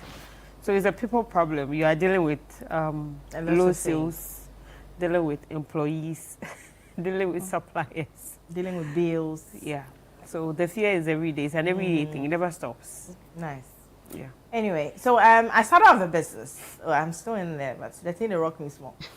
So I have people actually call it Mother Care, but I always say that I have a baby shop, like, because I cater for babies, so I prefer to, you know, call it that. And this is actually going to take me to my next question. So, do you remember the night before you launched your business? How did you feel? Were you super excited? Or you thought that, should I change my mind? Like, can I hold the fort throughout? For me, I sent invitations out. I was super excited because I got a shop in the location. Like, it would big people waiting to pass the road top. So, I was so excited. I called my friends. I got family. I opened up. But before then, I had started like an online person. So, I was doing it at home, but people were, yeah. And I got the interest to do that because when I had my first and my second children, and then I had lots of clothes. Like, people were gifting you stuff. When you do outdoor, people come and give you soap, they'll give you shoe, they'll give you dress, they'll give you clothes. There's some of the things you don't actually use them. So my first one had actually grown out of it. And I still had stuff. Like, so at that time I had a boy and a girl. So who's going to wear, is the girl going to wear the boy's clothes or the boy going to go with, so I'm like, instead of giving it out, let me just sell like pre-owned clothes. Then I thought of it, like, how many people are going to love pre-owned clothes, like, in this country? So having lots of it, then I'm like, okay, it looks like I can have a mini something like this, because I got the love of, buying clothes for children, especially the designed ones. You go to a shop and you want to buy a design outfit for you. I don't know if people still have that fever. Right now, I don't have it anymore, because when I go and buy $50 one dress, who wears it again? So I stopped. And then later on, I was like, okay, if this is what I have, then I can use that mindset to start a shop. So I was really excited about starting my shop. Well, 6 or 7 years down the line, I'm still excited about it, but it beats me. Oy. In my second, third year, oh Lord. The days that you could actually lie on your bed and cry like you have lost a parent because for 6 months straight, you haven't made any proper sale. Nothing. And the things are looking at you, especially if it's an expiry product. Jesus! It's like you should eat that thing yourself. But you know what I'm saying? Yeah. It's not an easy thing to get into. It's not an easy feat at all. Like, because you think a lot. Although you're excited on the nights that's before you launch that product or that service, you're super excited. But it gets into the middle of the thing and you're like, I shouldn't have started. Rent is beating you up. Electricity is beating you. Water is... Landlord is telling you, yeah, you can't fight him because he'll sack you. Did you experience all of these things? Yes. But first of all, let's talk about the night before, you launched it. So for me, there was nothing like... You weren't excited? No, there was nothing like a night before or a lunch. Okay. Because I gave one of my products to a friend to try. Mm. I was at work doing my own thing because I started online. Right. But I was working with one company and then. So I was just there and I saw people sending me messages because I had just created a page, but I hadn't posted anything yet. So next thing I know, I want some of the soap. And I was like, okay, which soap? Because I didn't know how. You hadn't done any adverts? Yeah, so then I checked my inbox and my friend was like, oh, I posted the soap you gave me. I posted it on my, and it's like, so that was it. So I didn't launch, I just started selling from there. Business. Yes. That's nice. You didn't do ribbon cutting? No, I didn't do any of that. No. I didn't do that. What about you, baby? Yeah, so me too, I didn't do any of that. Hey, you're not remember proper. So, so it was more like a mental process for me because I was just out of the university and I was thinking of something to do next with my life. And it was a decision between myself and then my younger brother. So we decided on what to do because we had lines of businesses we wanted to venture in. And I'd already learned the decor and all these gifting things in the past. And so it's 1 pound. 1 training. It was more like a school training, so I was done. But I didn't use it like the year before, so we're thinking. And then we concluded that this is something I can do. It's something I love to do. Even when the money isn't coming as I want in the beginning, it's something that I'm willing to do. Yeah, so that was how it started. I was scared though, but I had to start anyways. That's the thing, you said it now, so you're scared. So what if people don't patronize, right? It's something that lingers on. So like you can sit in a shop and nobody has come to say, I go back to it happens. Yeah, it happens. You can be there. Nobody's come to ask even for a price of anything. to talk less of, you know, saying, oh, that's a tsunami talk. Sometimes you sit in the shop like that. If someone comes to say that, oh, the member of 5, crowd budget. Because, you know, you turn on the light, you flash the loo, you get your CCTV camera is whatever is still running. Electricity is going. So even if you're slashing, sometimes out of the blue, I say I'm doing sales. Yeah. It's not easy. Out of the blue, I say I'm doing sales. Why is that? Because nobody has bought anything. Yeah. So the things that are about to expire, you put them up for sales. Yeah. They have to go. Or the things that have been in the shop for a year and nobody's actually checked out for. You weren't laughing, that's it, you hit you, right? I'm laughing because I'm trying to relate it to my current experience, like my everyday experience. Yeah, because nobody has walked into the shop. And let's forget about even entering the shop. Even when you're doing online, nobody's actually liked your photo. That's sometimes downside, very, very heartbreaking. So I posted a photo and people have watched it. Nobody has liked it. Mini hot. Like it's not nice or what. Nobody is just asking anything because I don't get it. There are times you wake up, post your outfits just for people to like, even just a common like. Thank you. It's heartbreaking. No. This time then I deleted it, I posted it again. Maybe the first time they didn't see it. The people are not online. It's heartbreaking. It's heartbreaking. But it's all good. You are learning and then suiting up yourself for better days. Yeah. And then let's talk about the hurdles that people go through during this time. The way I smile is the question is for you. The hurdles that people go through a lot of things. First off, probably finding a place. Yeah. You could actually start at home. Yeah. And then now you've got siblings who say, hey, as a woozy quite. You know, it happens. Sometimes you wonder how friends and family are actually not in the same, space or thinking as you. And then you feel like, Cecily, there's nobody's backing you. You get what I'm saying? Yeah. Because you're taking half of the living room. I have taken all. You've taken all. Okay, everything. Enjoy. Enjoy. How's that going? So I started sewing at my house, like in my hall. That's where I'm sewing even now. Because you're going to get a shop, the location. There are clients that want to walk in themselves. But due to distance, they'll say, yo, you sew this for me and bring it over. Even with that, your delivery is a problem. Right. So you would have to sew for them, sometimes free, because Charlie, they have to advertise for you, and that's what I don't want to hear. What their pama may advertise. Now, baby, I'll call me go for. And I may be saying, because it's really heartbreaking. I have people who work for me, so if I should sew for you for free, how do I pay my people? How do I sort my bills out? How do I buy fabrics to sew for others? Yeah. And then there are others too who you make clothes for them, they wouldn't come for them. You pre-finance the order. Is it like they don't want it anymore? They want it, but they are not around. They just say they are not in town to get them. Hey, but if you are not around, why you order dress? They do. Well, probably they're thinking that you could make the deadline all the time. They do. They do. So with mine, it's heartbreaking. But Nyaminsa. Nyamu. Jesus. Baby girl.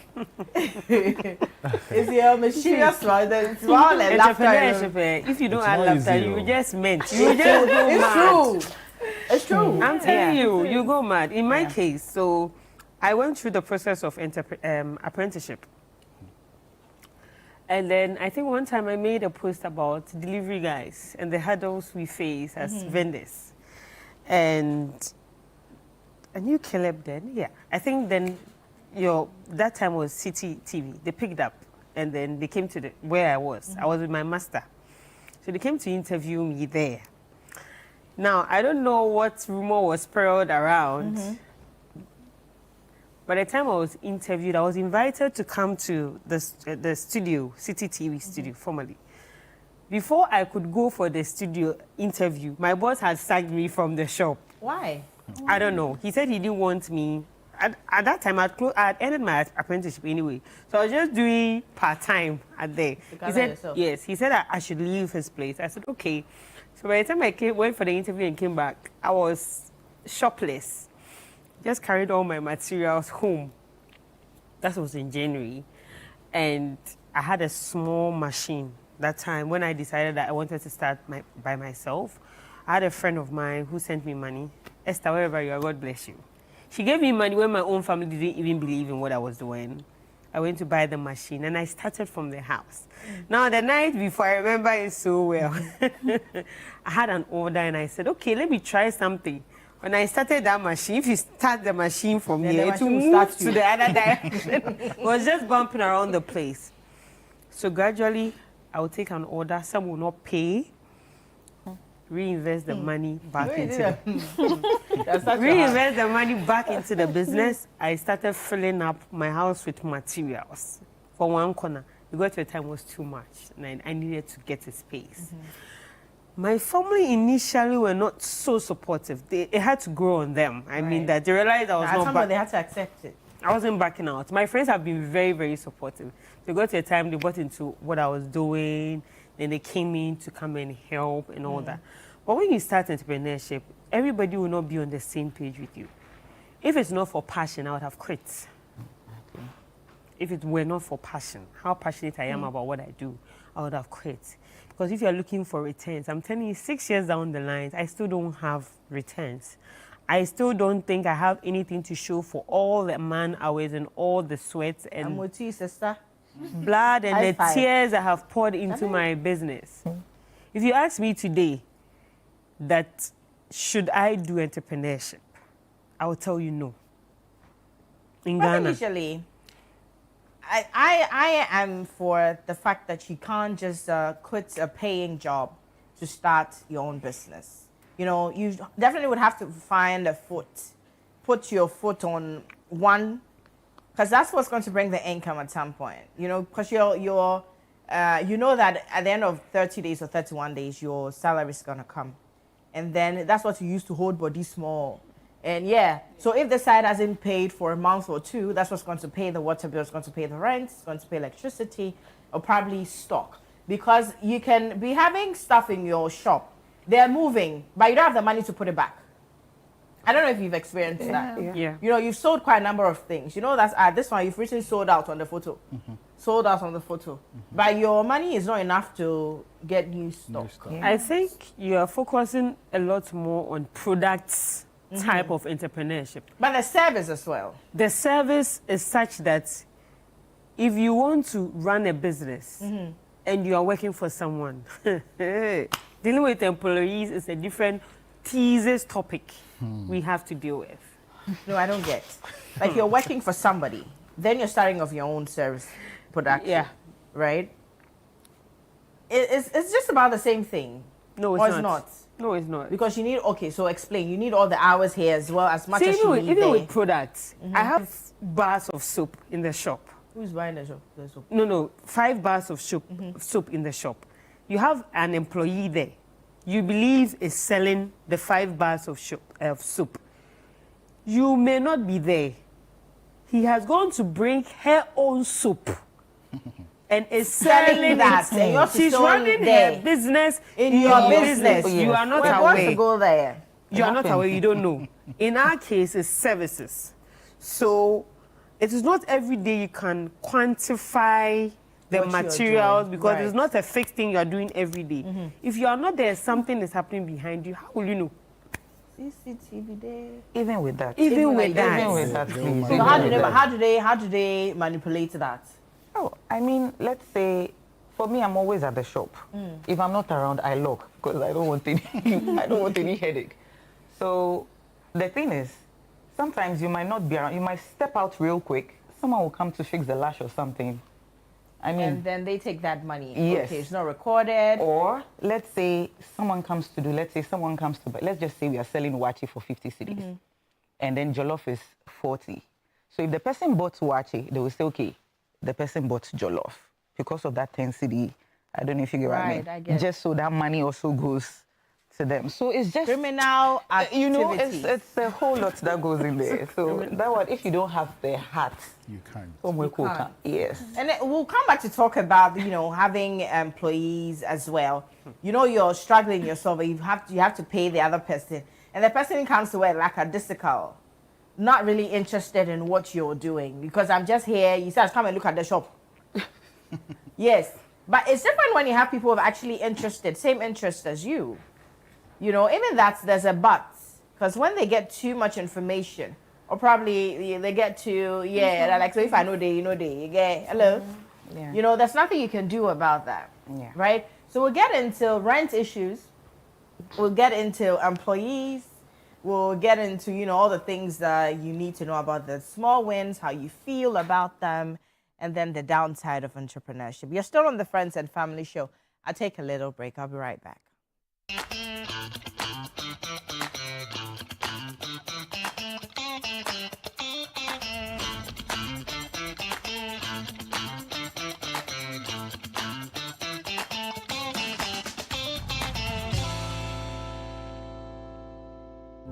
Every journey begins with a single step.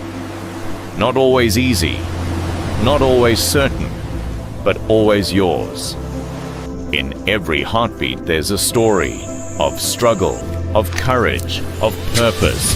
And on this road, every story finds its voice. I run because I believe I'm born to win. I run because it keeps me fit and gorgeous. It's not just about the finish line. It's about what drives you to start and energizes you to keep going against all odds.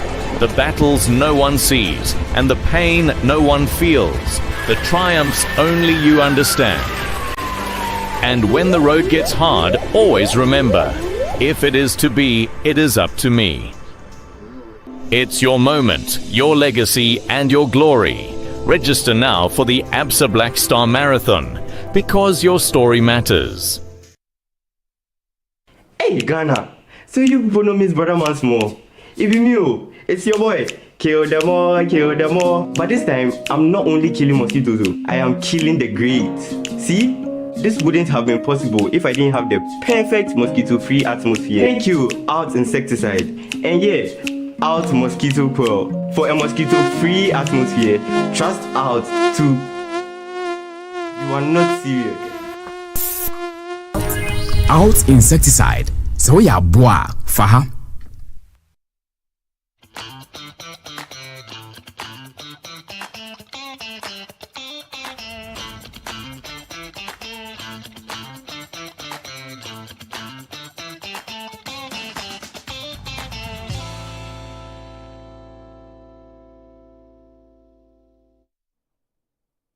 Yeah, welcome back to the Friends and Family Show, always live on Channel 1 TV. We're coming to you from our studios here at number 5 Ola Hansen Lane in Tesano. My name is Noyo Quarter. I'm still want for you to be part of the show. We're talking about entrepreneurship. Send me a message via WhatsApp on the number 020-444-7033. It's on the screens. You can take the number and send me a message. Don't forget to add your name and location. I'd want to know, you know, your experiences. You can share your experiences with me probably when it comes to funding, when it comes to, like, you know, people, when it comes to space, rent, and all of that. Before I went on the break, I was saying that we're going to talk about our employees. You know, when you start a business, or probably you're still working, let's say that you don't outrightly, you know, move away from your 9 to 5 to start that business.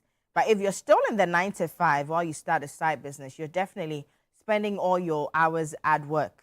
So definitely you need somebody to take over. You need someone to, you know, be there and whilst you give the guidelines and all of that. So now we're talking about people, working with people.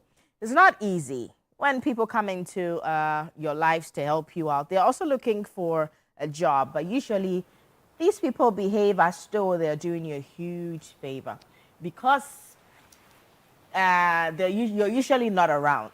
So if I'm not here, the shop is closed. You can't always do the deliveries by yourself. I don't think that until some of us decided to use our trucks to sell, because you look at my boots and it's like a working boutique. You know, that's the only way that at least you get a delivery person to come to you, pick up wherever you are because the items are with you until you get a shop and then, you know, people come through Yeah. So let's talk about, unless of course you don't have an employee, someone that you're working with, because you can't entirely do it all by yourself, unless in the beginning, yeah, one is a small, but when you feel that now I need, you know, to get somebody to help. Now let's talk about bringing people in to help as an entrepreneur. How's that going?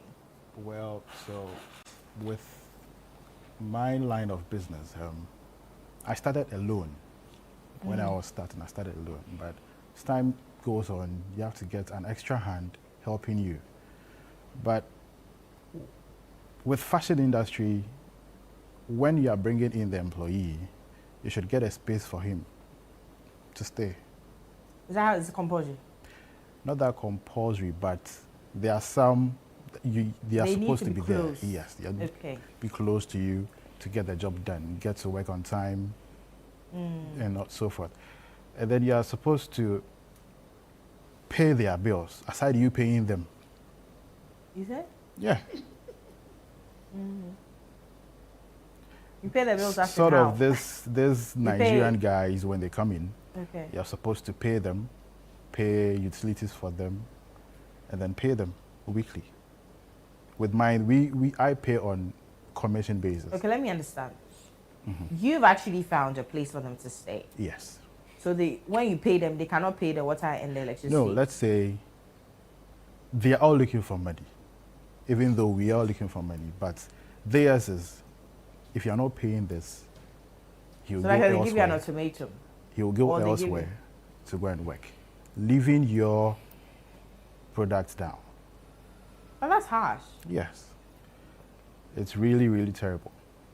So if you're not giving them rent or a space to be in, they can't go and come from where they are. Almost all of them. When you call them, bro, I need a worker. Is there accommodation? Right. That's what they ask you. Is there accommodation? So that's like a service thing. It's a service thing. So that's how it is.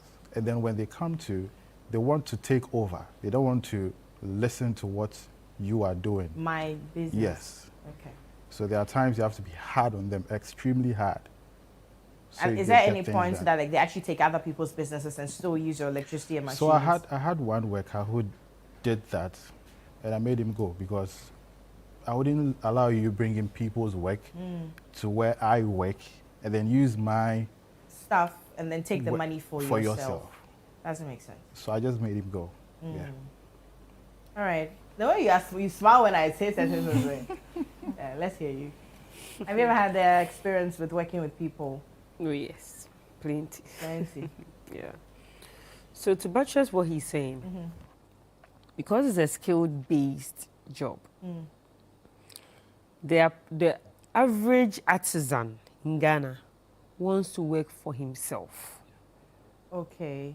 That is where the problem is.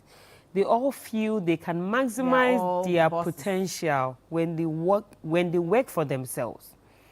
So if they are coming to work for you, they are making money for you. They have to come to work at a certain time and close at a certain period. If they're working for themselves, they can decide on Mondays, I don't want to go to work. On Tuesdays, I'll work. But if I'm paying bills around here and I'm paying electricity and, like he said, providing accommodation, I don't do that, so I can't relate. Then you have to come to work at a certain period. Exactly. I mean, that's it. But you see the artisanry world, they do their own things at their own pace. It's not like... your freaking business. Yeah. No, so but you need them. I need you, fine. But then we have our own, lay down rules and all of that. If you can abide with mine, we run wild with you. That is the struggle. It's a skill base. You're not even finding people. You're not getting them. So they also find their own and start. Go and get your... And that's the thing. Like you got into a stage where you want to get bigger. You want to scale up. You need people. It is not everything that you get. Even if you get machines, you need people to man those machines. Where are you getting the people from? They're coming with their own T's and C's. Okay, at least I don't have to provide accommodation for you. Some will tell you, I don't want to be paid at the end of the month. So whether you're making sales or not making sales, at the end of the week, they are taking their money. If you don't pay, they are going to the next person. That's the problem we are facing. I don't have to provide accommodation for anybody, right? But I've had previous employees, He will come to work one day, the next day, you will call and call and call. He will not show up. He will bring his child to work unannounced, like a 2-year-old, and tell you my wife is not feeling well. The next day he's telling you he has a headache in his kneecap.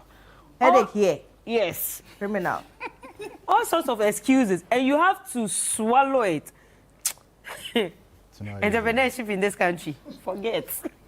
Don't do it. Wow. Don't do. If it is buying and selling, our advice. Buying and selling, don't push people to our side. We are plenty already. Buying and selling, don't push people to our area. We are plenty. So even that here is not being so. Even that you do inventory, don't do it. But you are not seeing the money. You're not seeing the money. Yeah. For real. That's because probably you have shown them that when I buy this wholesale 20 CDs, I sell for 22 or 23. They are going to buy the same thing now, little by little. Now, yeah. So when people come and buy, it's theirs that they're selling. Yeah. And then yours is still there. Yeah. But you can see in your camera, people are walking in and out. Right? People are walking in and out. And you can't, it's like you're saying, you can't actually do it by yourself because you have to be at work. You know? It's tough. You can't you can't be the salesperson. You can't be the marketer. You can't be the marketer. Charlie, you are taking stock. Is social media. You have to add content creation to it. Thank you. Let's not talk about that. You have to be responding to messages. Yes. Dealing with vendors. Hello. Dealing with riders. Wonderful. Trying to attend to customers' complaints. And this one will tell you, come and make an inquiry at 7 o'clock. You respond. Then you come back at 12 midday to come in one purchase. It takes 24 hours. Exactly. By the time you get to work, even scheduling posts, that one is a job. Yeah. Creating content, shooting video, you can't always get a videographer or a photographer to do it. You have to pay that person. Yes. By the time you would have shot pictures of your product and edited and posted, the day has ended. Oh my God. You are gone. You don't have energy to do anything. The day, and then there's a battle of people actually stealing your content. I've never had that problem anyway. Well, I've had it. Yes. So at the end of the day, you have to watermark. That's another hustle. The editing. See, what we are trying to say is if you don't get liver, don't try. Don't and try. Kidney, please add kidney. And kidney. Hello. And kidney. Do not try. But again, we're not entirely trying to tell you, discourage you.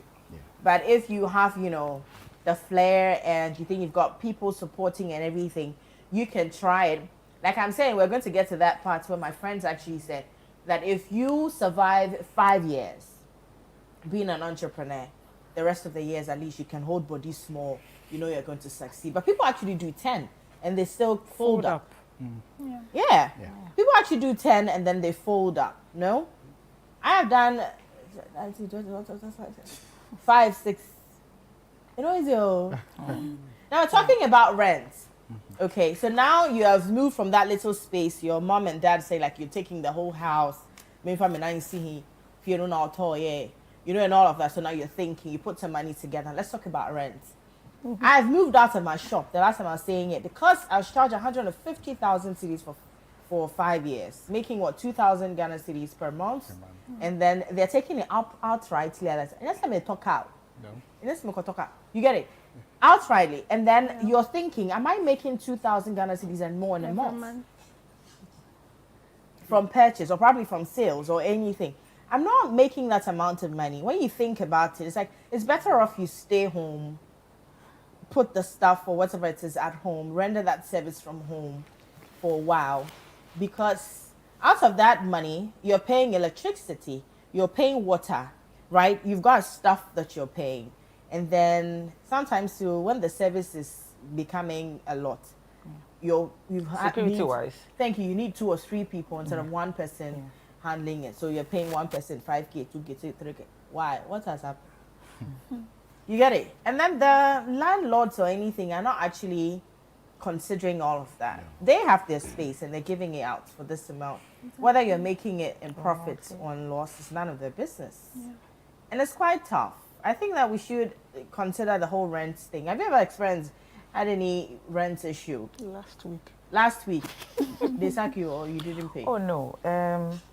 So my rent is due 1st of September. but I lost my dad. So I wanted to at least sort. Oh, I lost him in May. Well, it's still fresh. Yeah. So I was like, let me try and sort that side out before we start with the funeral expenses. And so I took my money. I was there like an hour later. The caretaker comes and is like, "Pacho, me boss this one no bekasa." Oh, na kebe meeting no, but yatum kakra. Yatum kakra no. It's not even kakra. Oh. Yeah. The kakra is like times 500, 600 difference. Like 5,000 on top of what.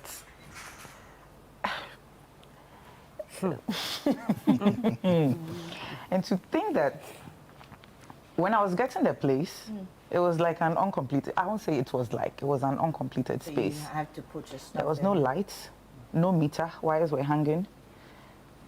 The wall was just, it wasn't even plastered, but he just painted it. No tiles, nothing. But I just felt like it was, because I used to work from home, I felt like the distance from where the shop was to the house was just like a 3 minutes drive and like 5 minutes walk. So I mean, it's okay. So let me just take it like that.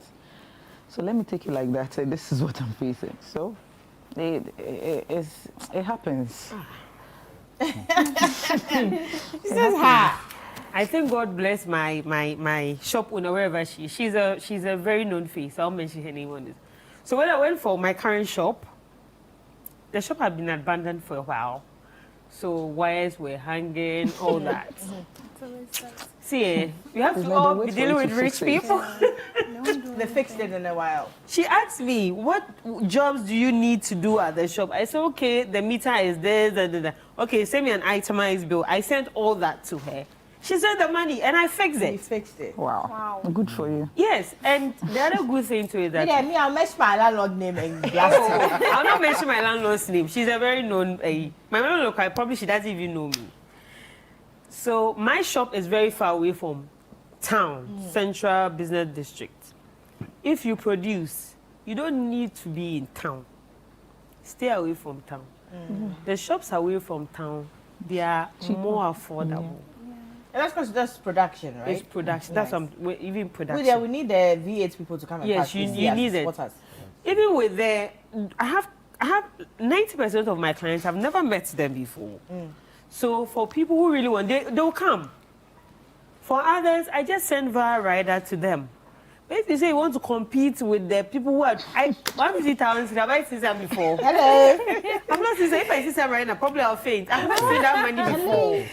And I should, just for the space. Just for the space. I should count that money, come and give it to you for 5 years. Yeah. Ah, madam. The every day to come and pass. The same patron to me find your man see anymore. If I mention your name, you collapse. No, my shop is 3 shops in one. That's heavy. I think the entire shop probably bigger than the space, so it's big. And so I have my dirty area. I have a place where I keep my raw materials and all that. And there are plenty shops in that area. It's you who wants to stay in town. Come to my side. Plenty shops. If you want like 100 shops, you get. And they're all empty. Oh, it's far. It's not that far. It's Westfield. Is Westfield's far? It's far. The traffic. Traffic It's where? far. It's like I go to Kaswa. On the way to Kaswa. There's no traffic anywhere. On the way to Kaswa. So pay the 150,000. Yeah, we stay here. We stay here like that, please. We beg you. Now let's talk about what you wish you knew before you started your business. Okay. So I took part in a program called Orange Corners. It's an initiative of the Embassy of Netherlands and Fidelity Bank. So it's for entrepreneurs. They train you and mentor you. And I really think every entrepreneur should do that program before starting business. Unfortunately, their requirement is you should have done business for about 2 years before you start. Setting up structures. When I started, I didn't have anybody to guide me. I wasted so much money buying materials. I have no business in buying. Some got spoiled. I have a serious fear of going to fairs because one you time might pay and not sell. Fairs in Ghana, you don't go to sell. You go for visibility. I made products plenty in anticipation that I was going to a fair to say. I don't know what came into my head. I was the last person to find out that the fair had been cancelled. Wow. Wow. I carried these products to another fair at East Legon. No show. Hello. Eka bubro, like from that day, anything fair, I would just dress up, put lip gloss, and go and walk inside. And come back to my house. I don't participate in fairs. That thing has stuck in my head to date. One other thing I had to learn the hard way was my customers know I produce a certain type of footwear for them. So everybody comes to me with their own products in mind.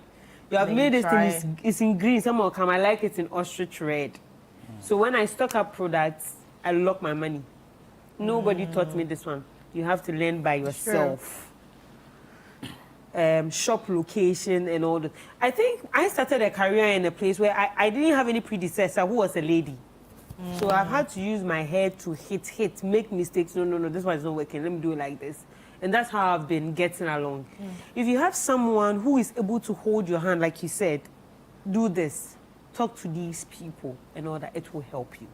Right. But if you are starting in a, how do you call it? In an Amazon forest, you don't know what is ahead of you, you struggle. Sure. If I actually agree. someone had told me, I'll be honest, entrepreneurship and it's a no-go area. I wouldn't have started. But people have actually succeeded in, yes, they have. in that. Yeah. People have truly, like, really succeeded. It can be deeply rewarding, I won't lie to you. Very rewarding. Yeah, that's because you're seeing the money. Deeply rewarding, I won't lie to you. Very rewarding. Yeah, that's because you're seeing the money that's yours. Like, you know, there's no limits. The money is my own. It's not me put money for inside. When it's time to restock. When it's time to restock, then you go and but only 5 on 5. So, you know, that's why you start asking, you know, Charlie, you're waiting for your salary. It depends on how you've registered the business. Is it sole proprietorship or is limited well, it liability? depends. Yeah. Sure, makes sense. Because then if you have a limited liability like I do, and at the end of, like they are doing my accounts for last year for me, so an auditor is coming to look at your books. Why have you said your petty cash is 1,500? Why are you keeping 1,500? It is your own money, but you have to answer, so you can't just do. Maybe it's sole proprietorship, all play all.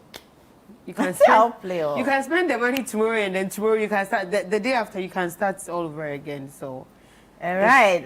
So I'll take one final message, and then it's time for us to go away. Okay. So hello, I'm Adams. I think it's about the entrepreneur's relationship with her workers. If the relationship is very good, they would also be loyal to you. Hey, are you a JJC? Hello, you be JJC? Hey, you can be as good as hell, as plain white as wool. And whatever they want to do to you, then go do you. Forget, my guy. Good evening to you all. I am Ayatu Abubakar from Nigeria, Benue State. And I'm watching you live. I love this program and ideology. Thank you.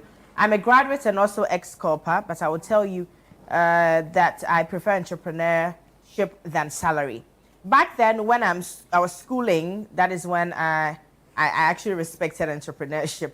I'm a cobbler, a shoemaker. I go to work after school and I make a lot of money with my experience because the owner of the shop actually don't used to repair, polish, or sew for people. I used to polish for them, repair, and make new ones. So I normally sell to my classmates, lectures, and co. But that's nice. Also, they are going to a different direction from what your boss is doing. Yeah. Believe me, I used to make a lot of money. The sweetest part of that is the money flow in always, because you get people to come and repair and all of that, and not in monthly. I agree. But when it locks, you hold you for neck. There you will see something. Friends and family show, thanks for sharing this experience. A lot of young ones must watch this program. Thank you so much. But this is how far we can go. I wish that we can do go further and ask lots of questions due to financing and all of that. Putting money in a business is not easy. Looking forward for it to come out is not easy as well. It can make you get sleepless nights. I mean, you're sitting in a hot room, but you're very cold. You're sitting under AC, but you're sweating because you don't know where the next sika is coming from to move on to do what you want to do, or probably stock up or do something new. And of course, usually when you're in that state, you get to listen to plenty people. People say this one, hey, now saying vitamin milk, and go buy some. Then your area, they don't like vitamin milk. The only you sit out there, you drink. It's not easy, baby. But here's what. This is how far we can go. I wish that we could go and talk more about it, think about that. But it has been the Friends Family Show. I bet that you have learned one or two things. I probably go back to say that I wish I knew this before I started my business. But whichever way, whatever you're doing, I wish you best of luck in your service providing, in your selling and buying. I wish that it would turn out to be great for you. Entrepreneurship is not all that bad. I pray that you get the good side of it. My name is Noyo Kwoti. I'll be back tomorrow and enjoy the rest of your day. Mwah.